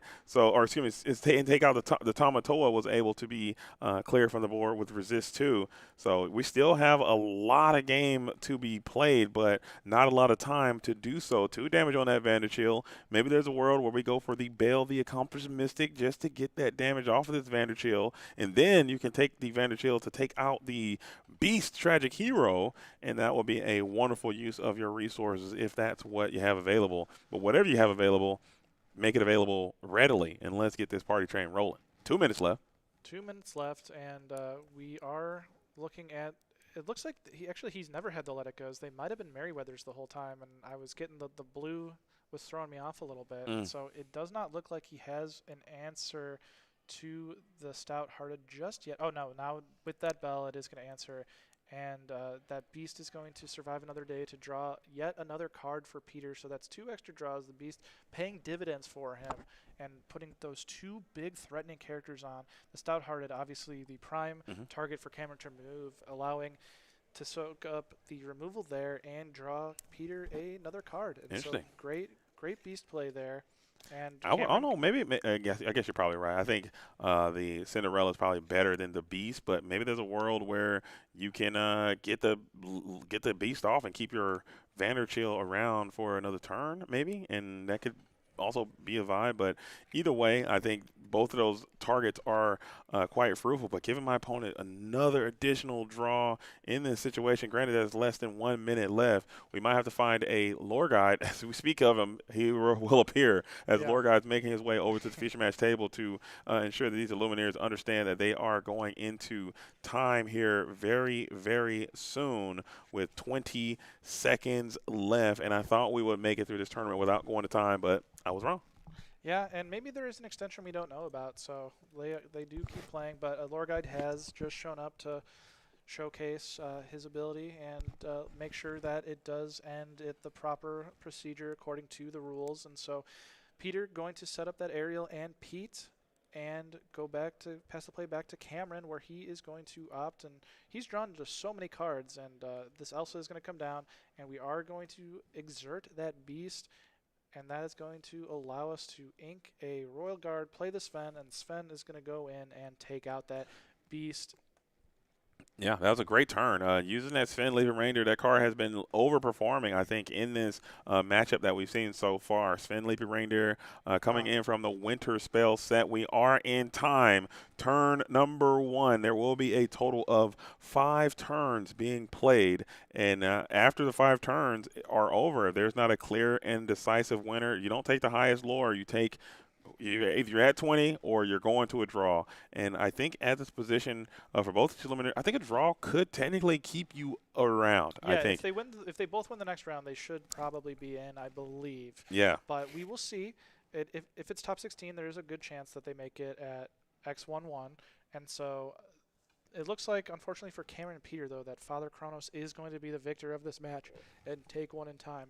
Yeah, this is a tough spot. Peter's still thinking about it. Maybe I'm trying to think of the amalgamation of cards you can need. I mean, maybe there's a world where you had Daisy Duck in your deck, Smee, the Bumbling Mate was in your strategy. Maybe there's a world you could potentially whole new world, maybe, and flood the board with all those 2 question characters and get there. But I just do not think that there is an algorithm in which you can get to 20 lore with the cards you have in your deck, maybe like a bunch of Shift Cindy's. Going over from Cameron's side, just at the spot that you're in, it's also, this game probably would take another hour. We need another hour, and they still would probably be here. I don't think it's possible for either player to get to 20 if the other player even ignored everything they did. Yeah. I think if they played as many characters out and the opponent ignored them, they still couldn't get to 20. So yeah, we're just sort of going through the actions at this point, and we'll see what happens. But this game is going to be chalked up to Kronos winning here with time. And honestly, this is the first round we've seen go to time here in this. Usually, like I said, in Infinity weekend, since we've been in Infinity, there's been a ton of time matches that we've had. Even I've seen a dog mirror go to time. As Junior with your guidebook, taking the shortcut, just drawing ourselves 2 cards, similar to a friend's on the other side, paying that 3 ink, 2 to play, 1 to activate. Yeah. Ariel, the Sonic Warrior, is in play, juxtaposed to a Pete Games referee. We're popping a popsicle. Just continue to play it out and going through, like I said earlier, fundamental gameplay. Yep. And my favorite part of Infinity is, while there are a lot of one-sided games that are kind of non-games for one player, these grindy ones like this are so fun to watch because there's so much back and forth, and you never know who's going to win until it's really over. And obviously, like, the longer the game goes, it favors Blurple, but they're going tit for tat this whole game, and Peter's done an incredible job of pushing through some of these turns. He just had to do literally nothing. Yeah, and I think that's another reason why people don't like the aggro decks or the dog strategies too much, because sometimes it feels like you're not getting your quote-unquote value out of the time you spend playing the game, because the games can happen so quickly and they can be so one-sided. Very similar, my wife and I went to Dave & Buster's the other day, and we were playing some arcade games, and we played one of the games. It's called Crossy Roads, and we both got banished immediately. We both died like right away, and I was like, I didn't feel like I got my time spent playing that game while we played the Halo game. We had a nice amount of time saving the galaxy there, and it was just a great experience. But maybe that's what it is. I do like these grindy get matches. Well, it feels as if, from a player perspective, you at least had the opportunity to play longer. As Hades is going to be scheming and dreaming, Tipo is going to be deployed, and the questing begins, as it looks like we're going to be. Yeah, and unfortunately for Cameron, he probably had this game locked up in the next couple turns, but they didn't play fast enough for him to get there, and so unfortunately it is going to be a draw, and looks like all smiles for Peter because he's saying, I'm kind of lucky to get out of that one, and Cameron unfortunately not as lucky, but they will be coming over. Which one are we going to grab for the interview? I don't know. I think we got to let Katie pick. I mean, whoever Katie feels like she wants to talk to, I think that's who Katie can grab. However she wants that to go, or none. I mean, you guys are drawing. Nobody gets a chance to have an interview. As both of you guys are, 2 feature matches, no winner. Get out of there. And there you go. But still, a great matchup, great performance from both of those players, as it has been a pretty stellar tournament. But we have one more round of Swiss come your guys' way, and it is going to be a remarkable round, I'm sure. We got to find some Lumineers that are even playing. I know there's a lot of players who are drawing in. Our boy Howdy has gone 5-0 and is going to be locked in. He decided to play and said, I want that top seed. Let's go. Top 16. Boy Howdy, hadn't met this player before and loved his interview and just the energy he brings, and as a local here, and really fun to talk to. And it looks like Daniel Q has taken his second loss, unfortunately, in back-to-back rounds. We've got Habibi 2-0ing another person versus Danny, and so he's going to be X1 after losing round 1, coming back all the way. Christian Y, who we saw in round 1, has won this round and is 1 win away from making it to Top Cut. Unfortunately, Thomas and Allison, who we saw Thomas on stream last round, they went to a draw. They were both on Lords of Lore. Oh, not a clue. And Logan Zenulus from Team Maelstrom has also won, so he's 1 win away from taking it to Top Cut as well. Right on, man. So a lot of Lumineers are reporting their score, so we may not do an interview since that one did go very long into time. We might be starting right with that top 16, at round 6 match here coming very, very soon. But is there any matches out there, J-Bomb, that you can see that you can anticipate that we might have an opportunity to be playing? Like, well, somebody will actually play in round number 6. Maybe finding some X2s there, or maybe finding some X1s that are actually going to sit down and play, because this is the last round we're going to be playing today until tomorrow. Yeah, we will have to see what's going on, but it's going to be just very, very on who plays. I do always love to see XVVT whenever he's on. He notoriously took me down at the Triple Deck tournament in top 8 with a Ruby Emerald aggro deck that it was just like Prince John's on every discard card and Undermine you could imagine, and so he always plays something fun. I don't actually know what he's on, but he's always a joy to talk to and watch, and he actually took out Josh Satterfield this round. So I believe that might end Josh Satterfield's run there, who is another great player. Like we were talking about, that's another great player that's absolutely on the hunt to get to the national event, and is going to fall short here in the Infinity CCQ here at World Class Cards. We'll probably see that low in there next weekend at the Digital Lorcana Challenge in Indianapolis. So it's down, but it is not over, as we have another round, as Katie from Lord Present is going to be joining you guys with J-Bomb here in just an absolute moment. So wow, what a tournament so far. I'm excited to see how this thing is going to coalesce, as it's getting to that point where people are starting to stress a little bit of this, a little bit of that. Katie, anything to report from the floor? Oh, interesting. Yeah, it's gonna. Like Tiago has to play it out. Tiago's got to play it out. Because otherwise he'd be the bottom bracket. So I'm pretty sure he'll play. But it's a Got it. As boy, the matches are up. As boy howdy. So what I'll do here, if you want to share some of that information with the stream, are you good? I can sit down. Okay, I will. And want me to find a match for you guys? Yeah. Okay, so I will. I mean, I'm just gonna pop the top here.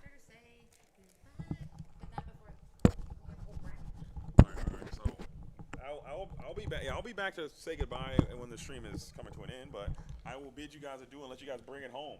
Keep the energy. Keep up the fire. Yeah, we'll do like a little shuffle. There we go. We'll do the Cupid shuffle here. Yeah, we're just shuffling. Yeah.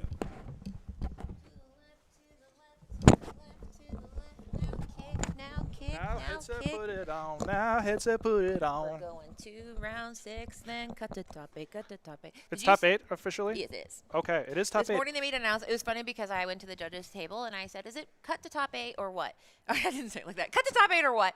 No, I said, is it top 16 or top 8? And he said, it is cut to top 8. And the reason they made the announcement this morning. So we were not in that meeting because we were here.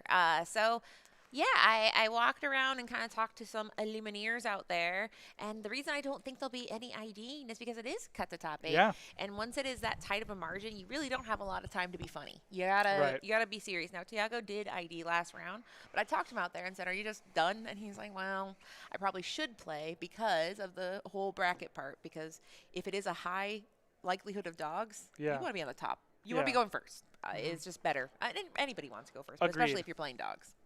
Yeah. And so who does Tiago go?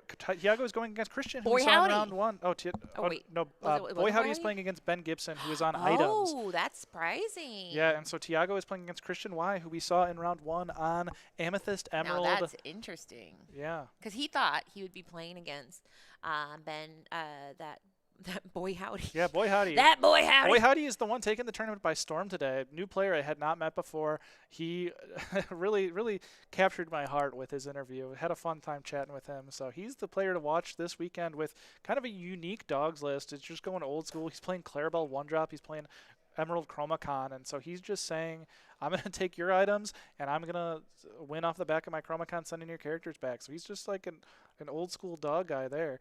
So for people at home who want to know, like, okay, what are we thinking about right now when we talk about the top cut?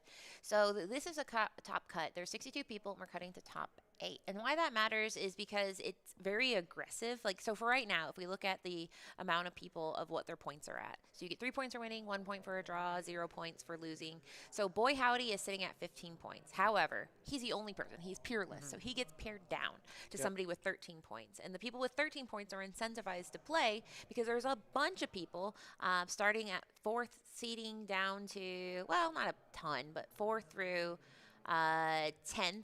Are at 12 points. So basically you want to be above. You don't want to take an ID and somebody leapfrogs over you because you got 1 point last round, but they got 3.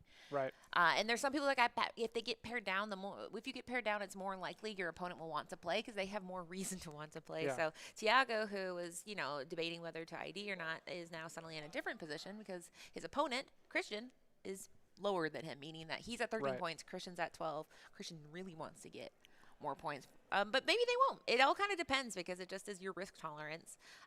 But I think you are going to need definitely 12 or more points, but probably 13 or more to win. And I am just getting word that it looks like the feature match is going to be ETB's very own Habibi versus Lost Boys, who we just saw on stream, Spectre. Not the same player, but the same team. And so Lost Boys have been putting up a good show this weekend. They seem to be here. found. We found the Lost Boys. We found the Lost Boys. And so they are a local team here, so it is always good to see when the local teams do well. And the 2 local teams here, I'd say, I wouldn't consider the Lords of Lore as local, but they've been doing pretty good. They've got some players in contention that are X1-1 and hoping to take that final win and maybe sneak in at 7th or 8th, but it's gonna be tough, and they're gonna rely on some good tiebreaker swings in this last round. And so Habibi versus Spectre. I do know what Habibi's on. I do not know what Spectre's on, and so this one will be exciting. This is the first feature match I don't know what both players are on, so this is gonna be exciting for me. You gotta trust the uncertainty of the universe. I want to be. I don't like uncertainty. Yeah, you're like, Kitty, I have anxiety, and honestly, same.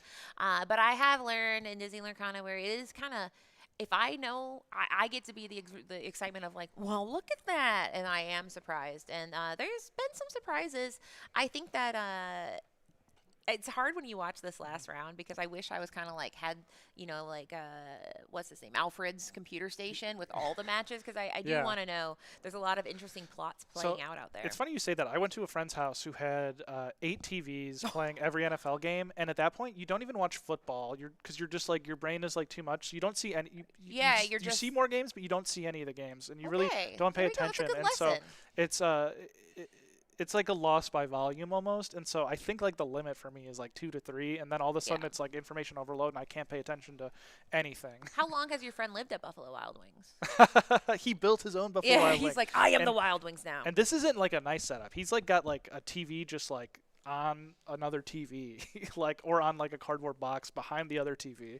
Like it's not like a professional setup. It's just set up for it's just set up for football. That's true. That day. He's like, I'm paying for the Sunday ticket. I will be getting the Sunday tickets advantage. Other matches that are very interesting. We saw Sky earlier on stream on his Ruby Steel. He is facing off against Jeebus, who Jeebus he might not be doing a lot of action. That might not be a good time for Jeebus. We saw him have a bad time earlier. He might have a bad time again. But we are going to switch over to, let's see here. I'm in studio mode. Everybody let's get dangerous. All right, so we got main game. Is this it? Yep. All right, we're transitioning. Yep. Wow. And this is women in STEM. You know, women can do it all. And I just engineered a little bit. But here we are. We have Chris with a K. With an H. I think it's just pretty standard. It's the KH. I've seen KRIS. I've actually never seen, that threw us off. It was so throwing much. me off because I was like, I've never seen this spelling, but I was like, I've seen close spellings, but. But he's against Habibi, and like we mentioned, Habibi is from Canada, the Toronto area. Yeah. Does he have Lost Boys Sleep? Oh no, he's cutting the Lost. That's silly. Yeah. Honestly, you go. I recalibrate. Yeah. Habibi calls me Thursday night, and he says, I'm thinking about coming to the CCQ, and he's booking tickets. So this is a last-minute thing for him, and to show up and do this well, very impressive. Habibi looking to get that invite. He's a very, very strong player, has won 2 ICLs with Team ETB, and had an incredible record. One of those players that he's one of those players that does not change his deck, and it's just like, I'm the Amber Steel guy. I'm going to play Amber Steel. Everybody knows I'm going to Amber Steel. Except for that time he played dogs for 2 months. Except for that one little dog. Well, in ICL, he's played a lot of Amber Steel. No, and that's the thing is it's hard not to get excited about players that stick to a deck like that because you feel like they're the people to look to when you want to know what the format's up to. So I'm glad you pointed that out because if you are an Amber Steel player, you're always kind of, I think that was a sign when he started playing dogs. You're like, so is Amber Steel dead or like what? And so here we go. I see Ink Runner, which makes me believe we have some kind of item situation going on. If it's items, I want to know what is Habibi doing because he has beat Josh Satterfield. He's beat I think 3 items builds today on Amber Steel. I think he did lose in round 1 to an items one, but he is just only playing items decks today. It's crazy. And I think it makes a lot of sense if you looked at the results of Dortmund because suddenly there were 3 Ruby Sapphire items deck in the 2 top 8s. Now this looks like no, it's not. No, I'm so silly. dogs. It's not Ink Runner. I just like okay, and that's why we got to restart the Katie computer. I don't know where the button is, but it's not items. It is dogs, and so that's a little bit of a different battle here for Habibi. And the reason I say that is because we've seen dogs of many flavors. All of them though are problematic because they're just flexible. They can get away, they can get under you, they can control you. So it'll be up to Habibi on how he built his deck and did he build it enough to answer to the early aggression? Did he build it to respond with things like Mowgli, bare necessities, and will he time it correctly? Yeah, and Habibi is going to be very comfortable in this matchup. This is what his bread and butter is beating the best deck in the format with Amber Steel. And so he did lose the die roll here, which is quite important in this matchup. If I'm Amber Steel and I'm on the play, I feel really good into dogs. If I'm on the draw, I feel okay into dogs. And if they start with not Bobby, I don't feel that good. But if they start with Bobby, I'm feeling okay. But we're going to see Aurora into Cinderella, and we're going to follow that up with a hopefully strong play here. Interestingly, he's on Elanwi and Aurora, which I don't see very often, and we're just going to play a Mulan off the back of that discounted Aurora and then followed up with a Lady, and so we are going to be flooding the board quickly, and we'll see what Habibi has as a follow-up here. And that is a smart move because sometimes you feel kind of nervous to turn anything sideways early on. But if Cinderella's going to sing her little Let the Storm Rage On, she's going to do it. Let's get that value. Yeah, and so we might as well get the value of the princess discount, getting a princess and that lady out. Now, Cinderella has also been lately singing Akud Edamudi, which makes a lot of sense because you get those very, very cool characters, like even an Ariel Spectacular Singer out on turn 2. So I'm interested to see where Habibi takes it, and he's pondering it himself because, as we talked about, you really, really, really have to navigate these first turns very, very carefully because the dog's train takes off very fast, but you can take the wind out of its train sails. Yeah, the dogs players, I always like when they take a very long time for the first 2 or 3 turns because those early inking decisions are so important and can be so detrimental to the later game if you ink incorrectly. And so I always respect people who are precariously pondering the possible positions in those early game states. Yeah, because ultimately and there we go. So a Mowgli man coming down saying, "I don't know what you're up to, but let me get a look." But yes, that ooh is the sound of he found something pretty He good there. does have the fort, and so notably, that Mowgli is super risky because there are not a lot of actions. It's basically just a couple under the seas and a couple snow forts, and he actually hit, and so that is extremely painful from Chris's perspective. But notably, Katie, he does have the tramp to follow up. And that is, like you said, it's a risky thing. Anytime you play that Mowgli or Ursula Deceiver, it does kind of feel down tempo. But like you said, you're kind of investing in, like, if this pays off, it's pretty big. Yeah. We do have a Tramp Decisive Dog and a Street Smart Dog, but we don't have the ink yet for. So now it's a turnaround is fair play. Saying I have seen, and he has a songbook. He actually has an entire. You like songs? I got songs. I got 20 in the words. And we have an Ariel, too, who will definitely be getting some more songs. So it is now, what are you most afraid of? Are you afraid of removal? Are you afraid of some card coming in for cheap? We have card draw coming up in the form of Rapunzel. So it is kind of a choose your own adventure situation. Notably, one of them is also inkable, which sometimes people do ink their strength because all the other cards are pretty good right now. Interestingly, taking the Akud, I'm curious what the thought process is there. I kind of, with my hand the way it is, would really like my characters to be longed for this world, so I want them to go. But he's just going to start questing as well, so interesting turn here, and we'll see if it pays off for him. But Habibi is going to probably spend this turn now clearing the board. But notably, he does not have a singer for the Zeus, so very, very smart to not take that one out yet because that's not going to be due for a couple turns. But we'll see what this Ariel gets, and if this Cinderella will sing the strength to take out one character, likely the lady. Yeah, it's very interesting because he quested out there with 2 of the 3. He could have quested out with that Aurora, but he did keep it upright because technically both of them could team up together to challenge into that Ariel or Aurora. So that does say that he's hoping that Eleanor comes on down the line at some point, maybe even Rapunzel, because that is another reason you run that Aurora. Habibi there, he is looking at the 4 cards he got, which makes he might have missed, unfortunately. Or he showed it really quickly, and I was too deep in thought about Aurora. But in this case, Strength of Raging Fire will be played. We knew he had that in hand right into that lady, which, like you said, can be a huge problem questing for 3 or shifting later. And we'll see if we can ever get to this tramp. Habibi's just answering 1 character a turn, and Chris did not ink notably last turn, and so we're getting closer while getting further at the same time. And so we will see. Oh, and so he's finally giving up on the tramp plan. Habibi got him, and no longer will have to worry about that tramp, which is going to be very strong because the tramp is a lot of willpower and is often tough for an early Amber Steel to answer it. Yeah, and he's doing lots of things that just don't feel great. And what I mean by that is we call them Rapunzel Tramps, I call them Rapunzel Opportunities, because it was an opportunity to draw up to 3 cards, but in this case he was only able to draw 1 card, just running into one of those tiny characters to get 1 card off of that resourceful recruit.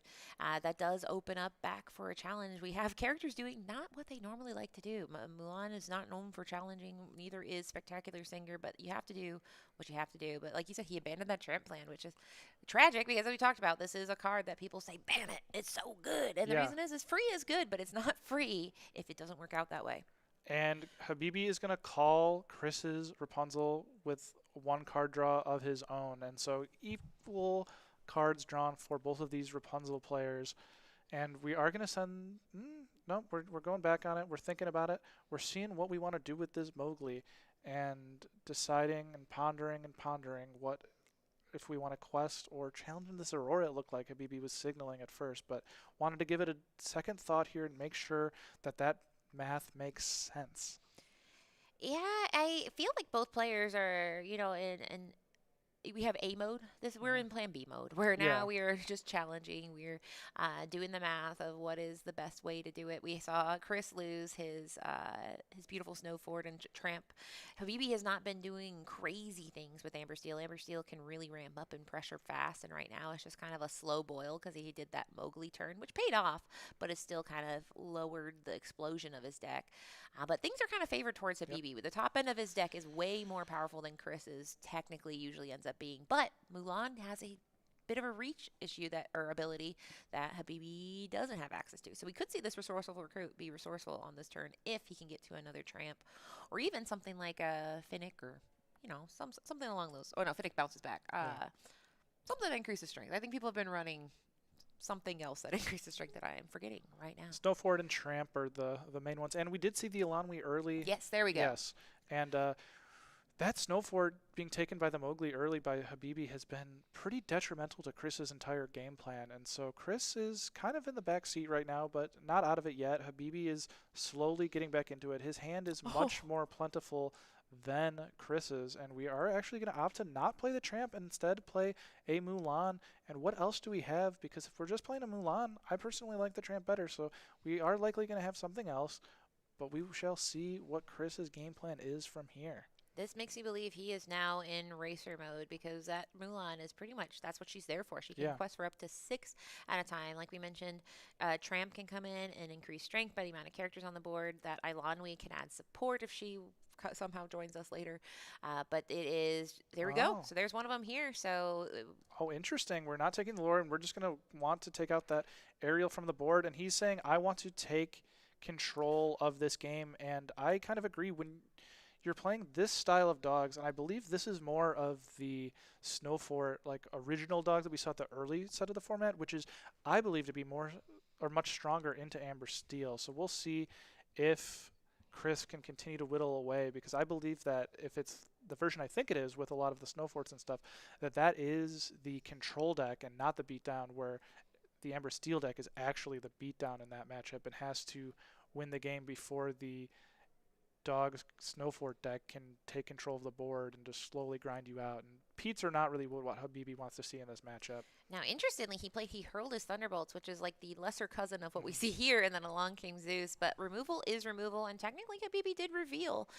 He hurled his Thunderbolt, so maybe he's like, listen, if you reveal a card, you want to play it too. But there we go. It is the star of the Canadian hour of Eleanor, practiced diplomat, and she is going to generate as much value as possible. Habibi just burned through 2 big pieces of removal. One dealt 4 damage, one dealt 5. Eleanor feels pretty safe coming out of her hiding spot right now, and so she will likely hang around because Habibi doesn't have infinite options for songs, and he only has 1 card in hand, and he's putting it down and saying, well, I can't use it now. So Chris is feeling a little less stressed. Yeah, but unfortunately you got the Eleanor the first time you don't have 3 characters on the board in the game, and that always got to sting a little bit.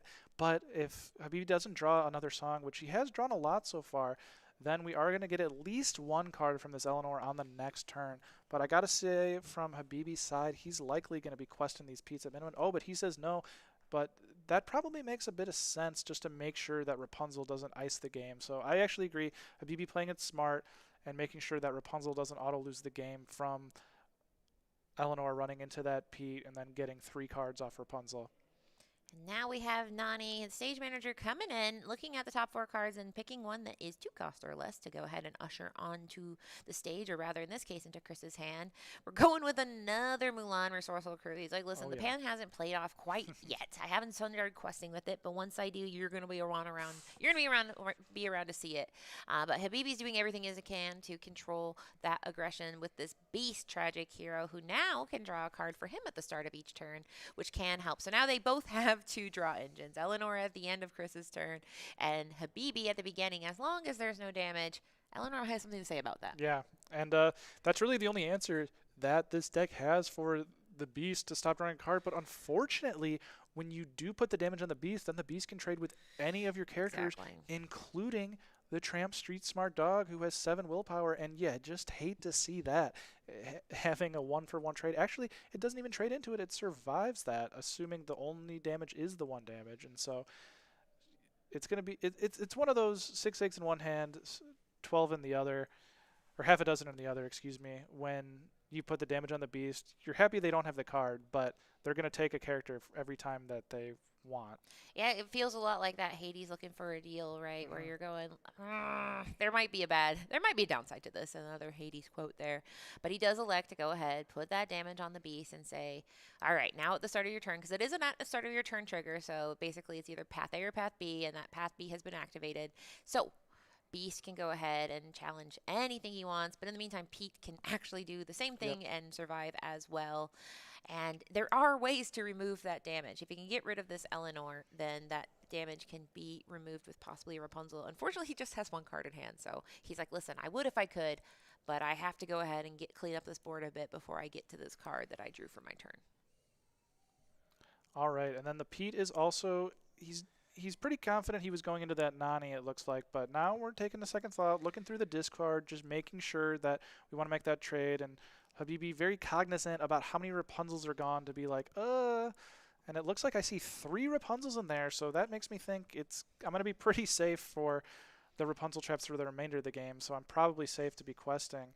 Unless they just happen to hit that last one, which is quite unlikely this time. Still possible, but that's probably just what the mind state is for Habibi of Team ETB. I'm nervous. J-Bomb, I don't know how to tell you this. I'm nervous. But I would be personally nervous for Dale looking for his shot just because anytime you turn anything sideways, all of these characters, including this resourceful recruit, become more powerful than you ever imagined. So he's probably also being a little conservative here because he doesn't know 100%. He's looked at Chris's discard pile several times to be like, all right, tell me.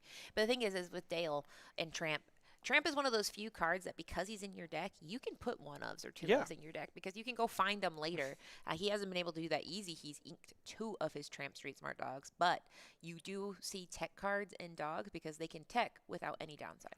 Yeah, very well said, Katie. And I think Dale is one of the cards that is causing a lot of people to misplay into quite often, especially when you don't know if it's in the deck or not, because you think it's safe, and then all of a sudden they play Dale, and they get a bunch of free trades on your characters without losing any of their own, and all of a sudden you've just lost the entire board for pretty much nothing. And so I mentioned this earlier on stream, but I haven't seen a card like this since Rapunzel in set 1, where you can just misplay and lose on the spot just by a simple quest with Pete or a simple quest with like all of your characters while they have a lot of characters to be the first one to try and get to 20 thinking, oh, their characters have no strength, but now because of the Dale, all of a sudden, oh, and that was a quick trade. Is there going to be the 4th Rapunzel? And there it is. Habibi's like, up, there it is. And he gives the shake of the head, and he's like, man, what are the odds of that? And so now, the same odds as finding your 4th Tramp, it looks like.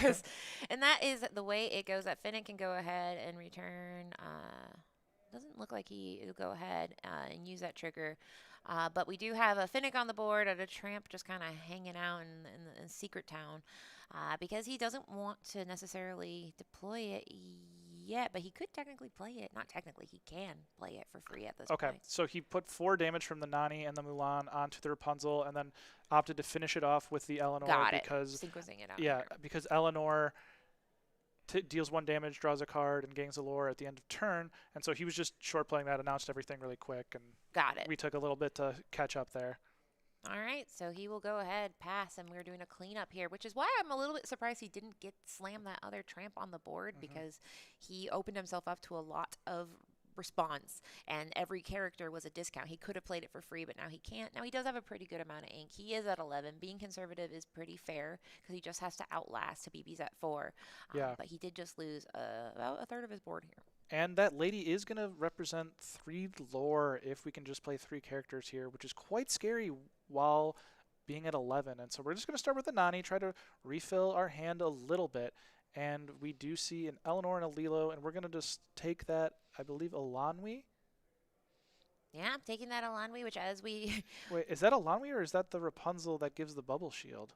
I feel like it was the Elanwi. Okay. Now, I guess you're talking about the legendary Rapunzel who goes ahead and she's kind of like her own tower, Rapunzel with her own tower, which would be very cool. If it is, I'm going to go yippee and get excited. But right. We are playing the Tramp and drawing a lot of cards. And so with the game at this, I'm kind of inclined to keep that Go-Go because I think that could push us along the line. And so we are going to discard a lot of cards here. And I always like the players that they set aside the cards they have in hand before, and then the cards that they draw, so then they know how many to go down to. You are right. It is Rapunzel. That is from Whispers in the Well. Yeah. So we're getting excited because it's just exciting to see a card we don't recognize. Doesn't matter. It's going to discard. We'll talk about it between the next game. But all that to be said, he did keep that Go-Go, which is so important. Habibi a little frustrated. The opponent just did separate the Lilo outside of the discard, and Habibi said no, reached over, grabbed it, and put it in that. Yeah, you don't get 2 piles. You have 1 discard. You don't get 2 piles. You get 1 discard pile. You can put it on the top, but you're not given a secret pile there, as Habibi says. So this game likely toward the end with 2 to 3 turns left, maybe just 1, but we are going to go ahead and finish off the beast by putting 1 damage on the beast, putting it to 4, and as you know, similar to last turn, we're going to take it out with the Eleanor's damage and lore at the end of turn, and this game is all but wrapped up. There's not really anything Habibi can do, and we are going to be going to game 2 here pretty shortly, as Habibi is going to become the mayor of Scoopville. Well, no, he actually took off the mayor's hat, and he said, actually, let me look. And this is actually very cool what he's doing here, because now he's saying, wait a minute. Yeah. I don't have to concede, and Yeah. you just gave me a ton of information. We've played so long. I can now basically do a deck check. And this is, I mean, for those at home, I mean, you are allowed to look at your opponent's deck, discard. Now, you can see Chris kind of being like, okay, What's so you've going kind of on? seen my Yeah. my sauce. But Rapunzel, this is Rapunzel ready for adventure. She Yeah, let me has pull it up. support. And whenever one of your characters is chosen for support until the start of your next turn, anytime, the next time they would be dealt damage, they take no damage instead. So that's very significant in a deck with damage and removal, and especially if she's going ahead, we're giving support around. So this is very interesting, and now that cat is out of the bag, Rapunzel's out of her tower. Will it matter? Maybe not, but that was very smart of Habibi not to just take that moment and say, I'm done, and say, Yeah. wait a minute. I am allowed to look at this information. When the minute it's in your discard, that is public information. Yeah, quite interesting. I'd love to have a chat with Chris and see just how that Rapunzel has performed today. Obviously, it's been pretty good as we see this Illumineer at a 4-1 record, 1 game up on one of the best players in NA with Habibi, who is still trying to get this invite here. So big game 2 and 3. Habibi still comfortable. He's been in this position quite a number of times and is looking to be on the play here. And that was quite an interesting game because, as you said, both players were not on their plan A. Both were kind of in the struggle. Habibi had a very successful hit with Mowgli, which if he missed would have been catastrophic, and that put him in the driver's seat for a little bit, but he just could not finish off Chris, who was just so low for a while, and we saw that Eleanor do what Eleanor does and just spiral the game out of control, where if he did not have that Eleanor on exactly that turn, that beast was going to spiral the game out of control for Habibi, and so that just shows what Eleanor can do. And that, you know what that card did, which dogs didn't have before? It allowed you to answer the opponent's cards without having any like interaction, because before dogs just did what dogs did and didn't care really what your opponent was doing, because we can't do anything to what our opponent's board state. But Eleanor gives a little bit of chip damage and notably turns that beast's card draw off. Yeah, and that is, like you said, dealing damage, not easy. We don't have Cheshire Cats. We don't have Fire the Cannons, but we go Eleanor. She's a diplomat, but that's not very nice that she deals damage. So this was a very interesting matchup. Habibi is on, you know, I would call this nice old standard mid-range. Things that I didn't see is I didn't see Aerial Ethereal Voice. I'll be interested to see if there's any kind of surprises, because we did see some surprises in Chris's deck. Now Habibi knows I have to respect Snowfort. I have to respect Gogo. I need to respect Eleanor. I need to respect apparently another Rapunzel. Did he see the Go-Go? Oh, I guess that's a good point, because that was in his hand. But Yeah. you always have to. Yeah. You just always have to, I guess. I am a big proponent of you should always play one Go-Go in these decks, Yes, just right? to make them play around it and make them have a little like weaker play One lines. is the same as 4 in a deck Yeah. like this, because you just know, guess what? If it's going to be the top deck when you don't want it. And to be fair, people say you have to respect it. You don't have to respect anything. This is my permission. Katie to you. You don't have to respect anything. But the good players do respect cards. Now, one thing I will say, Chris was leaning so hard into those Mulan Resourceful Recruits, probably because they cost 2. I kept being like, when is that going to pop off? So Did maybe they that's- ever pop off for more than one lore? No. They did a bit of They- trading though. Yeah, but they did challenging, so I thought Yeah. Adele was coming. The fact that Mulan's kind of like, wow, he's about to do some no. So all that to be said, he liked those Mulans, but they did a good job surviving. That willpower of 4 is nothing to ignore. But that was very interesting seeing Mulan be there. And I'm like, I guess we're really not doing a lot here. And that's okay, though, because this Dog Dex is known for changing and improvising on these kind of matchups. Yeah, Habibi now just on the back ropes. He started off with his plane flights getting delayed, so he was actually supposed to bunk with me, but didn't make it in time, and I was not awake to let him in the hotel room, so that's a little bit on me. But he made it here, lost round 1, climbed all the way back, and is now 1 game away from elimination. But if he can win these next 2, he'll secure a pretty good spot for seeding in the top 8 for tomorrow. And so we will see what he's got in his bag of tricks to take this game 2 and hopefully push it to a game 3. Because I don't know about you, but in these bubble matches, Katie, I love a good game 3. I always love a game 3 because this is round 6 and after this we're done. I was telling JD, like, I need 9 rounds a day. 6 is not enough. I'm not on a diet. But here we go. We have a nice classic opener for both. The Cinderella Bellisham Station with a Lady Decisive Dog staring her down on the other side. As we saw, this Decisive Dog can be decisively a problem. But so can this Cinderella, who is probably going to start her party. Pinging just 2 damage, not enough to get rid of it, but is enough to draw a card. This is always a scary play because if you put this 2 damage on early and you get to the Rapunzel turn, you've just basically lost yourself the game. So what this tells me is Habibi is very confident that that lady is going to go down before the Rapunzel turn. And so, or he's also very happy if that lady will trade into the Cinderella. And so we're going to play 2 characters here. Not enough, or it is enough to take out the Cinderella. And so Habibi's like, yeah, I invite you to take this trade. But if he does not have another song, which on the next turn, then we have that Willow, which is going to allow us to play the Rapunzel. Very risky, though, because it is a song deck. So I think it is correct to take the trade there, and Habibi invites that. Yeah, I think it's kind of saying, okay, well, maybe you have an incability situation. You have to let the storm rage on. Either way, at this point, it did go ahead and lessen the burden of worrying about all of that. No damage is there, and they both got a hidden on their 1-cost character. We saw that Ursula go ahead and twitch to possibly sing a song, but it'd be interesting to see what song he is thinking about. The big ones here are going to be Kud and a Moody to possibly start getting to those bigger punishing characters later.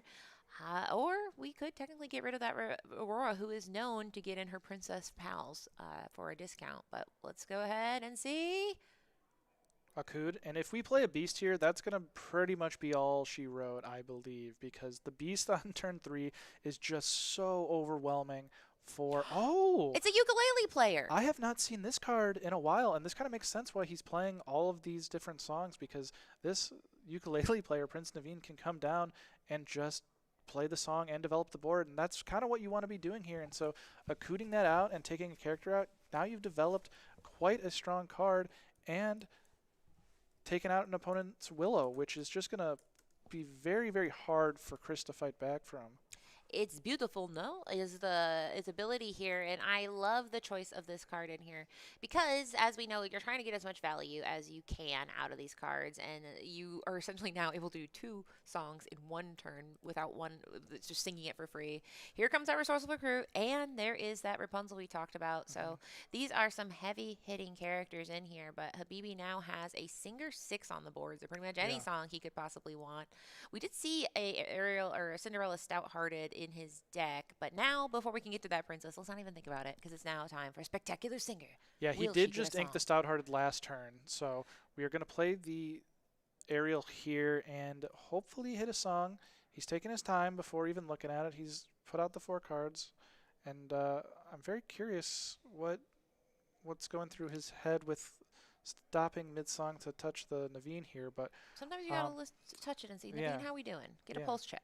Did he look at the cards, or is he?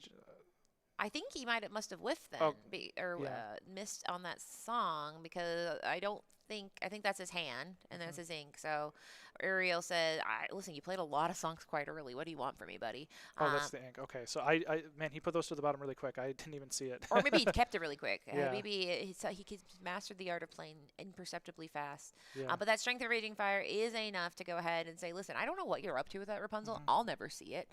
So you will not be using your support and get him out of here." So there we go, passing back, and now it is just Aurora and the Mulan Resourceful Recruit. Will we get to see Mulan pop off? Probably not yet. And there is our favorite Eleanor, and unfortunately not having 3 characters to get the Eleanor trigger off just yet, and we're probably going to be losing that Aurora, or not probably, almost certainly losing that Aurora this next turn. And so Habibi only has 2 cards left. This Ariel is going to come out and hopefully get another song for Habibi, but Habibi is running low on fuel and gas to fight back, and if he can't take this Eleanor out, this game might spiral out of control again. But he is rewarded with that Ariel play and hits the Zeus, and that Zeus is going to be going in to that Eleanor very fast. Instant, because we have seen that Eleanor is just a persistent value. A lot of these cards get one-time cool thing happens, but Eleanor is persistent cool things happening. So in this case, we will have that Ursula go ahead and sing right away. Along came Zeus, getting that diplomat out of here. And now it's a decision of, do we want to keep getting rid of more characters? We can get rid of that Aurora. I would take the opportunity to do it, just knowing that Aurora does so many discounts. He built his deck knowing princesses are powerful, and even one character coming in for free is one too many for me. And I think this is going to be the climax of the turn. I always like to have a game where it's just like there's one turn that just made it over the edge and put my percentage to win, and this has been the turn where Habibi is firmly in the driver's seat and pretty much clearing Chris of all of his resources on the board, and his hand is dwindled down to 2 cards with only 3 ink, and we're going to have all the singers in the world here left over. Yeah, so pretty much whatever he draws into for the rest of the game, he's been inking, he has the resources. Even if an aerial missed at some point, it's fine because, yeah, we have all singers, all gas, no break, and just one Mulan resourceful recruit. And she's a resourceful recruit, but she needs a little bit more to work with here. We have 3 cards in Chris's hand, inking that Ilanway and right in to this Mickey Mouse, and he is an expedition leader. Yeah, and he would have been just lovely if that Eleanor yes. stayed upright one more turn, because notably, he can come into play Exerted, which helps Eleanor get her trigger off faster. And so we love to see that. And this Rapunzel's going to come down, take 1 card. Habibi looking at the Mickey Mouse here and just making sure I have it right, because typically people play it in the exerted position. And so now Habibi's just going to go off to the races and continue questing. And Mickey Mouse loves to have his pals around, because this is something where he is going to be able, your other character quests, you can grant that -2. So he's great with Under the Sea. Like you mentioned, he can be great with that Eleanor to have the draw ability. But yeah, it does kind of telegraph to me there could be some Under the Sea shenanigans that could happen. So if I am Habibi, I'm a little wary, because the wider Chris's board gets, the more it's an option. But, I mean, everything's already kind of under the seeable, so he really only needs to have 1 character quest. But does he have it? We don't know. Yep. And he's going to go ahead and start the damage party, because I don't think he wants to hang around to find out. No, he does not. And so we have the Singer 8 right now, so we could Under the Sea, but as you said, we don't have the ability to exert to take out the Naveen as well. And so Habibi likely does not like his hand, just going to play the Storm and draw a card. He ideally has another answer, or he sets himself up for Rapunzel drawing 2. So we will see what the card drawn of Let the Storm is here, and if it can finish off that Mickey Mouse and put him into even further of a commanding position. But we're just going to seem to be questing. Yeah, because ultimately Chris's deck, it can sometimes pivot to a control deck, but doesn't want to. So I don't think he's feeling too stressed out about it. He can be free and clear to quest. And so he will get this beast, the tragic hero, out. And then, yeah, just go quest it. Yeah, and even if Chris plays a Rapunzel, he takes his entire turn to do that. And then Habibi's at 13, and there's just no hope of getting all of those characters off the board. And so, he does play the Under the Sea. And so, unfortunately, though, that is going to leave him with a Beast and a Prince Naveen. That's going to be putting to 17 lore if he wants to, but he's probably going to opt to enjoy drawing these cards. Yeah, and as we talked about, he wanted to have a wider board because he had to use everybody to sing on that turn. It would have been so much nicer to go ahead and lower the strength just by a little bit. We didn't need a lot. We just needed to do it on two quests. 1 would be nice. So, unfortunately, now we still have that Beast. We still have that Prince Naveen. I think that spells a lot of disaster for Chris. It is going to be very hard to claw back, but he will try. But in situations like this, when you're at such a high lore total at this point, you can just play characters and just continuously questing. And Chris doesn't have a real good way besides Under the Sea to take out a ready character. And so eventually we just play enough characters that they can't deal it, because Chris is notably at 2 lore. And if we just quest with both of our characters here, we'll be at 17. Next turn we'll be at 19 from the aerial. So if we just play any character after that, Chris has to answer it every turn, and there's not enough Underseas in the deck. And Habibi agrees, and he's going to go and get to 17 lore here. Yeah, and this is a smart way to do it, because it just says, I don't care what you're up to anymore. It does the Don Draper quote of, I don't think of you at all. I have the lore presence. You can go ahead and dig. You can go as wide as you need to with this Nani. And there's a lot of great options here. We have that Mowgli. We have a couple things that would be great at the beginning of the game, but we are not at that point. We're at the end of the game, and we have to clear 2 characters here, Yep. and we do not have time. We're going. You got it. You got your Christmas wish. We're going to a game 3. We aren't actually. We are. Yes. No. Yes, we are. We are going to game 3. My pip watch. I was like, but yes. So now Chris is You'll love 1-1. to see it. Habibi has gotten it. So we are gonna get to see. We've seen both players do. I like it because both players got to show why they brought this deck today. Yeah. And now I don't think we've got to see Chris really do the deck the way he wants to do it. I just looking at this, it makes me believe there is some things in this deck we have not seen. But Amber Steel is pretty good at being disruptive to those play lines. Yeah. But maybe game 3 is where we see Chris's master support plan pay off. And game 1 was like it looked like Chris kind of went away with it, but it was just one song Yep. away from taking out that Eleanor and being a completely different game, and the Beast just taking it home for Habibi. So one of those games where Habibi just couldn't find a song in time to take out that Eleanor, and we'll see how game 3 goes.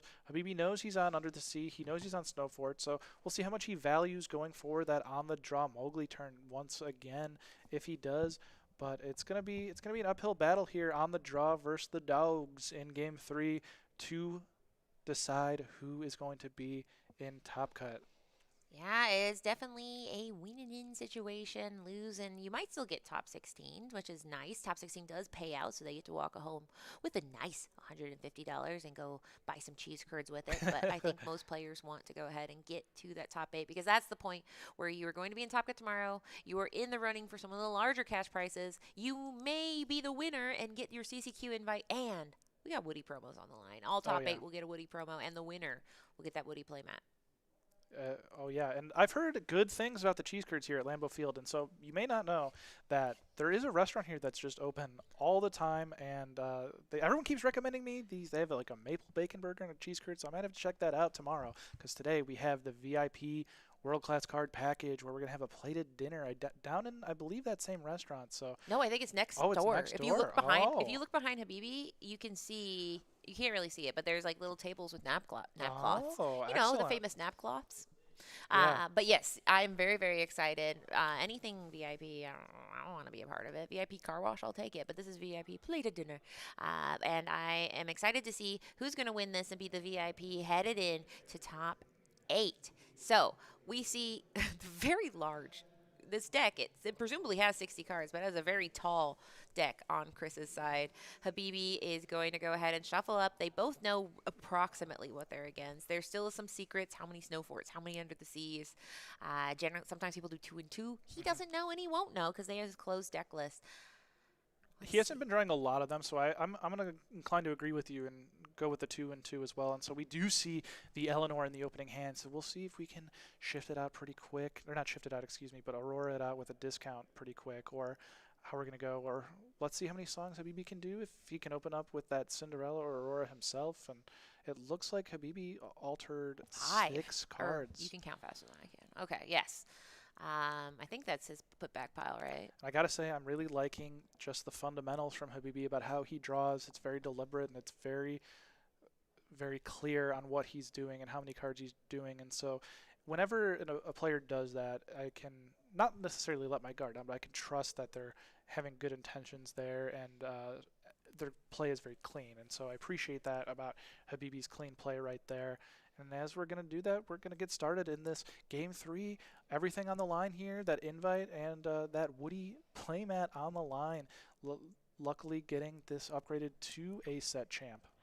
You best start believing in set champs. You're in Ooh. one. But there is a Finnick coming down, not doing much except hanging around and being a 1 cost.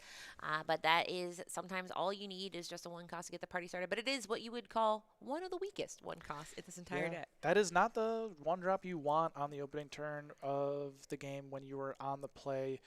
I think that's even worse than the Bobby. And so, unfortunately, not the start you want. And you're inking the Tramp, too, and we're going to play the Willow. So this tells me that Chris is on the game Willow plan. with nothing with it Willow either. With nothing with.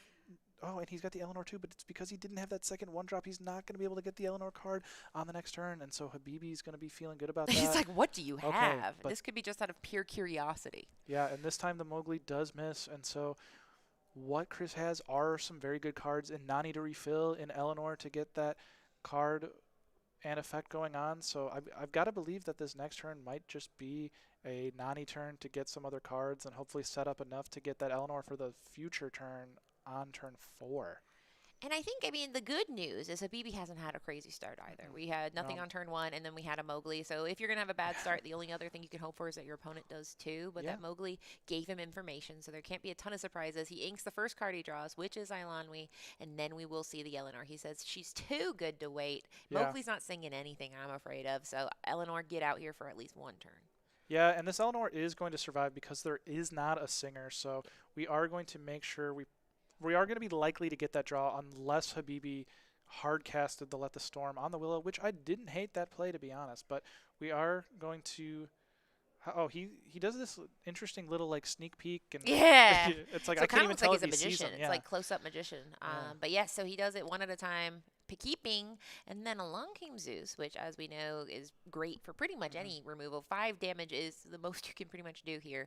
But there we go. There's that Nani you talked about, Yep. digging a little deeper in the deck. The more characters, the more discount, the more powerful things we can do. Instantly keeping this lady, determined dog, and the board is building. So we have one singer on the other side. We have one song. We do know about Naveen, so we could Yeah. technically be seeing 2 songs next turn. But the pressure is mounting on Chris's side. And Naveen would be a very strong play because that will allow us to have the Ariel sing and take out the Eleanor with that Zeus Bolt that we know Habibi has, and then also take out another character. And so we're actually going to put 1 damage on the Mowgli, and that is going to set up taking out the Mowgli the following turn. Whereas we put it on the Ariel, it would set up to not be taken out, but we could trade back. And so we are going to have the Ariel sing the Zeus Bolt, and then we are going to play the Naveen just exactly as you call it. liked We have it. another Zeus Bolt, and let's see, it's probably going to be Nani or Willow, I imagine.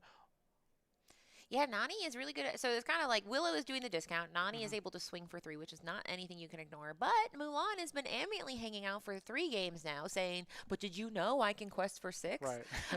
So I think he's I doubt he's going to go with that Mulan, but it is something to think about. He's been menacing with it this entire game.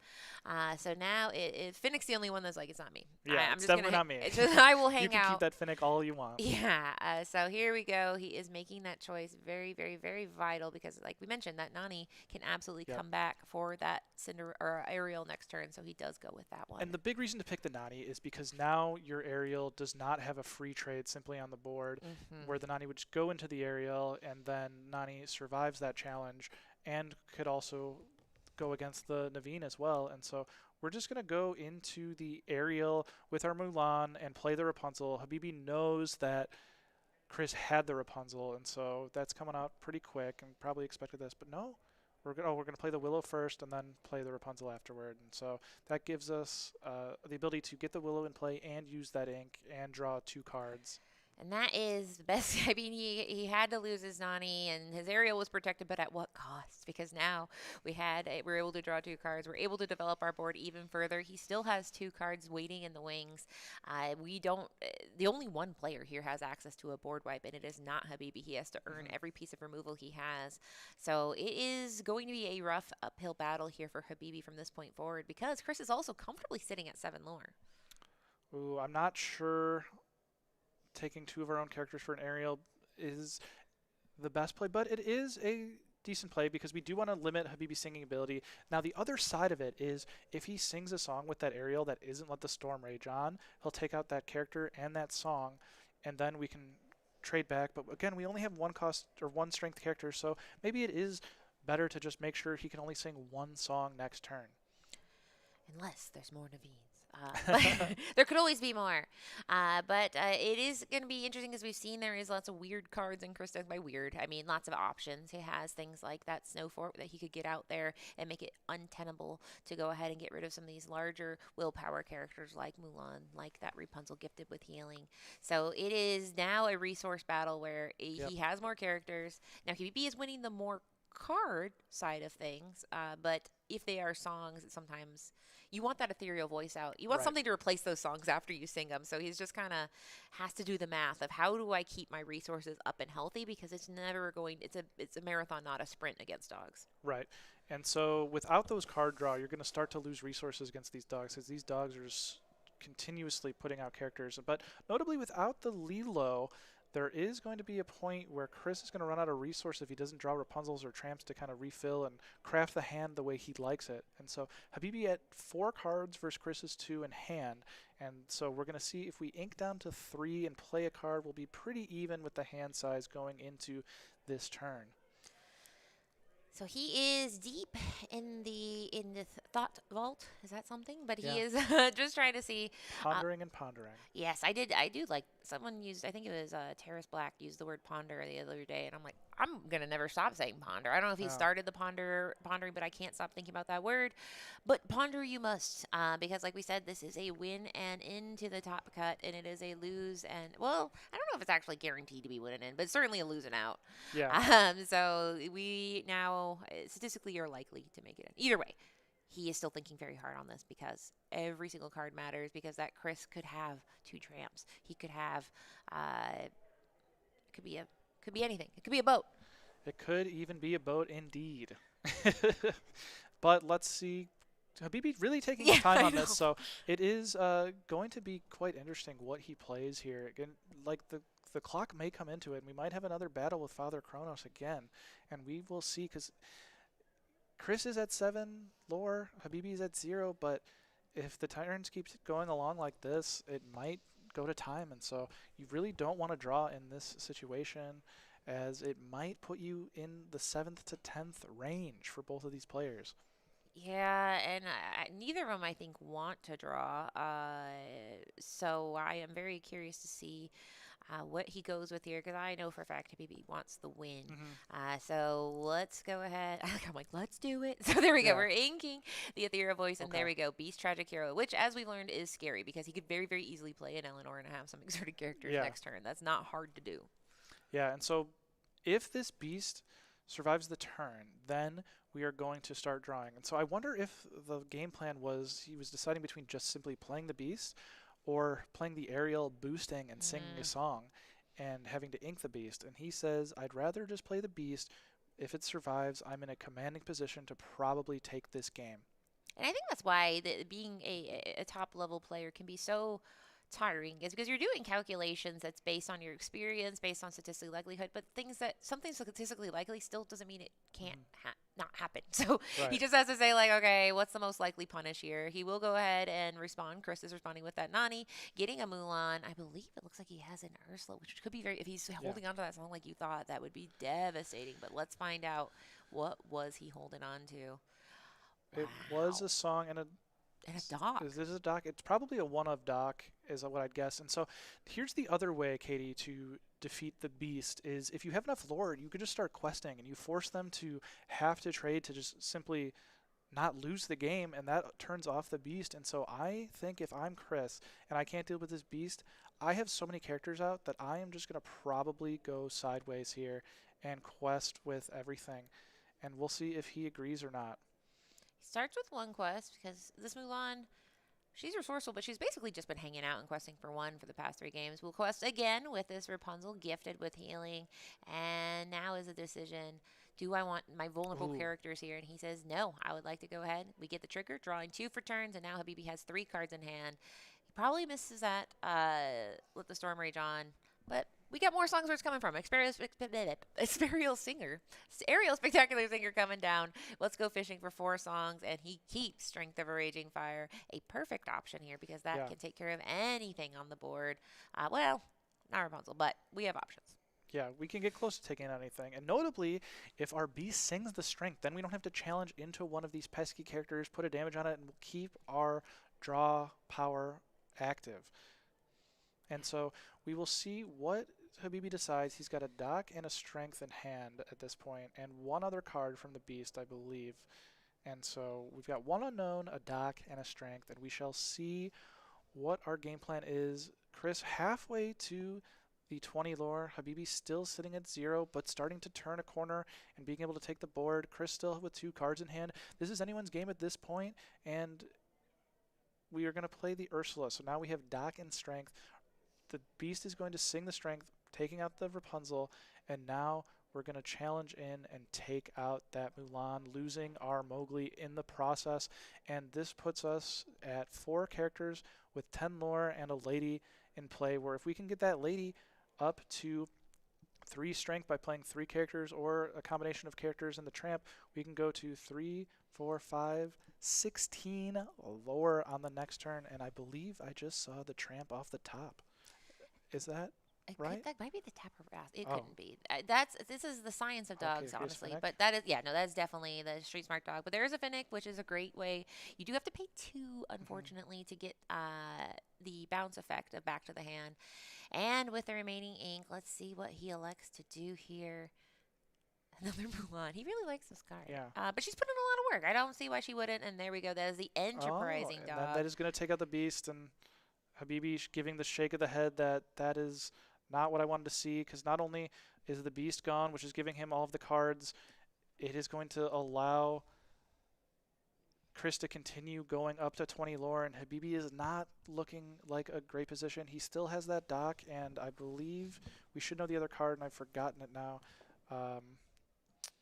Yeah, if I am Habibi, I'm feeling a little bit not super happy because you only have the opportunity to sing 2, maybe 3 songs if there's another Naveen. But we will go ahead and get that party started with playing out the Ethereal Voice dock, drawing 2 cards. Hopefully, they were 2 of the greatest songs of all time.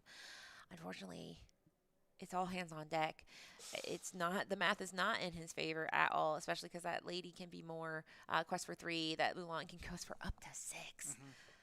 But we'll see. He's going to go ahead and start with the lady saying, okay, well, that one can quest up for 3. So we'll get that hanging ambient threat off the board. And then we can have this Ariel go ahead. And is she going to sing a song as she loves to do? Yeah, we'll see. Obviously, he got a song because we are thinking about it. Maybe we got 2 songs, or we're still trying to decide what we want to do here.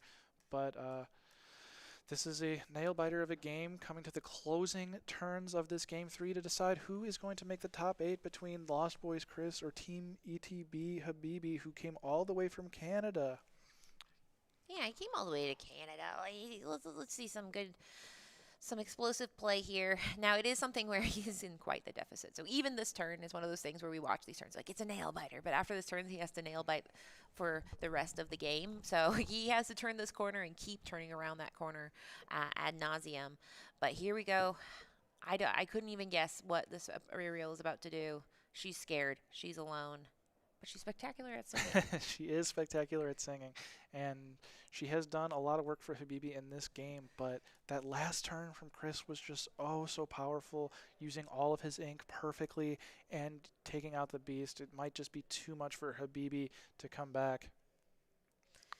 So now, and then this is kind of, I've done this exact thing where I look at my fridge and I hope to find something that, like, maybe I bought something good for dinner and I didn't know. So she wasn't singing. She is absolutely just challenging, getting rid of that willow, saying, all right, at least that gets rid of the challenging part of it. But there we go. He says, do you have any songs? And he's like, yeah, I do. I really needed it. It's my Long King Zeus, and that is devastating for Habibi because he needs to keep clearing this board. This is a very interesting turn, because if you quest, that allows Habibi to get a Rapunzel with a few card value, but that also puts you in a position where Habibi has to answer every card in perpetuity. And so he's going to say, I'm going to let you get 2 cards off Rapunzel, and if you answer this Ursula, I have quite a few turns to draw a character and make sure you don't. But this also, with the boost, gives a few things. So there was a consideration to just say, hey, if you don't draw a song on this next turn, and I don't quest and turn my character sideways, I just win the game. And so there's 2 possible plays there. So he's going to go in there and play the Rapunzel. I don't know. That's yeah, that's quite interesting. It's one of those where I probably take the line where I just hope that they don't draw a song. He's gone through a lot of Zeus bolts in a lot of ways, and so off this Rapunzel, he's likely going to draw a song. He has to hit one to take out this Ursula, or he is out of the tournament. And so he is going to be able to boost as well if he hits the song, but it's not guaranteed yet. he got rid of one of the 3 sideways characters. Now, it's also kind of noteworthy that he doesn't have a lot of challenging. Doc he he's still good. also has to challenge everything too. Yeah. And take out Ursula, so. So it's kind of one of those things where it's like, okay, Doc, I know you're cool, but you really can only challenge for 1, which notably is not enough to take care of any of the characters.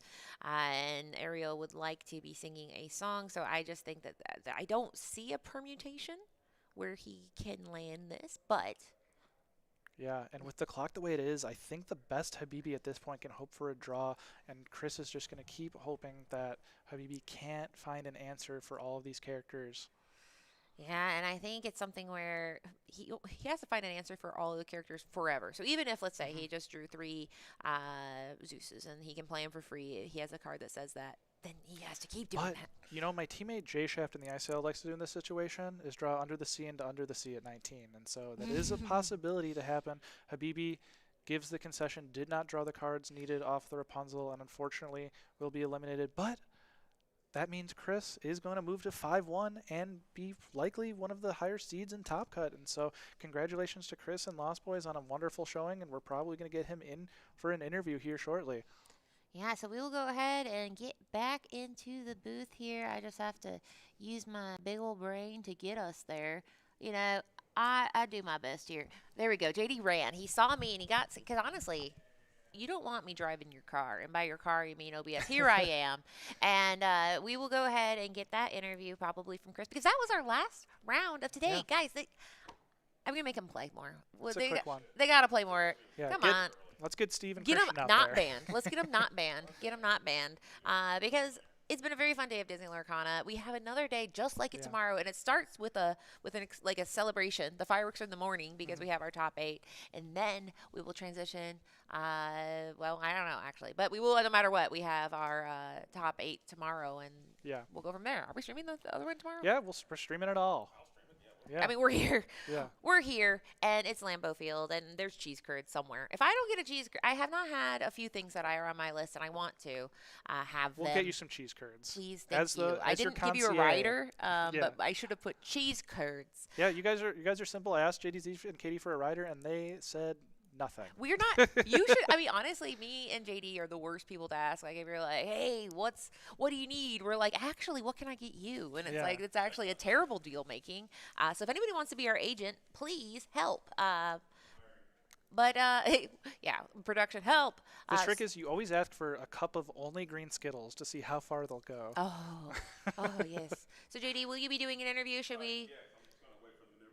Yeah, you don't want to pop in there and be like, "Hey, buddy, you want to pop in through this door," like a kind of like a "Here's Johnny" situation. Hello. But everybody hanging out with us, thank you so much. It is.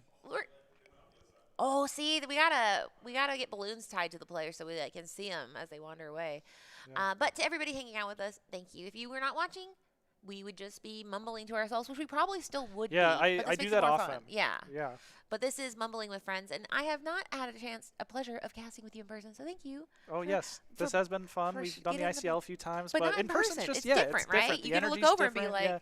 It's like, oh, yeah, they do get my jokes. Yeah. They are giggling. Not doing it in person is always a very Yeah. hard thing. One time we tried to do a 3-person booth, not in person. It was difficult, but we're going to do a quick little transition here. We'll probably, we can put on, the Be Right Back screen maybe for a second, and then, but you can still hear. Oh, you want to do it? We'll do it. Yeah, so you were doing a switch. Don't go anywhere. This is a privacy Be Right Back screen. So, Chris, you can step on over here, and I will hand you this microphone.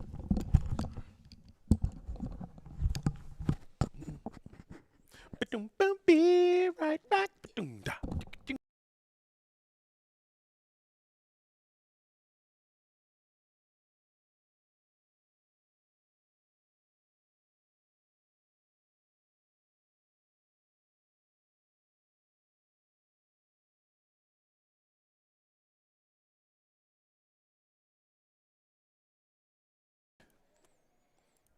Here we are with our winner. We have Chris in the building, fresh off of the round 6 win, and you should be in a position where you were in a win and in playing the Amber and Emerald Dogs deck. A lot of people think that's the best deck in the format. You were up against a great player. So what were some of your thoughts going in with the win and in on the line for this very exclusive CCQ victory? hoping that I won the die roll. Super important. Did that, so that was good. Seems like the format's lots of play draw once you get down to meta and top decks and good players. So was really trying to mulligan for very aggressive lines to start. Mm-hmm. And I find in the songs matchup, usually lots of people think that you are supposed to almost do like nothing and not interact with them and not trade early. Mm-hmm. But getting rid of their singers and like eliminating strength as a good way to get rid of your best characters usually ends up being like a really good strategy into them too. So there was a few times where I was like, I don't know if this is the right play or not, but Yeah. I think getting rid of a Cinderella or trading something early to keep their board narrow usually ends up really good for the Eleanor version of the Right on. deck. Right on. So you just got to trust your instincts, man. I mean, it did get you all the way here to the round number 6. You're in a position, like I said, I'm pretty confident you're going to be able to make it into that top cut. You're going to be seated quite nicely as well. So can you just talk about your strategy? Amber and Emerald Dogs. A lot of people speculate that's one of the best decks in the format. Why did you bring that deck to this event, and how did it perform for you throughout the day? So I brought it because I've been practicing a ton at home online. I really started picking up Dogs and Core a few sets ago. Mm-hmm. That's kind of evolved into this. I've always loved Aurora holding court, played Amber Steel set 9. So once I was messing around with the deck that did not have Eleanor in it, but it was like a Shift Queen version. And I played the new 1-drop Queen, the old Shift Queen for Unity, and just trying to do like Mulan stuff. And I was like, oh. So I kind of had a core to the deck put together with the Rapunzel 2-drop that I don't think you guys saw actually used at all, but he definitely had to read it a few times. Right. Makes it for lots of weird trades and other matchups, not so much songs. But yeah, I brought it because I love playing aggro decks, and I feel like that's usually what I lean towards. Okay. Was the best aggro deck for For the sure. format. I mean, I don't hate the pick. I think in the tech choices also, like you said, that Rapunzel, it seems like it's pretty decent into steel to help protect some of your characters. You can give them support or when it quests, you can add that support to that character and protect them from being banished or damaged on that first one. So how's that card been performing in other matchups? Who did you put it in for? I think like anything that's more challenge-based, board-focused stuff, because you can go Aurora into Willow, drop an Elenwe or something, and then you hold on to the Rapunzel in your hand. Wait, usually they're trying to kill the Willow over the Elenwe, and then play the Rapunzel quest, give something a shield, and now you've made a situation that your opponent thought that you were going to have to trade into. Nice. Use your board. That's usually where it's been the best. The other matchups like blue-red, if they are doing nothing for a few turns and you go quest or support character, Mulan, Snowfort, and and you just that all just turns into a nice little chain reaction. So that's a really cool stuff. I love to see the innovation here, even though we are kind of getting closer to the culmination of the Infinity experience. How are you feeling about Infinity format overall, and are you going to the Disney Lorcana Challenge in Indianapolis next week? I am going into Indy. I have found Infinity just to be very volatile, right? Yeah. So like one thing does good next week. Everyone's made text for this week was green purple, right? So everyone's like, oh, make sure you have ways to kill Diablo. And Right. then Diablo won't see any play, and then all of a sudden Green Steel will win an event because Diablo. I think that's a fair word. Volatile is going to be the word from Chris. I see you got the you got the Lost Boys. You guys are semi-local to this region. I have been asking everyone. We are here in Lambeau Stadium. Have you ever played a Disney Lorcana tournament in a stadium like this in this venue? And what are your thoughts about this tournament overall here that we've had this weekend? No, haven't played in a stadium before. I don't know if many people have had a chance to do that. So really cool venue, an opportunity to like do something really cool. The tournament's been great. The food was awesome. Lots of cool giveaways, artists to sign stuff, cards to buy. So overall, best tournament experience I've had so far. For sure. It's been a really, really good time, and I'm glad to see it, man. I'm glad to hear about it. But we are very happy for you that you won that final round. You took out a really great player in Habibi, so you are on your way to tomorrow's top 8 cut. But before you let you go so you can go celebrate with the rest of the Lost Boys out there, any special shout-outs that you want to give for anyone who may be watching you at home? My wife for putting up with all of the Lorcana playing I've been doing. We have a like a 7-month-old at home. So Oh, wow. Congrats. it's been lots of trying to fit Lorcana in where I can. So she's been amazing. The team's been great. We always go out together, get some food, play games. So, yeah, lots of boys. That's awesome, man. Well, Chris, congratulations again on your victory. We'll see how you can convert that thing into success. What's that? Please. Yep. 4th seed. Let's go. That's not a bad Nice. seed. That Right means in the I get to middle, go right where you want first to be. the first game. You don't want to be the top seed, but you definitely don't want to. You don't want to be number 1, but you don't want to be number 8. I think you're No, in I a. want to be 1 for top cut. No, What are you talking being about? first seed is cursed.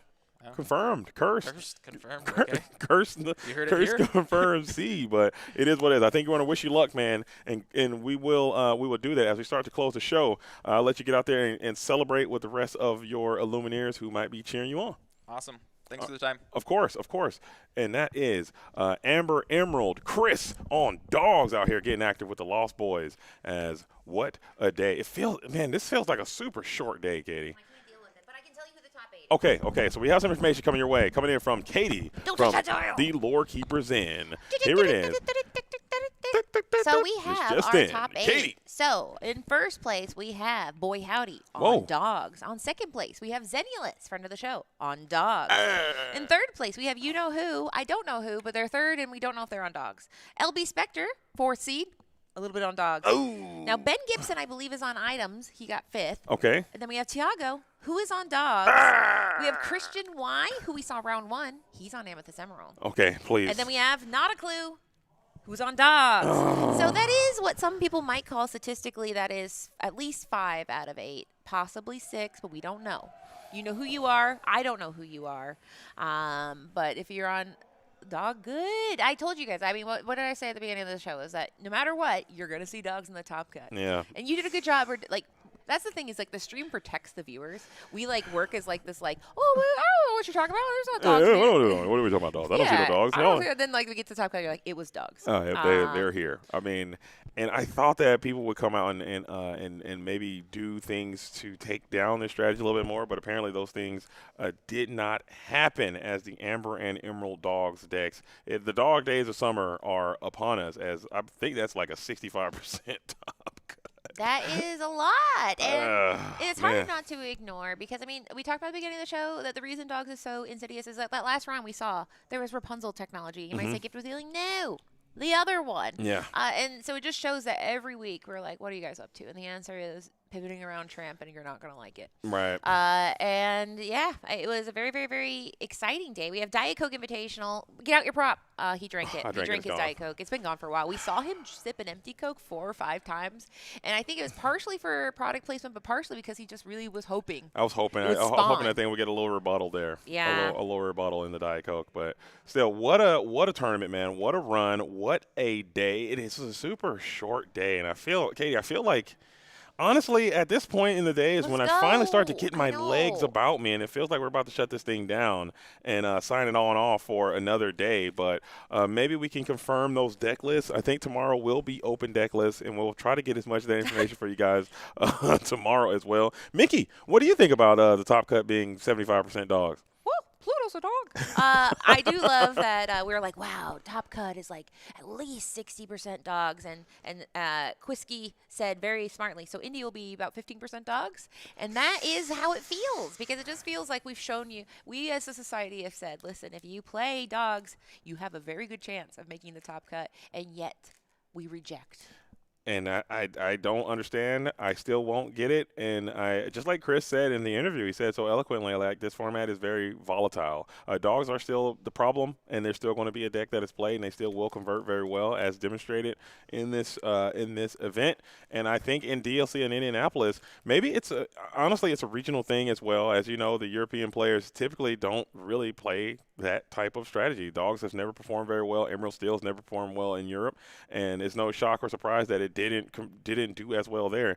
In DLC in Indianapolis, we play dogs here in the United States, and I guarantee you there are a lot of dog players here who will for sure 100% be there, and they're going to have just as much success. So it's going to be a huge dog-eat-dog world out there in Indianapolis. Even Zenulus, who is not known for being a dogs player, who was like, yeah, there's only like 3 dogs in the room. I was like, and all 3, they made more dogs, made it to the top cut. Like, so there must be something about dogs where it's imperceptible to the human eye. The mind can't comprehend it. We just don't know what to do. But we will see what it does tomorrow. I believe it starts it's probably going to start in 4 hours. Yeah. I don't know. But I imagine it's probably going to be sometime between 8:30 and 9.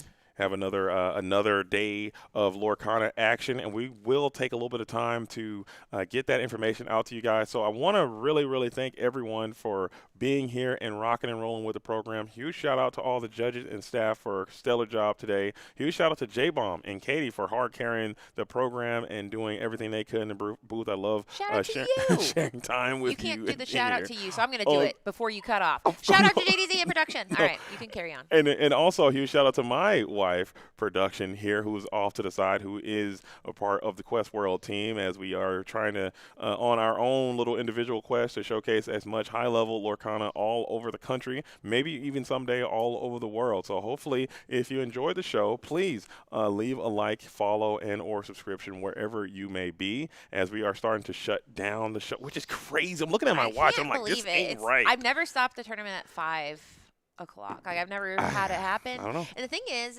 like, it's because of a lot of things, but all that to be said, we get more tomorrow. It is a 10K weekend. That's 2 5Ks. So load it up again. I will be very interested to see who pivots, who doesn't. What kind of people are going to, we saw people do very well on stream. We saw people have terrible moments on stream. Where they were just getting absolutely devoured by the meta. So I can't wait to see what people do. We'll still be playing items. Will Sky still be playing Ruby Steel? Will dogs win? I hope Sky spins back the Ruby Steel deck. I thought that was probably the highlight of the day, and that has now introduced to me at least a new outside threat of the Infinity metagame. So a lot of action happened today, a lot of cool things, and there will be more cool things in store for us all tomorrow. But, my fellow Lumineers, Katie, are you ready to shut this thing down? I think we have to. We're going to drag our heels, but yeah. I'm Because, sad I'm about hungry. So, but shout out to everybody in the chat for hanging out with us. Shout out to the top. I'm very excited. The top 8 looks like it's filled with excitement and intrigue. I cannot wait. And we have Tiago, who is still alive and well. Yeah, Tiago's we have there. Zenulus, who is here on a little warpath as Boy well. Howdy. We have Boy Howdy, and we saw Boy Howdy, and Boy Howdy is playing a pretty cool strategy as well. So hometown hero, a lot of hometowners in here, but a lot of usurpers trying to come in and take this title back to their own relative location. So a lot of cool things can go down in this event. You guys don't want to miss out. We will be firing the stream up at about 8:45 a.m. Whatever time zone we're in right now. Whatever time they let us in, we'll just Green be Day here. time. Yeah, whatever. Packer time. Cheese time. Cheese time. So set your clocks and get ready to get active. But with that, Katie, I think it's time to shut it down, which feels so bizarre. I like we're both kind of like, well, like we could like hang out or something. I'm it's down like to when hang, you have a friend man. over that's Get some like, more games up I or don't have something. anywhere to be. Do you want to like order Domino's or I something? don't know. That's what it feels like. Yeah, I feel like I don't know if this is the correct thing to do, but it feels a bit wrong. But we will end it, I suppose, as it is time to get the Raid Dog Supreme up, and let's see what the Illuminaires are out there actually cooking. And it looks like we got a set championship being streamed, so we'll hop on over there to Hellspawn Toys and Collectibles, Lorcana Set Champ stream. We'll send the raid over there on Twitch, on YouTube. You guys are done. Thank you, YouTube. Thanks for being here. Thanks for being there. Like the video on your way in and on your way out, and leave a comment as you are getting ready on Twitch. Stick around for the raid and let them know where you've been and let them know where you came from. As always, I'm JDZ. I'm on a quest. We have Katie from the Lore Keepers Inn. Make sure you guys show her a like and a follow on all of her postings. Follow her YouTube. She's putting out some great information, a lot of data. If you like data, you like numbers. Or data if you're from that place. Data? Data or data. Are you data or data? I don't know. I'm a data guy. It's too late. Did I say data? You said data, but I'm saying I said data. I like data. Data. I mean, whichever you want to do. I think data is also probably correct. J-Bomb. He's over there. You can follow him anywhere. He's altering in the academy. Yeah, On a please. semi-frequent basis. I love a little bit of Alter. Look at Alter Academy from J-Bomb, and we are going to get ready. So J-Bomb, you want to come say wave goodbye before we get out of here? He looks like he's doing a trade right now. Like we look like we just interrupted some Sorry, commerce. J-Bomb. Yeah, just come on in here and you have to do wave. the squat. The third person always has to do a squat, and that's your job. The new symbol of world-class card. There you go. Yeah. The J-Ball symbol of worldwide. peace. So, All right, we're about to we'll get out of here. go. As the Okay, raid bye. dog is going up, thank you guys all for being here. It's been a great show. Until tomorrow, we'll be back bright and early and active in the morning. Let's get loose and let's do the thing. Until then, Bye-bye. peace.